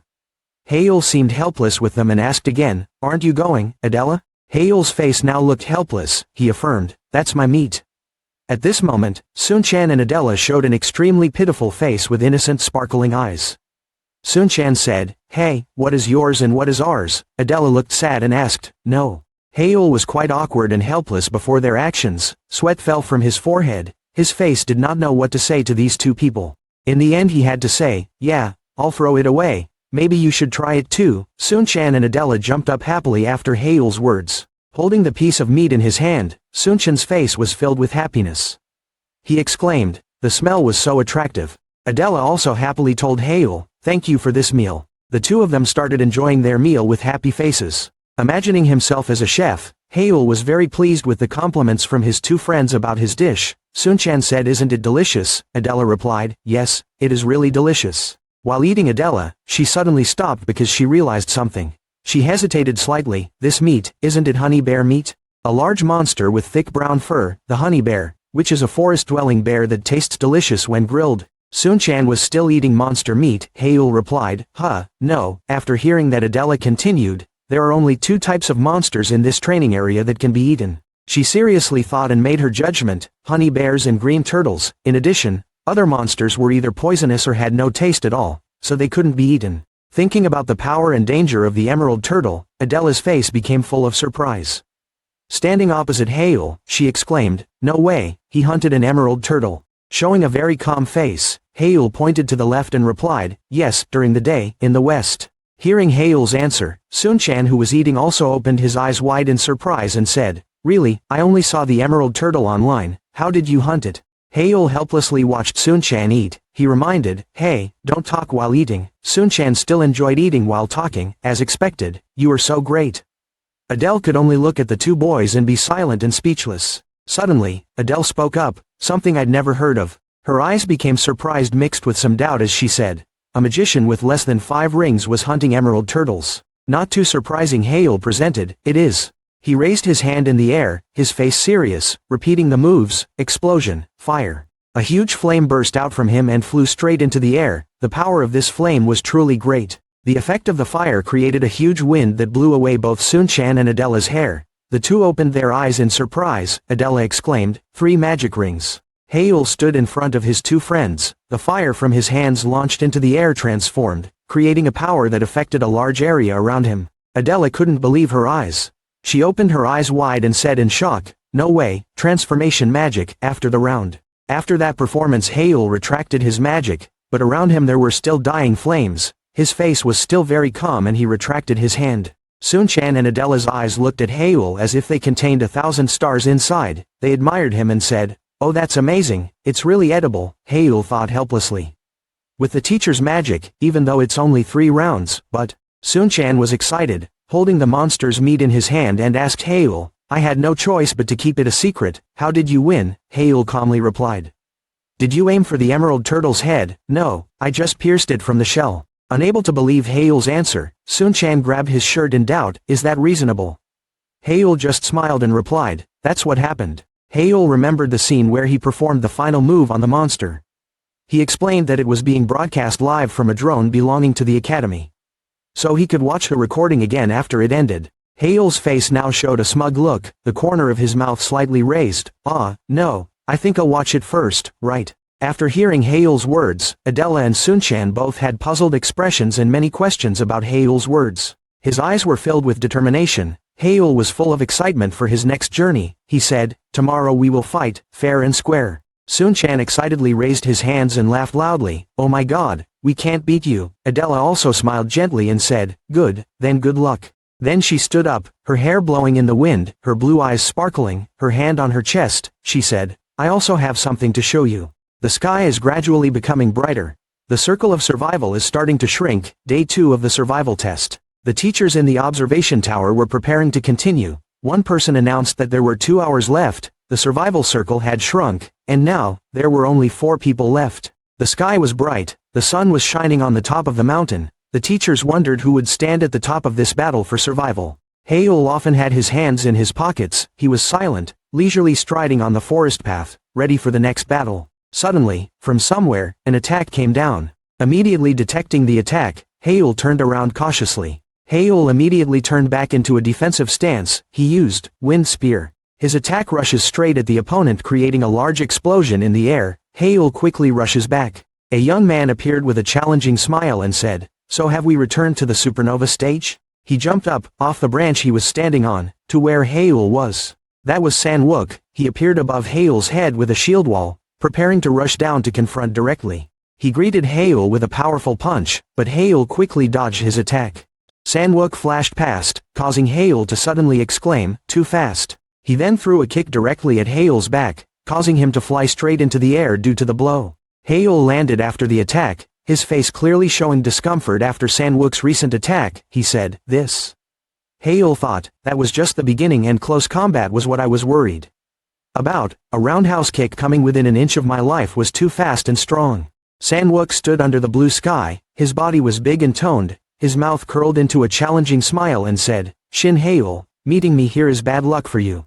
"That is, a melee mage, Ji-san." Haeul quickly took a fighting stance. He replied, "Sorry about that, but I think that's lucky. The bright sunlight is shining down on the mansion." In the past, there was a time when San-wook easily defeated another magician, causing him to collapse and him to turn and walk away. After the bustling crowd of spectators Haeul witnessed all that scene, one person in the crowd still whispered, it was indeed Ji San-wook, the body-strengthening magic was the strongest. After winning, San-wook was just silent with cold eyes. He said nothing. In Haeul's thoughts, for 2 years, he was one of the 2 best martial artists here. Haeul and San-wook stood facing each other in fighting stances. Haeul thought, as expected from body-strengthening magic. Haeul with eyes filled with caution he thought, he is not a simple person to defeat. San-wook is very confident and excited about this fight. Pouring magic power into his hand, Haeul clenched his hand into a fist. He thought, if that's the case, I will too. After that, Haeul strengthened his body and prepared to fight him in close combat. San-wook's eyes sparkled with excitement at Haeul's attack. He smiled and said, "A direct and fair fight, that's cool." At this time, at the Obelisk Academy's outdoor training ground in the evaluation room, the teachers were observing Haeul and San-wook's match through the big screen. A teacher spoke up. It seemed like Shin Haeul and Ji San-wook both chose to fight using body-strengthening magic. Another teacher spoke up with a thoughtful look on his face. This match is clearly beneficial for Ji San-wook.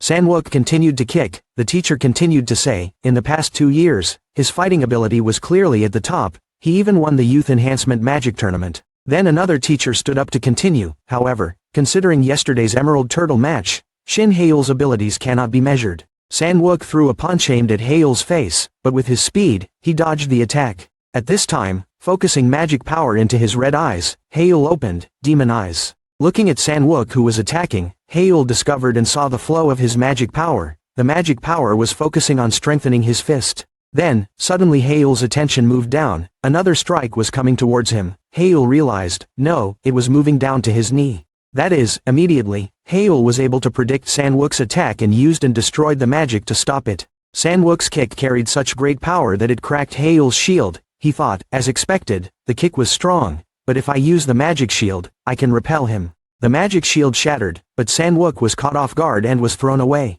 His face was slightly surprised. A drop of sweat flowed down his cheek. Haeul was also surprised at this time, destroying the shield. I've never seen this magic before. Is this really the return of a genius magician? Not only Haeul, San-wook also had the opportunity to open his eyes. His eyes clearly showed interest. He thought, it is true that the rumors are not fake news. The 2 guys continued to fight. Haeul jumped up and San-wook attacked from below, thinking to himself, this is interesting, but I also have my pride. San-wook smiled confidently. He did not despise Haeul as his opponent, but he assured himself, I will not lose in close combat.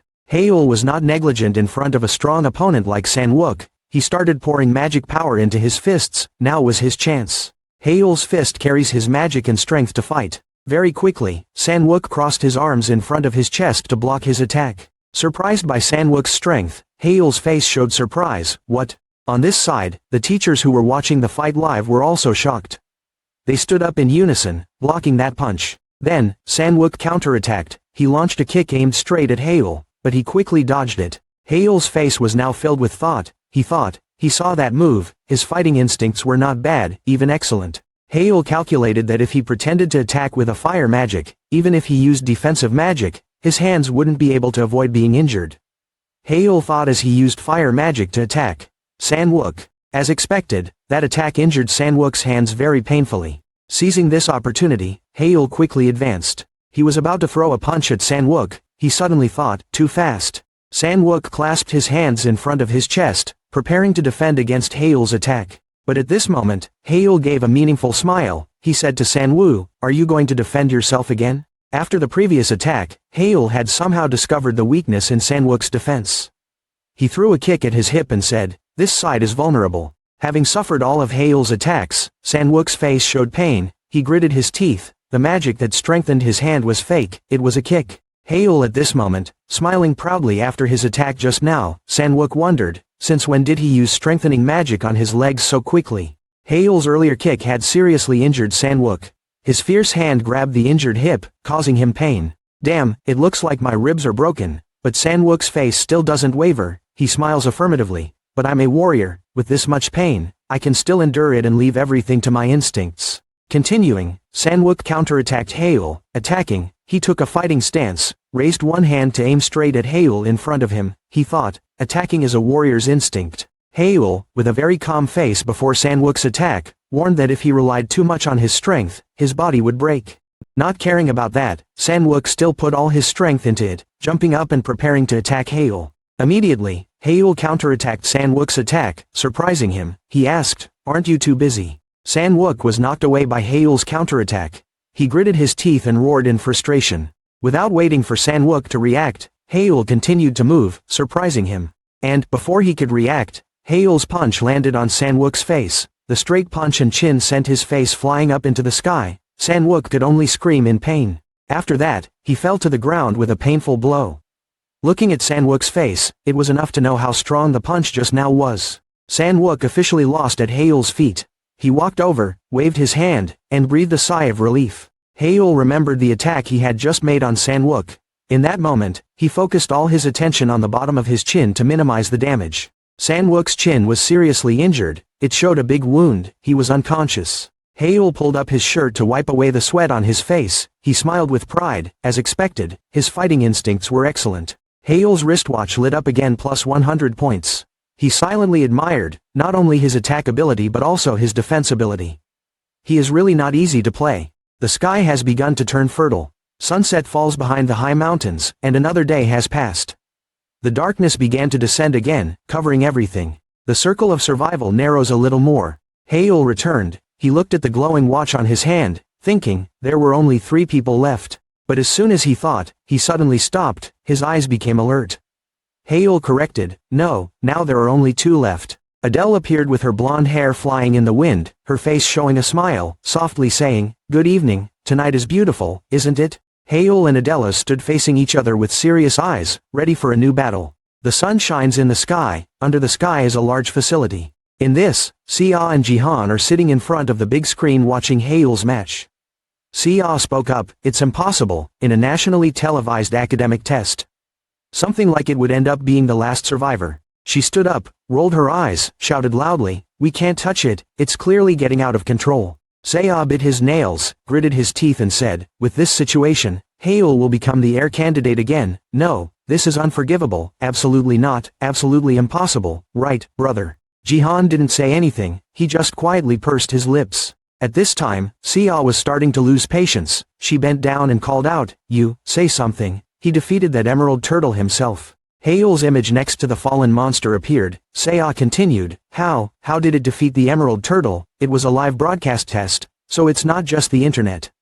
You must have seen it too." Sia slammed her hand on the table and stood up. She said loudly, "Our entire family is the same." Jihan calmly sighed and called out, "Sia, please, calm down a bit." She scratched her head, her face clearly showing confusion, losing her temper, screaming, No, how can I calm down in this situation?" Saya's eyes suddenly appeared panicked. She furrowed her eyebrows, her pupils shrank. This was it. Jihan looked at her with a look so calm that it was scary. "I won't say it twice." Saya at this moment her whole body was trembling. She backed away in fear, stammering slightly, "I'm sorry, I'll shut up, please, don't punish me." The corner of Jihan's mouth slightly lifted up into a strange, punishing smile. He gave a friendly smile and rubbed Seo's trembling head. What are you saying, Seo? His hands gently caressed Seo's hair, but at this moment her expression became extremely scared. Why did you punish me? Putting his hand on the back of Seo's neck, he smiled cunningly and said, we are brothers. Let go of his sister. Seo panicked and trembled on the ground. She stammered, thanking her brother. Jihan turned his back to Seo. He said, Haeul, that guy is always so cunning. Snatching away all the good opportunities. His hand was placed on my face. His face was sinister. He smiled and said, we are brothers and sisters, but if it keeps stirring things up like that, I can't leave it alone.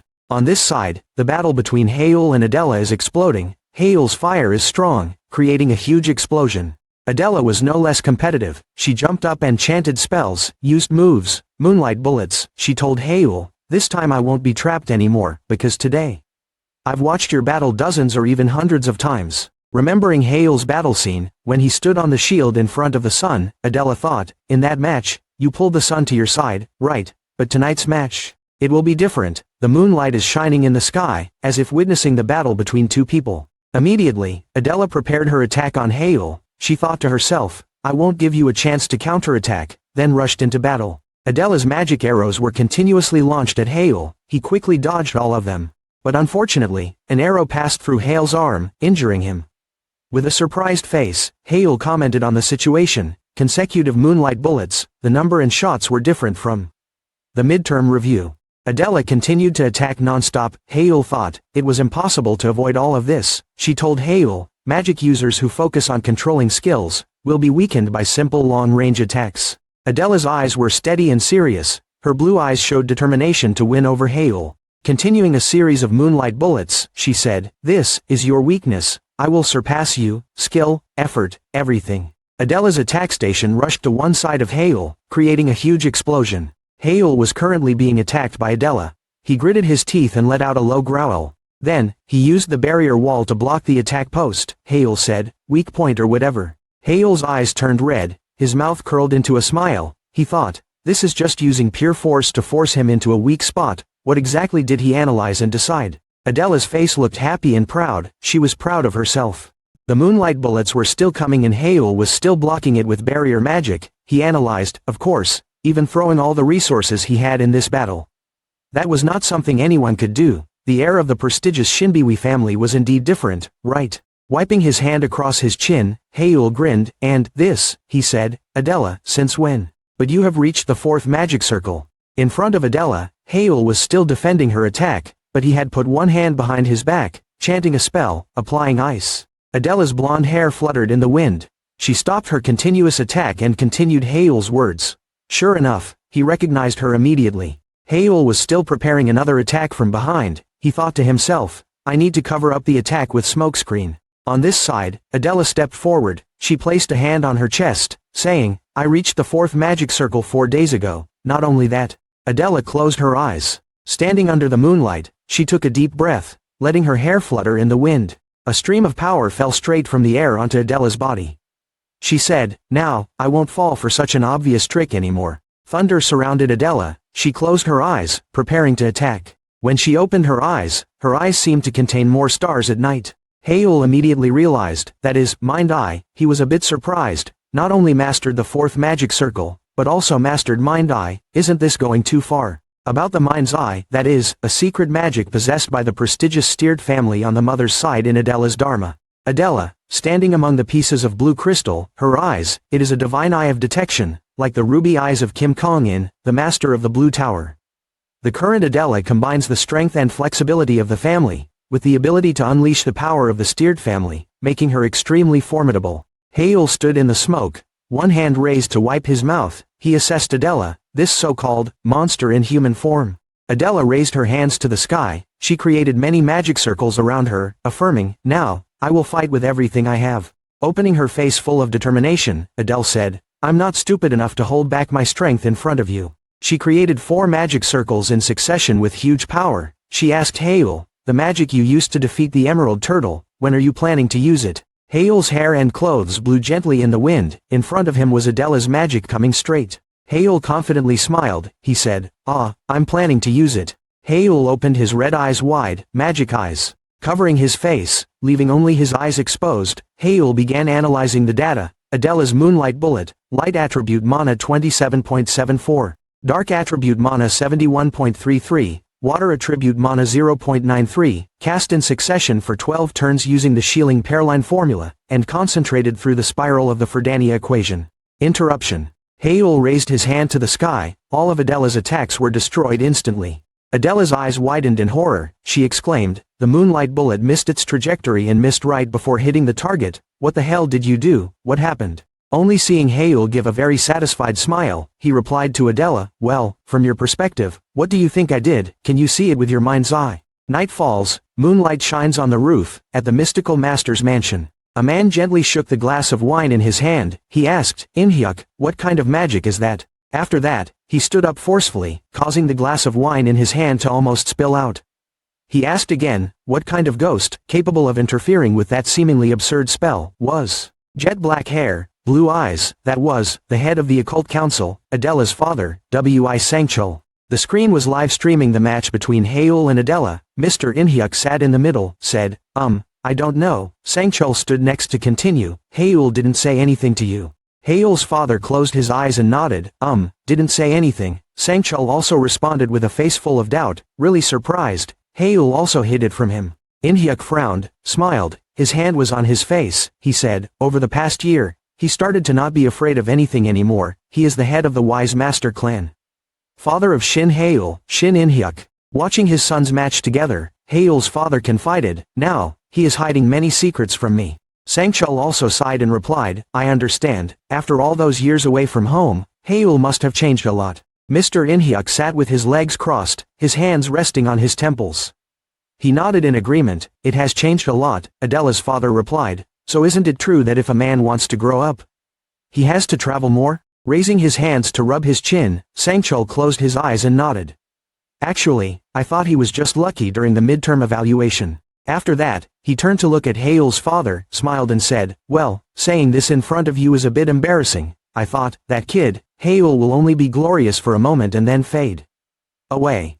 Mr. Inhyuk's eyes lowered, he said, what you said is not wrong, I understand, in the end, Heol is still a misogynist. Looking at the battle with Adella, her father said, in the past, the boy won against our Adella, not entirely because his magic was stronger, he won thanks to his own strategic mind and techniques. Looking at Heol fighting, he continued, soon, people will share all the information about Heol, and once people discover that, the boy's weaknesses will be exposed, he will soon lose. Heol's father also nodded in agreement with this opinion, yes, especially since Adella is a master at analyzing information, Changziol proudly replied, perfect without correction. My daughter's analytical skills are top-notch. After that, he lowered his eyes and sighed again, but, I must have underestimated the boy. Heol was counter-attacking. Changziol suddenly called softly, Inhyuk, you turn to look at him. Changziol smiled, I'm always grateful to Heol. Remembering the past, when Adella was in a deadlock, he confided, when my daughter first lost direction about her goals. Looking at Adella's back in the moonlight, he continued, her eyes were completely empty and lifeless, but now, her eyes sparkled more than ever. Changziol smiled happily, I'm really grateful that Heol is back. Jisoo has also started to regain motivation. On the screen, Heol was clenching his fists, the ball's magic formed into the shape of a 5-petal flower, and Inhyuk was still watching him. His eyes turned towards his friend and he softly replied, yes, that's also an honorable thing. On this side, the moon has risen higher, the pine tree has also sounded, the battle for survival has ended, the survivors please stop fighting. The mist was covering Heol, he touched the glowing watch.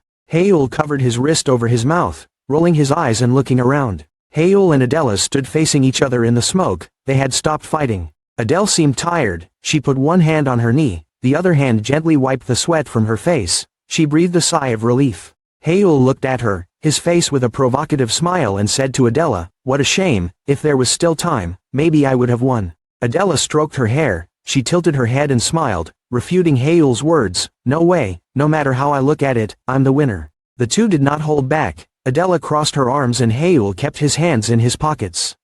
They stood facing each other, looking at each other but not saying a word. The instructor smiled and stepped forward to intervene, okay. That's enough, you two calm down. The moonlight shines on the treetops, shines down on the roads, and returns. The night gradually ended and the sky began to brighten. The next day, it was morning, at the Obelisk Academy. Adella wore a tight black outfit, her hair was tied neatly, She put her hands on her body and said to Haeul, yesterday, I was the winner. He crossed his arms over his chest and replied loudly, dream away, as usual, I am the winner. Adella wondered, since when is it usual? Not giving up, Adella replied, little by little, I have also seen your strategy of shifting orbits with magic. 5 minutes is enough, Haeul answered her. 5 minutes is enough for her spirit to be drained, she will lose. Seeing two friends arguing, the one listening like Sunchan felt it was ridiculous. You're so fed up, really, if you want to argue, go back to your room and argue, causing trouble in my room, you know how annoying it is. So, Sunchan was turned around by both of them, shouted at him, what did he know to interfere, he's the 26th eliminated person. Poor Sunchan can only remind him softly, but this is my room, I just want us to peacefully watch the video of the battle to death together. On the table were a bunch of prepared food and drinks. Sunchan spoke up, let's have a party, how could it be without banana milk? I also prepared pizza, chips and drinks. His face screamed pitifully, reserved for those people, of course. Haeul and Adella finally quieted down. Haeul reminded Sunchan that he was blocking the screen. Outside the normally quiet school, there was a noise from Sunchan's room. Hurry up, we have to start over from the beginning, it's been 14 hours, it's too much. 14 hours later, the sky became dark, the moon rose high, and the houses began to light up. In here, Sunchan had fallen asleep on the floor. On the chair there were only Haeul and Adella watching TV. Sunchan was sleeping on the floor and suddenly started talking in his sleep, a monster analyzing information. Suddenly, Adele burst out laughing. Haeul turned around in surprise and asked, what were you laughing at? She stood up, gently picked up the blanket and covered the sleeping Sunchan, and replied, I laughed because it was so funny. Sitting down on the chair next to Haeul, she spoke comfortably and had to watch a 14-hour analysis video. Haeul also turned to look at her and smiled. He replied, it's really difficult. Looking at Sunchan, he seemed to be sleeping very well. Adella was gentle. Honestly, I thought he would give up halfway and run away. She smiled. Her eyes were gentle and gentle. You have a really good friend. Haeul stood up, his eyes closed, his mouth smiled proudly. He affirmed, to me, he is the best friend in the world, a super good friend. Adella's eyelids lowered. She lowered her voice, I'm sorry. Sitting together on a sofa, but the distance between them was very far, Haeul asked a little surprised, what happened to her suddenly? Adele put her hand on her thigh. She confided, for a whole year, I pretended not to know her, I wanted to keep distance and hold on, but now, I see that all the previous decisions were wrong. I'm sorry. Adella remembers the time when Haeul and she turned their backs on each other. She pretended she didn't know him. Haeul looked calm and replied, why do you have to apologize? I'm the one who refused your signal. They looked at each other, voiced their doubts. Haeul explained, I was the one who chose to keep a distance, don't mind, well, at first I also chose to keep a distance from him. Sunchan was sleeping soundly. When he heard Haeul's words he immediately woke up. What, is what you said true? Adella was startled and exclaimed, are you awake, since when? Haeul sighed and answered Adella, he's been awake for a while, it's okay.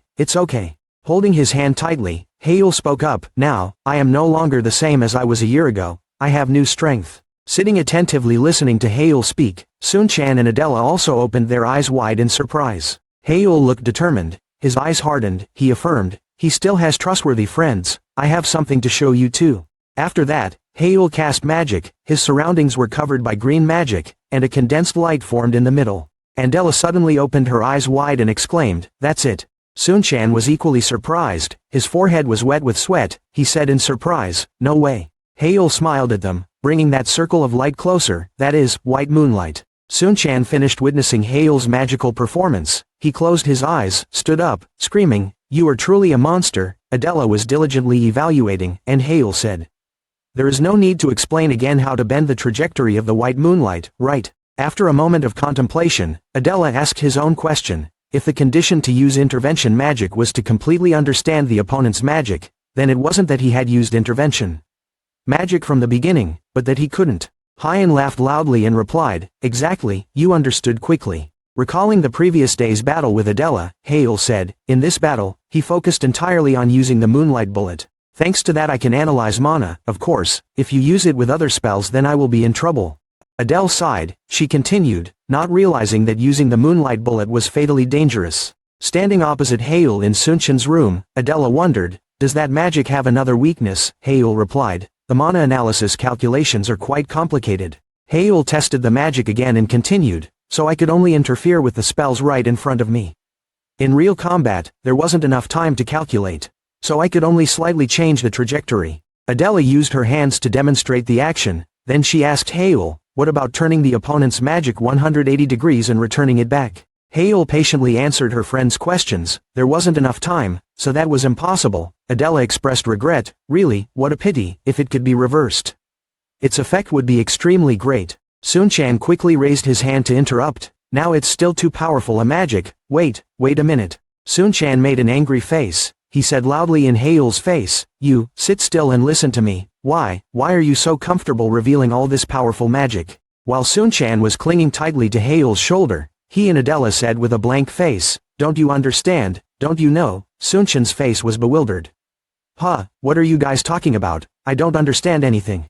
Hael laughed. Adella got serious. The two said in unison, Olympic. Sunchan now opened his eyes wide. His mouth opened in shock at what he had heard. Hael was serious. Placing a hand on his chest, he affirmed, I will take you guys to the Olympics, please give me a hand. Sunchan's eyes sparkled with tears. He emotionally called out his name, Hael. Then he changed his face again, trying to seriously hold out one hand, he said, but, Hael pointed at him, oh Jisoo, say it. Sunchan raised his hand and scratched his head in embarrassment. He wondered, Adella still understood, but, I don't have the skills to participate in such a big tournament.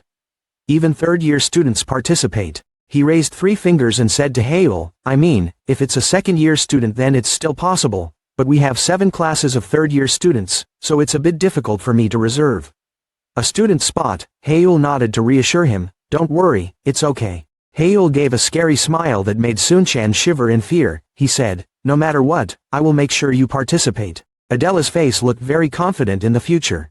She commented that, despite many limitations, the intervention spell would be like a joker. Think of all kinds of magic in your head, of all types and a strategy for fighting. If it's a battle you can use this magic. A battle to win or lose, protect your magic stone while bombarding your opponent's magic stone with cannons. Attack your opponent's base and capture their flag, siege battle. Hael crossed his arms and said, yes, in decisive battles and siege battles, that magic was almost cheating. Adella suddenly opened her eyes wide, especially so, if that's the case, do you have any hidden cards left? After hearing Adella's question, Hael grinned. He was confident, his red eyes held a smile, and replied, of course. The night sky was cloudless and starless, it was late. The moonlight shines down on the Obelisk Academy from above. Hael is wearing a purple shirt, at his feet is a pile of books, in his hand he is flipping through a book, saying, done. He placed his hand on the page, golden light shining from the book. He asked, let's go. Moonlight shines into a study room, moonlight creeps through each window, touching each book. In the middle of the room is a carpet placed under a set of tables and chairs. On that carpet there is a magic circle, a little girl in a white shirt in the middle. The little girl was lying on the sofa when she saw Hael took off the hood of her robe, said, there you are, Mimir. Mimir's face had a teasing look. She said to Hael, you came later than I thought, don't say you didn't get first place. Hael looked proud. He boasted to Mimir, of course he had to get first place. The score from the match with the Emerald Turtle was the deciding point. He stood facing Mimir, put one hand on his hip, said, do you remember when I said I had to win a gold medal in a competition? She replied, remember, the Olympics. Hael smiled remembering his friends. He said, yes, I also told my friends about that, and about the intervention magic too. Mimir put a hand on her face. Thinking for a moment, she said, really, but didn't you say it would be better to master the intervention spell before telling them? You said it a bit early. Hael crossed her arms over her chest, confidently said back to Mimir, no, I said it on time. She didn't believe what he said, stammering, no way. Imagining Hael mastering all magic, Mimir was surprised. You have mastered intervention magic. Her eyes lit up, her face happily and proudly looked at Hael. Successor, you are really great. Hael smiled, his eyes also moved to look at Mimir. He said, so. He extended a hand asking Mimir, can you find me a book about the field of destruction? Hael's eyes and smile were filled with determination. Master of level 3 magic circles of destruction, it was time to enter that field. Hael's phone vibrated with an incoming call from Blue Tower Load. Hael stood by the window, sunlight shining on his hair. He picked up the phone. Yes sir. From the other end of the line, the Tower Master said to him, Hael, I saw the real test video. I was really surprised. I didn't expect you to defeat the Emerald Turtle by yourself. Hael laughed out loud. He replied, it was just luck. The elemental magic item sparkled. The human voice on the phone changed again. It was me contacting you. It was about the elemental magic item, which you had requested before. He squinted his eyes. Was it good news or bad news? The person on the other side smiled. He looked towards the lab. Good news, right now, everything is ready. Now let's get serious. Hearing that, he panicked. Really, are you guys going too hard? It's okay to just take it slow. Through the phone screen, Kangi winked at him. No, everyone here is a dedicated craftsman who can't resist a new mana stone. He chuckled. As expected, they must be exhausting themselves. Kangi waved his hand. And you don't need to worry about creation. Hee Hajul's voice came. Thank you, I'm looking forward to this. He narrowed his eyes. Okay, until next time. Hayul interrupted. I'll wait a minute. He shouted over the phone, I have a request. Kangi smiled, remembering Old Smith. Her request, was it about compensation for the Old Smith incident? He said in a low voice, no, that depends on how the Tower Master feels. Hearing Hayul say that, he was happy. Is that so? Really interesting. I wonder what proposal you will give this time, tell me. In the laboratory everyone was busy. His voice was steady. This Olimi exam, I need craftsmen to make artifacts from the Green Tower, sent to work as engineers for the national team. Mimir was stunned. What, you're going to fight a level 5 mage? Hahul still calmly reads books. Oh, that's the Tower Master's condition. He gritted his teeth and groaned. Am I taking this too lightly? Remember the phone call between you and Kangi? You want our craftsman to become the official engineer for the Olympics, yes. He laughed loudly. I refused. He was disappointed. As expected, this was not an easy request to accept. Kangi laughed. I wanted to say that, but... He raised his hand towards you. If you win, in a one-on-one match with a level 5 mage, then we'll talk again. He suddenly and quickly replied, okay. Thinking of this year's 2 level 5 magicians, one uses fire magic and the other uses water magic, Kangi continued. You know that among the students participating in this year's Olympics there are 2 level 5 magicians. Not that I doubt your ability, Hayul, but... Kangi eyes, mobilizing our craftsmen requires a huge sum of money, just for the sake of honor. Taking on such a big commitment is a bit difficult. He gulped softly. Kangi continued, show us solid evidence, that you can win a gold medal at the Olympics. Mimir crossed her arms over her chest and asked him, so do you have a plan? No matter what you think, as the current successor, defeating a level 5 mage is impossible. He leaned over to look at her, so now I was given a grace period of about 10 days. She wondered, were you planning on mastering a countermeasure and settling the match in that amount of time? The sunlight shines down from the glass ceiling. Well, if there is a countermeasure, it can be done somehow. Mimir smiled and looked up at him, but it's not easy to become proficient in just 10 days. But do you really need to go to this extent just to make the birth tower send engineers? He answered, folding up the pile of books, of course, otherwise it wouldn't make any sense. He glanced at her, the only person in the country who could adjust and customize the Olympic-approved artifacts. He held a stack of books and continued, belonging to the Green Tower, Mimi exclaimed, that place is really destined. Green Light's engineers are constantly researching new spirit stones, 10%, the artifacts made by normal hand dab and the artifacts made by Blue Tower's craftsmen have at least 10% difference in performance. The giant spirit stone is kept in the container, and the only people currently capable of adjusting the light magic elemental artifact are the people of the Blue Tower. Mimir narrowed his eyes and smiled, so the difference in the performance of the artifact determines the winning rate in the tournament. If so, then we really need their support. Hahul squatted down next to the stack of books. Well, we have to let them participate. Ah, this book, and this scroll. She ran to grab the corner of his shirt. So when we get to the 3rd challenge page, shouldn't we hurry up? He stood up holding a stack of books in his hand. I intended to read all the books that she prepared for me before leaving. Mimir put her hands on her hips, smiling. Really? Oh, that's great thinking. The girl excitedly replied, okay, when you enter the 3rd lab, please send my regards and tell them I'm fine. He asked again, greeting, do you know who is there? Mimir turned and walked away, secretly. The little girl hugged the stuffed rabbit, her whole body sparkling, knowing it wouldn't be good. Each stream of magic shattered. When night falls, the skyscrapers light up. Today, all distinguished guests attending the celebration of Mado Shinga Group, hope you enjoy this wonderful event. In the hall everyone was bustling and crowded, and indeed it was the president. A few men came to talk to Jihan. At this point it could be said that the president would almost certainly become the next head of the Mado Shinga family. He smiled politely and replied, you are too kind, I was just lucky. Jihan narrowed his eyes and smiled gently, everything I have now is thanks to you guys. Everyone around heard that and immediately flattered him. The future of the Mado Shinga family was certainly very bright. A cheerful voice came from behind him, sure enough, what's more, the young master was building his reputation. This sentence made Jihan's face turn black. He glanced towards the man who had just spoken. The other guy didn't pay attention and kept talking. Everyone saw it. Who would have thought that he could defeat a powerful turtle on his own? This sentence reminded everyone's thoughts of the scene where Haeul defeated the jeweled turtle.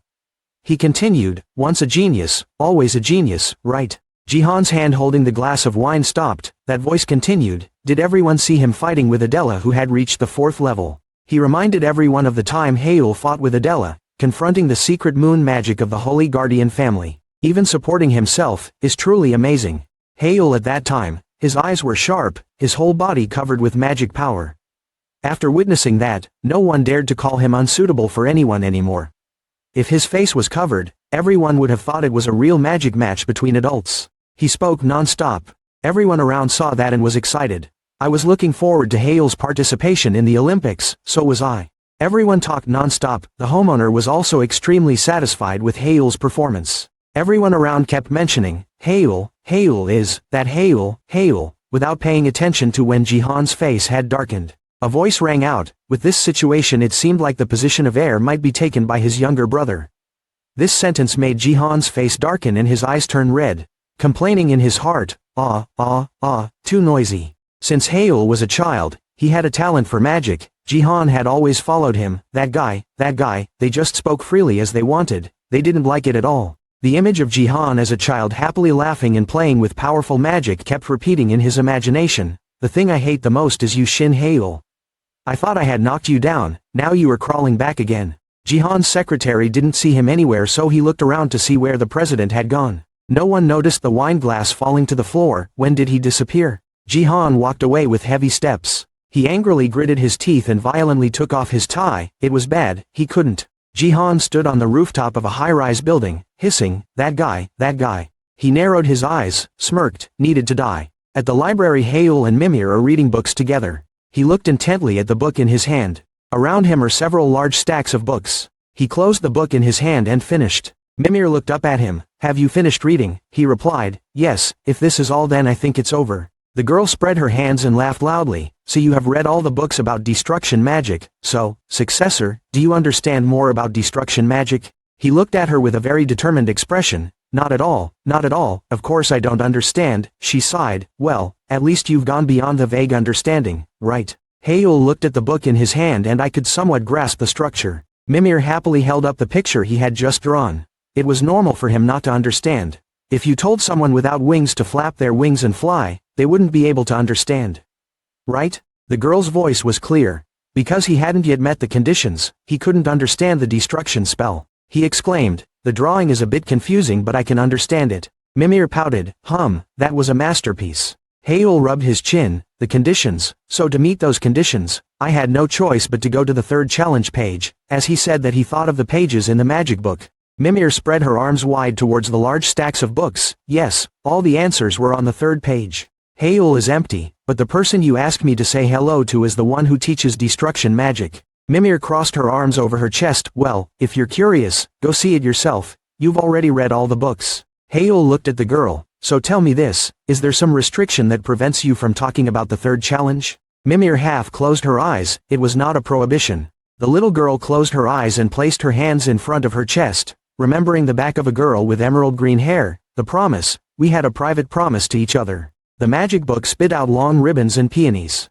Haeul gently rubbed the cover of the book. What promise did you make that you couldn't say a word about the 3rd challenge? He picked up the magic book first. The reason for that. The book opened, each bright page fluttering. From the book, tree roots gradually grow. On the 3rd guest page, the tree roots gradually grow to form large branches that intertwine with each other. It covers your whole body. Once you hear it, you'll understand. The sunlight made him close his eyes tightly. When he opened his eyes, he panicked. This was the place. He saw himself standing in a giant forest, a forest. The wind blew his hair, the sunlight shone down through the trees, and it was no ordinary forest, full of absurdly large trees. What was this anyway? He covered his face and thought, I thought I would get lost in a strange space like last time, but there was no guide, and I also didn't hear the master's voice. It was impossible. He walked along the trail in the forest. As he walked, he muttered, could it be that this whole forest is a trial site? He stood on a high cliff overlooking the entire forest, such a vast forest. He chuckled, this is truly absurd, the master's magic is truly beyond imagination.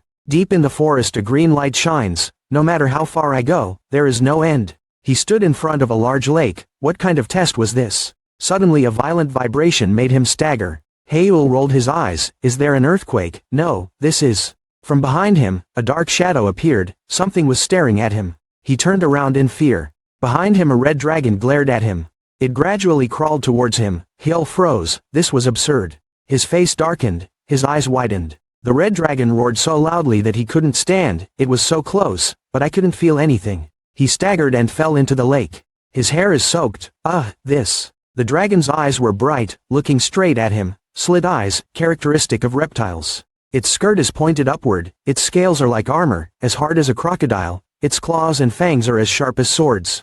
The dragon leaned down to face him. There was no doubt that it was. Disaster level, no rating, Drake. His eyes widened in panic. I thought it was just a mythical creature. Defeating this thing was a test. The dragon's eyes turned red, lowering that thing. His eyes were white. His hair was limp. It was impossible. I couldn't move. He looked up at the giant dragon in front of him in fear. Just a light breath made the mana in the air tremble. This was on a completely different level than any monster he had ever met.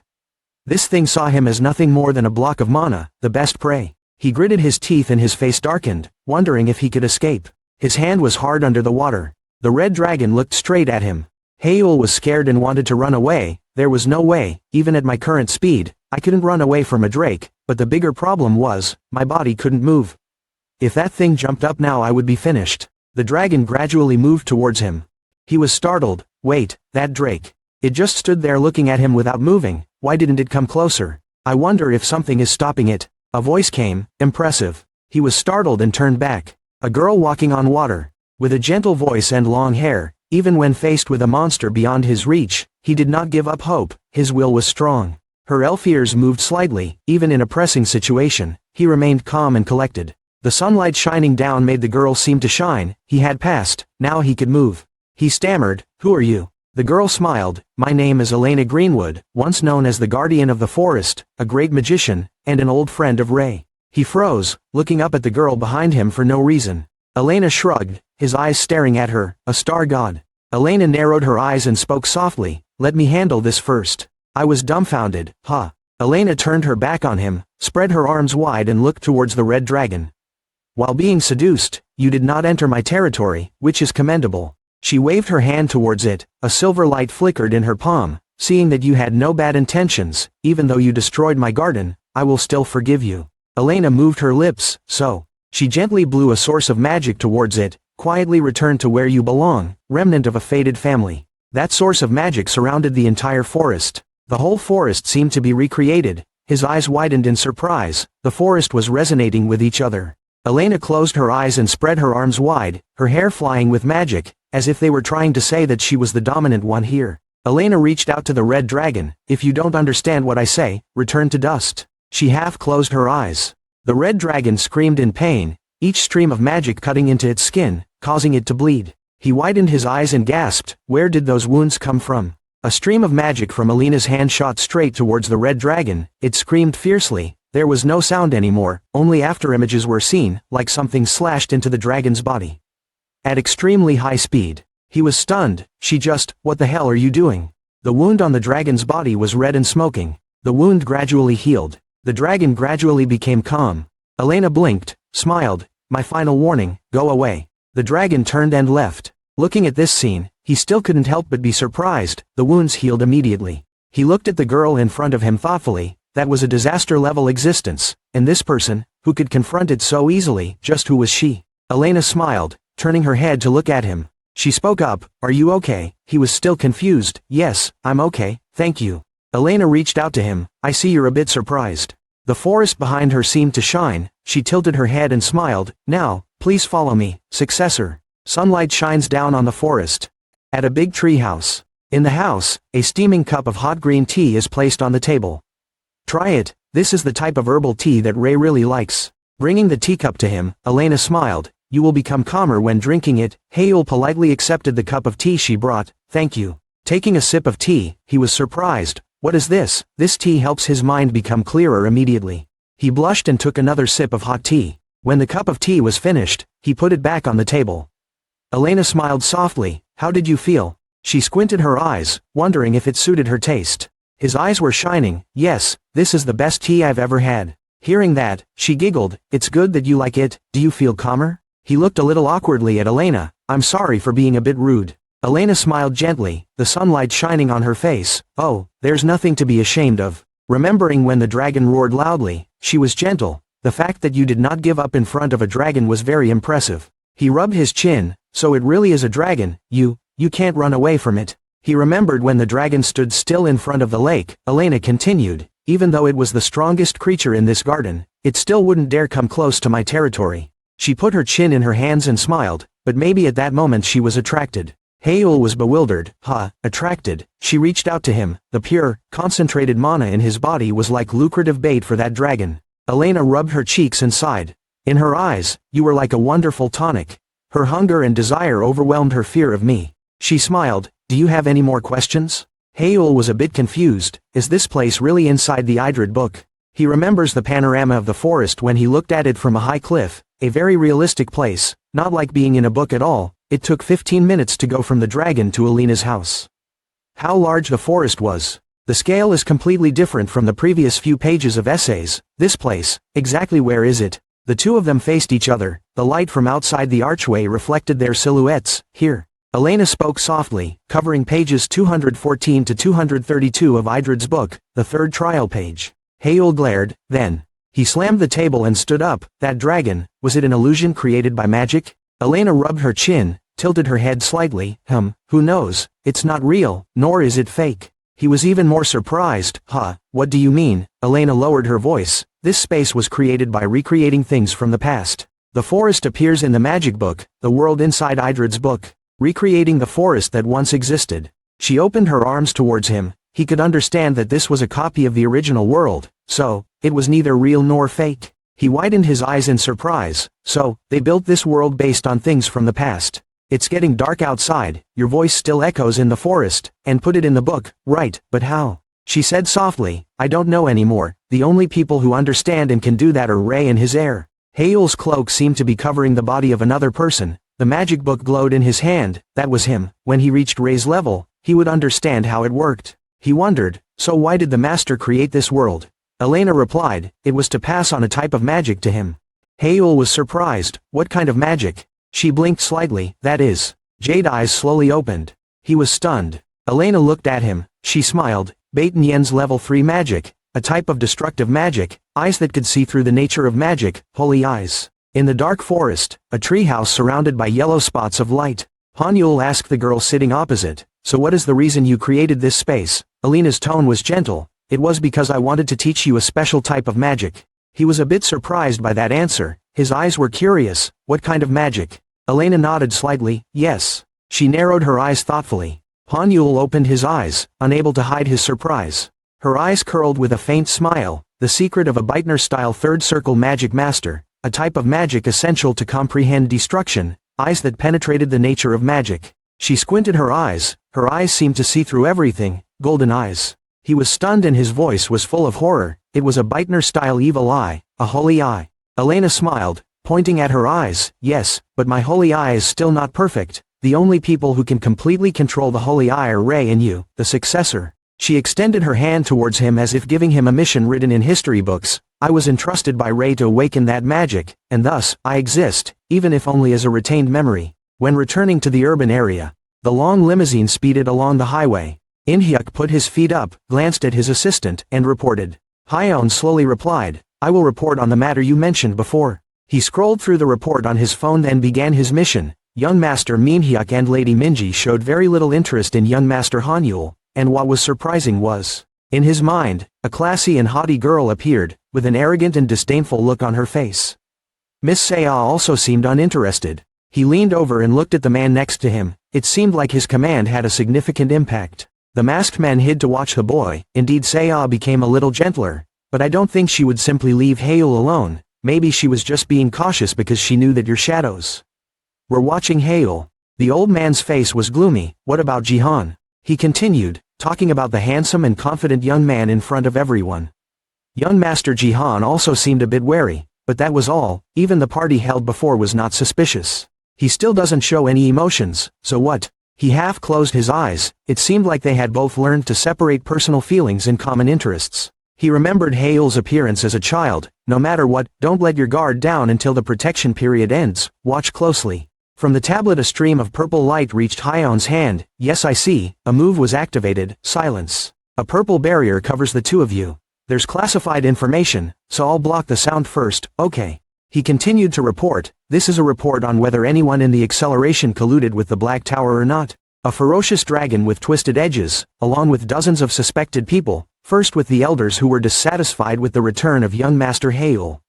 Along with the senior officials of each branch, we conducted an investigation of a total of 32 people. In-hyuk frowned slightly. Hyeon continued under his eyes. About the Black Tower, they were clean. He calmly held his chin, which meant that if it wasn't related to the Black Tower, they might not be innocent. Hyeon gave him a resume report. That's right, among the 32 people there were 5 extremely suspicious people. If things got noisy, the hyenas could smell it. In-hyuk paused a bit. These people.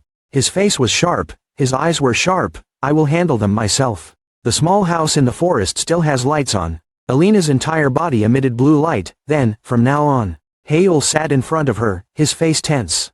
We will begin the training process to master the Holy Eye. He insisted. Yes, you should do what he thinks is best. She was very pleased and smiled. As expected from Rei's successor, he was exactly like him in this respect. Elena gently held his face. Now close your eyes, like this. She narrowed her eyes, lowered her voice. Yes, that's right, from now on, I will infuse my mana into you, the successor, slowly. Her hand was placed on his back, a magic circle appeared, slowly, and I will explain about the Holy Eye. She closed her eyes and slowly poured mana into him. Her voice was soft. Normally, information about the Holy Eye can only be accessed after reaching the 4th circle. You can find it in another book. Hael suddenly shouted. What is the 4th circle? Every image flashed through my head, even as I read the books about destruction in Idrid's book and Mimir's book. There is no information about the Divine Eye, so that means, unless the 4th circle is reached, no information about the Divine Eye can be seen. He closed his eyes to feel every flow of power that Elena transmitted into his body. Perhaps the guest book that Lady Elena mentioned was, do you mean Mimir's book? Elena smiled. Oh my god, you know about Mimir's library. In response to her question, Hael's face looked a bit awkward. Yes, of course, I also have a message from Mimir. Mimir in your memory, a little girl with a white pumpkin dress. If you go to the 3rd challenge page, he asked me to convey to you. I'm fine. It must have been a private promise between the two of you. He called softly. Lady Elena, you're confused. I'm sorry. He thought, for a moment. Lady Elena's magic power fluctuated. Did I accidentally say something I shouldn't have said? She kept pouring mana into his body. Her eyes sparkled with complexity. Oh, I'm sorry. So you've met Mimir. That's great. Blue light spread throughout the house. We will talk about Mimir at a more comfortable time. Now, let's return to the topic of the Holy Eye. She frowned slightly. The reason the Holy Eye was revealed in the 4th circle is actually not that important. That is also the reason why I am on the 3rd challenge page of the Idrid book. He suddenly asked again. Lady Elena, she continued. Yes, because Rei left me here, so he entrusted me with the task of explaining everything. Elena closed her eyes, reminiscing about the old book and the strange man. Of course, there was also the problem of the amount of information that could be recorded in the book. Really, he really knew how to make people work to the point of exhaustion. Hael pondered, how much information could be recorded. Mimir also said the same. Mimir was in his mind. The girl was covered in magic power from the ancient book. Just adding the trial page and magic formula to the heir's body required a huge amount of mana beyond the capacity of a normal grimoire, so Idrid's bibliography only contained the necessary information. The rest was gathered into a separate book, Mimir's bibliography. She blinked. The magic power from her hand gradually turned blue. She smiled softly. Now, everything is ready. Open your eyes, successor. Your eyes widened. Each beam of mana seemed to be intertwined. Lady Elena's mana was completely synchronized with my endless circle. I couldn't even distinguish which was my mana and which was hers. His eyes gradually turned yellow. His face looked terrified. Lady Elena, there was something. He raised his hand to touch his face. Something was changing. It felt, something was strange. Elena calmed him down. That's right, it's a bit strange, isn't it? I blocked the optic nerve with mana. Hael was in the dark, full of terror. Did you block my optic nerve? Elena gently comforted him. It was still too early to be surprised. The Holy Eye was the 6th sense, completely separate from the 5 normal senses. Each stream of mana seemed to be intertwined. To train that 6th sense, the other senses were just unnecessary distractions. She placed her hands on his shoulders, the sense of touch, the sense of smell. His whole body trembled, and so did his taste buds, which gradually faded and, eventually, even his hearing gradually disappeared. Haeul was in a coma. That's right, I started. I couldn't feel anything anymore. Elena watched him faint on the ground. I now invite you to enter the world of death. Elena looked at him thoughtfully. His whole body was stiff, his eyes were still wide open. He was immersed in endless darkness, a place where the world of 5 senses had disappeared. Without sight, there is nothing to see. Without hearing, there is nothing to hear. Without the sense of touch, I can't even tell if I'm standing or sitting. He gently swallowed a mouthful of saliva, with the loss of his sense of smell and taste. My body has become insensitive to any external stimulation. He moved absent-mindedly, his body still functioning normally. No, from the beginning, I still have it. He glared, not living. He faced a white-haired teenager. The whole space was covered in a dark aura. This was completely different from just being blinded by darkness. It was like being submerged in a wave of loneliness, where nothing could be felt in the endless night. He trembled in fear. This was hell. Haeul trembled and pressed his wrist pulse, but he looked serious. This is just training. Elena said so. The mind's eye, the ability to see magic, is the 6th sense, not related to the 5 senses. The memories of the magic story reappeared. He closed his eyes, thinking, that means I can still see mana even in this darkness. Look at mana. His whole body floated, concentrated. The whole forest was brightly lit. Elena was stunned. How? Haeul's body was surrounded by a source of blue magic power. Elena panicked. No one could stay calm when all their senses were sealed. In her memory, everyone who had gone through mana transfer would be in pain and struggle. No one could stay calm after having all their senses sealed. After 1 minute they started going crazy. After 2 minutes they thought of death. After 3 minutes they took their own lives. This was the fate of those imprisoned by the sense sealing technique. She lowered her eyes. I understand better than anyone the horror of this magic. I intended to just give it a little taste and then dispel it immediately. The blue light surrounded her. She thought to herself, besides, the way I got magic was to go through it step by step, slowly getting used to it, but the air had all 5 senses sealed for more than 3 minutes. His body was still motionless on the cold floor, yet he was still completely normal. She looked at him intently. No, on the contrary, this forest is resonating with your mana. If so, I think we can continue as planned. Bright sunlight shines down on every leaf of the forest. Every sparkling magical energy. She was surprised. It was amazing. Streams of magic surrounded him. Their breathing was very steady. The magic circle was stable, perfect state. Her face darkened. This was the successor chosen by the Idrid library. Ray knew it from before. Her thoughts were extremely certain that they could endure the sensory sealing technique. Suddenly a voice spoke up. Elena, are you listening? She suddenly glared. Suddenly his eyes opened wide. Could she release the sensory seal? She was confused. Green light emitted from her hand. Let me do it. He smiled wryly, jumped up, and finally I could breathe again. She stammered and asked about his health, if he was okay, if he suddenly moved like that. Her face carried a worried look. How did he overcome the sensory seal? It must have been an unimaginable horror. He pondered, a world where all 5 senses were sealed. Just thinking about it was terrifying. His eyes were closed tightly, but I kept telling myself that this was just a safety training session. I was desperately brainwashing myself. He was in the mana space, his eyes wide open, brainwashing himself. I suppressed my fear, and just focused on seeing the mana. Elena asked him back, is that all? Isn't that something that can be overcome just by brainwashing yourself? He rubbed his chin, thinking, yes, what you said is right. In fact, I almost gave up halfway. When he lost his sight, he seemed to sink into despair. His pupils shrank. Even though he knew this was just training, if his body didn't accept it, it wouldn't listen to reason. It was only a short moment, but that darkness lasted like eternity. A hell called loneliness. His body floated in the broken space. When my concentration was about to collapse, suddenly a thought flashed through my mind. He looked serious. Even so, this was still better than a year ago. All the memories flashed in his mind. He was just a normal person blending into the crowd. The moment I knew I was not suitable for anyone's magic. Books and pens were scattered on the table. The day I was denied the path to becoming a magician, a year ago. A young man was left outside a magnificent mansion, abandoned by his family and even his father. He was alone. Back then, I was already living in hell. But even so, compared to losing everything and sinking into despair, isn't this still better than a year ago? The light shines down on the gloomy forest. The two of them chatted on the steps. Elena asked, sealing her senses, is it better? He only replied, yes. His face darkened. The sensory seal was just a challenge for me to move forward. Hearing that, Elena was stunned. He was right. He looked at his hands. They were fine now. He raised his hand to gently rub his face. After all, it was all in the past. He narrowed his eyes and smiled brightly.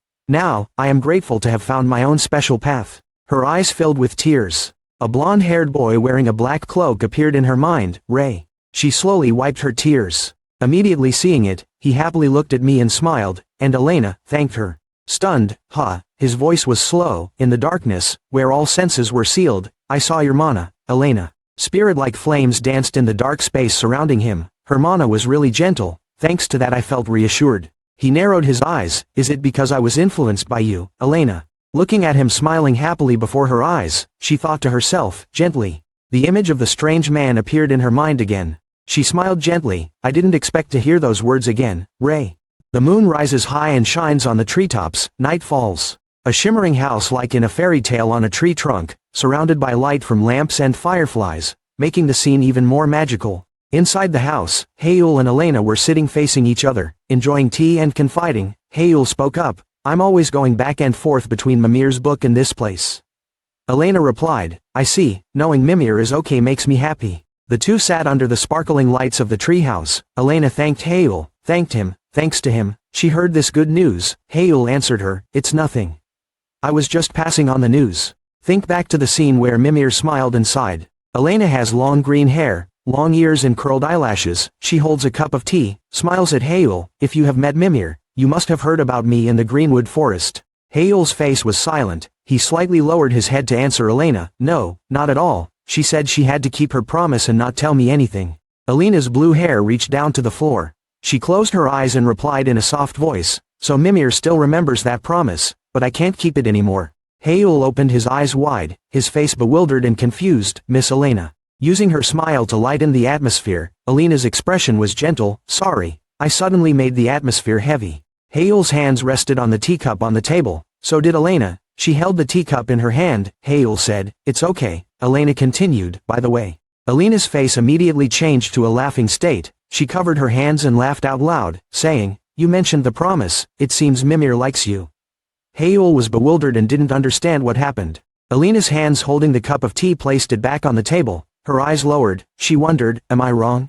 Haeul looked embarrassed. He scratched his head and smiled and replied, our relationship is not bad, so what is that promise? Elena gently closed her blue eyes. She placed her right hand on her chest, gently answering Haeul's question. It seemed like you really cared about it. Sorry, but that's a secret. Elena and Mimir, a tall girl and a small girl, they stood back to back amidst the dim sparkles. A contract only we knew, I couldn't tell you. After hearing Elena's answer, Haeul spoke up, if so. He boldly and seriously opened his mouth to continue, because Mimir had promised her in the past, so Mimir must have been a real person in the past, just like her. Elena's face flashed with surprise. She raised one hand to cover her mouth. She wondered, she didn't tell you yet, as expected. Mimir, I don't think I can answer this question. I can't reveal Mimir's secret. After hearing Elena's answer, Haeul didn't show any more curiosity. He replied, if you can't tell me, it's okay. If it's an oath, it definitely can't be broken. She was also happy that Haeul could understand her. Elena's eyes were gentle. Thank you, Junior, for understanding us. Outside, darkness was still covering the entire forest. Elena walked Haeul to the door. He said hello, I'll be back first. From now on I'll rely on you too. Elena replied, well, from now on I will try to practice until I completely master the holy eye. The forest in the dark night became even more sparkling and magical. Haeul stood opposite Elena and said, before leaving, can I ask one more question? She agrees, okay. Haeul's face turned serious. He asked, Lady Elena and Mimir, what is the relationship between the two of you? Elena's face turned slightly sad. She replied, well, we are friends. With Ray protecting Bitener's magic, the image of a magic book with glowing constellations lean, Elena continued. Just like the constellations, no matter how far apart we are, there is always a connection between us and her. A magic book appeared. Above the book there were magical little roses and bears coming out of the story. Haeul stepped forward. He smiled so big that he closed his eyes. He said loudly, I'm home. Mimir lay on the sofa. She raised her head and looked at Haeul in surprise. What, so fast? Mimir stood up, with his hands behind his back. Haeul walked towards her. He extended one hand and said, I have to go to school tomorrow so I have to leave early. Mimir's face was full of doubt. She asked Haeul, are you practicing properly? Haeul suddenly laughed out loud. His eyes closed. He replied, of course. Opening his eyes wide, Haeul's red eyes turned into a bright yellow color, the holy eye. Haeul and Mimir stood facing each other. He put a hand on his chin, commented, looking at the mana floating around her, I guess she also practiced very hard. She put her hands on her hips, her face looked angry, huh? Looking into Mimir's eyes, Haeul continued, I'm kidding, it still doesn't seem very stable, but I'm sure I trained properly. Mimir put her hands on Haeul's cheeks. She wondered, strangely enough, after training you couldn't still be this strong. Haeul's face was quiet, he used his red eyes to look at Mimir, calmly he exclaimed, amazing, her real mana is both cold and calm. Mimi's face had a smile, the corner of her mouth curled up and she said, is that so? I'm actually a very cold person. The sky began to darken, the stars appeared behind the night clouds. On the table, 2 sets of dishes were neatly placed, along with a small brown teddy bear. Haeul and Mimir sat facing each other on the sofa in the middle of the room. She asked him, you have undergone training to seal the 5 senses, but are you still okay? Haeul replied, I'm okay. The little girl crossed her arms over her chest, a stubborn look on her face, closing her eyes wondering if Elena was lenient with him because she was too soft-hearted. Then the girl pointed at Haeul, she wondered again, or was it because of the magic of the forest? Haeul had a surprised face, his eyes widened in surprise, he asked Mimir back. Forest magic, what is it? Another surprise, this time it was Mimir's turn to widen her eyes in surprise. You haven't been treated for the trauma cycle yet. Haeul showed his relaxed expression, he nonchalantly replied, there was no injury. Remembering the scene at Alina's house, he stood opposite her comfortably checking his hand and foot movements. Something was very strange. Mimir suddenly put her hands on the table, opened her mouth wide, eyes wide open, she exclaimed, you practiced that crazy magic without being traumatized, you must have used some trick, right? Haeul's face was now very helpless, speechless. Mimir continued to ask repeatedly, what method did you use? Please tell me quickly. I told Mimir about the events that happened a year ago that I told Elena. Sparkling shards flew across the night scene. Mimi opened her eyes wide in shock, shouting loudly, what, is there really such a thing? You guys, if it were me, I would. Around the room were many books stacked. Haeul remained calm, sitting in a chair with his hands on his knees, he said, so until a year ago, I was always lost, and more. The image of Haeul in his mind was of a lonely person, who turned his back on everyone else, he continued, because everyone had expectations of me, so the reaction became even more intense. And then, I lived in the darkness of despair. But now I think of it as magical training that makes my abilities even stronger. Even if the senses are sealed, it's not a big problem. Mimir sat on the chair with her hands on her lap. She listened attentively to Haeul. She discovered that the reason I always felt the dark energy in you was because you were used to it. Mimir's face flashed with a sad, serious look, so that was it. Haeul sat there on the sofa in Mimir's room. He thought, I thought Mimi would brush it off but nothing happened, but her serious expression. So you can understand us. Haeul remembered Alina's sad but gentle face. And we can also understand you. Haeul's face was shy, his eyes were closed, the corner of his mouth curled up, he raised a hand to stop. Isn't it difficult, Lady Elena? Well, a little bit. Mimir was bewildered by Haeul's strange words and actions. Is this guy crazy? She said. Anyway, you said the training went very smoothly, do you think you could train in time? After hearing Mimir's question, Haeul responded immediately, yes, of course I can do it. Mimir sat across from him with an attentive expression on his face, listening. He recalled the image of the magic book with the glowing brown cover, thinking, I couldn't believe those years of despair, made me realize how lucky I am as a magician. There is no time to hesitate anymore, as the successor of the legend, I cannot stand still. The next day, it was morning, sunlight began to shine on the rooftops, at the Obelisk Academy student dormitory. On the table were 2 books, one brown and one red, with a magic circle printed on the cover. The sunlight shining on the table reflected the 2 books.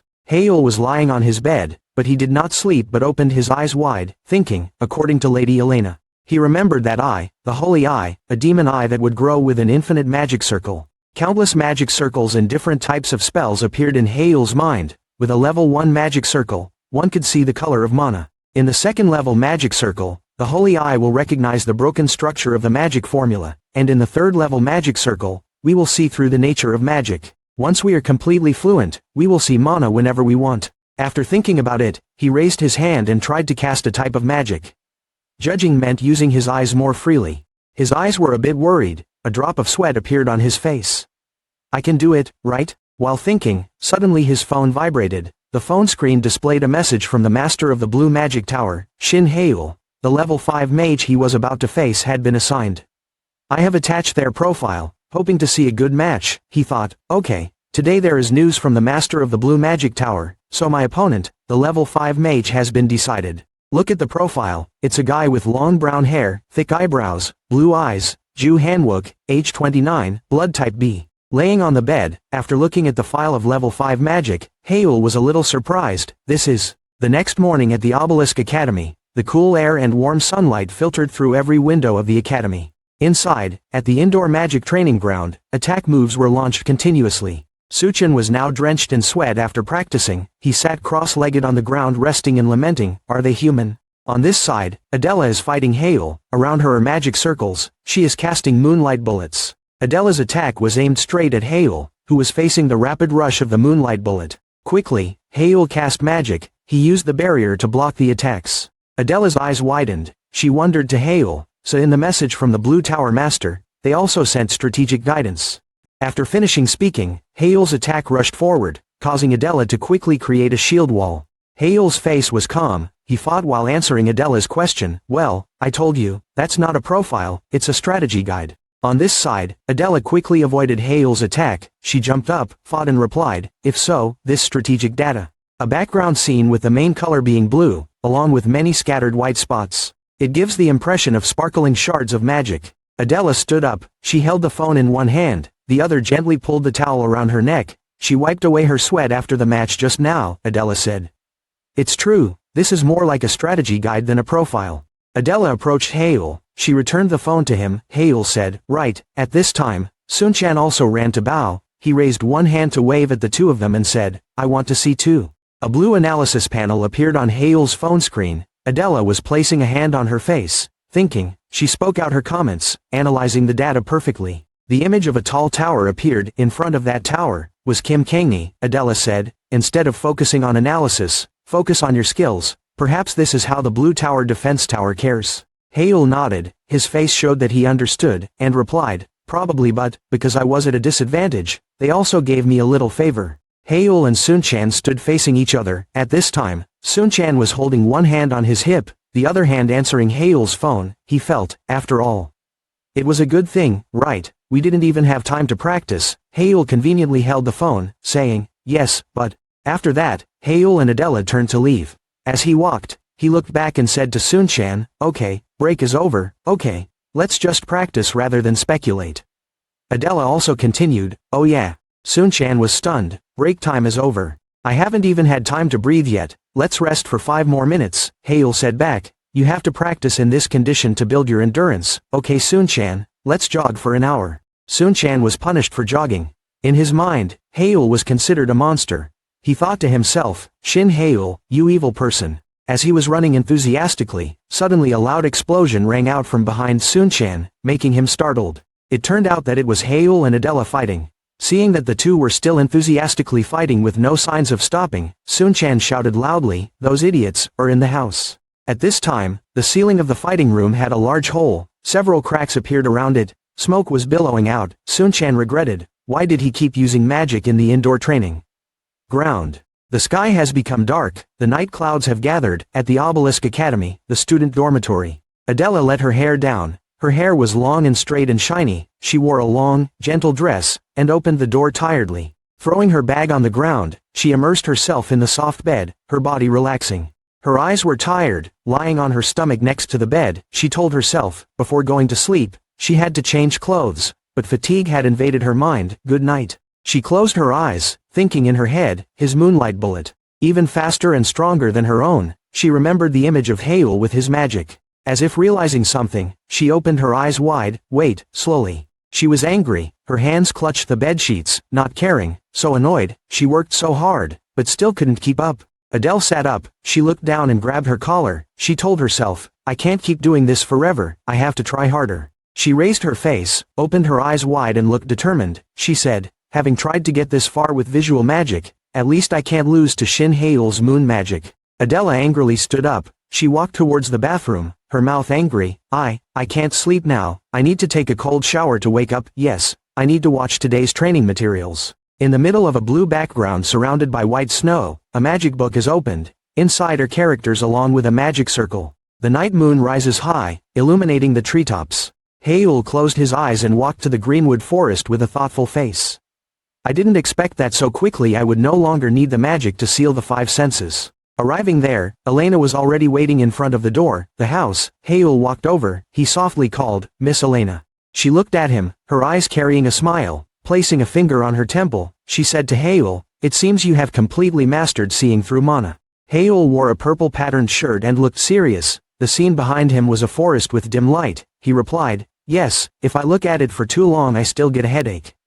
But now I can watch it whenever I want." Elena with her green dress, her hair blowing in the wind, her hand casting a new magic circle. "So let's practice new magic." Hael stood in front of her magic circle, his face seriously listening. Elena continued, "This time, you will use magic eyes to observe my magic circle. The scene is blue, above is a green magic circle." Elena continues to explain to Hael, "When he observes, he will understand the nature of magic, and see a gap, a hole to break the spell." Hael's face fell, he was deep in thought. What a hole. Elena held out her long hands, creating a magic circle. She replied, "Hael, yes, all spells have weaknesses." Raising her gaze, Elena's golden eyes were the color of sunlight. She continued, using that hole to close and erase the magic circle. Her blue hair fluttered in the wind of magic. She raised her hands to cast magic, that is, the magic of destruction, PHWE. Hael's face looked panicked, his pupils shrank, he was stunned, erasing a magic circle. Sparkling blue magical flow, like fluorescence in the sky. Elena replied, "Yes, PHWE means,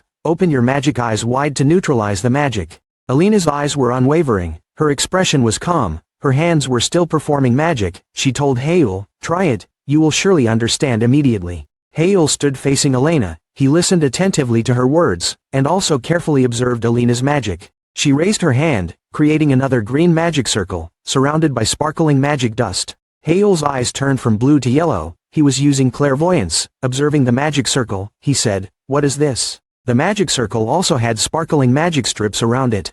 Hael looked intently and analyzed the magic. He noticed that the mana aura was both strong and warm. But no matter how hard he searched, he couldn't see any holes in the magic circle. The leaves flew around the magic, they sparkled, shining with magic in the dark night. Hael was determined, "I must find a hole in this magic circle." Elena's hair flew with the leaves, the sparkling scenery behind her made her even more beautiful. She extended a hand towards Hael, activated her magic eye. "Now analyze the structure of the magic circle." Hael's face was now more serious and determined than ever. His magic eye was activated. Hael's pupils lit up. He replied, "Yes." The figure of a person wearing a black cloak with his back turned, not showing his face. Magic eyes. In magic theory, the perfect formula does not exist. A magic book with a dark brown cover. On top was printed a picture of a complex magic circle, surrounded by complex magic characters running around. Hael's thoughts. In Mimir's book was written, a passage to neutralize magic. With PHWE, because there is no perfect mantra. Hael had been passed down this book from that mysterious cloaked person. Surrounding the two of them were magical characters. He speculated that holes would definitely appear. Seeing through the nature of the magic.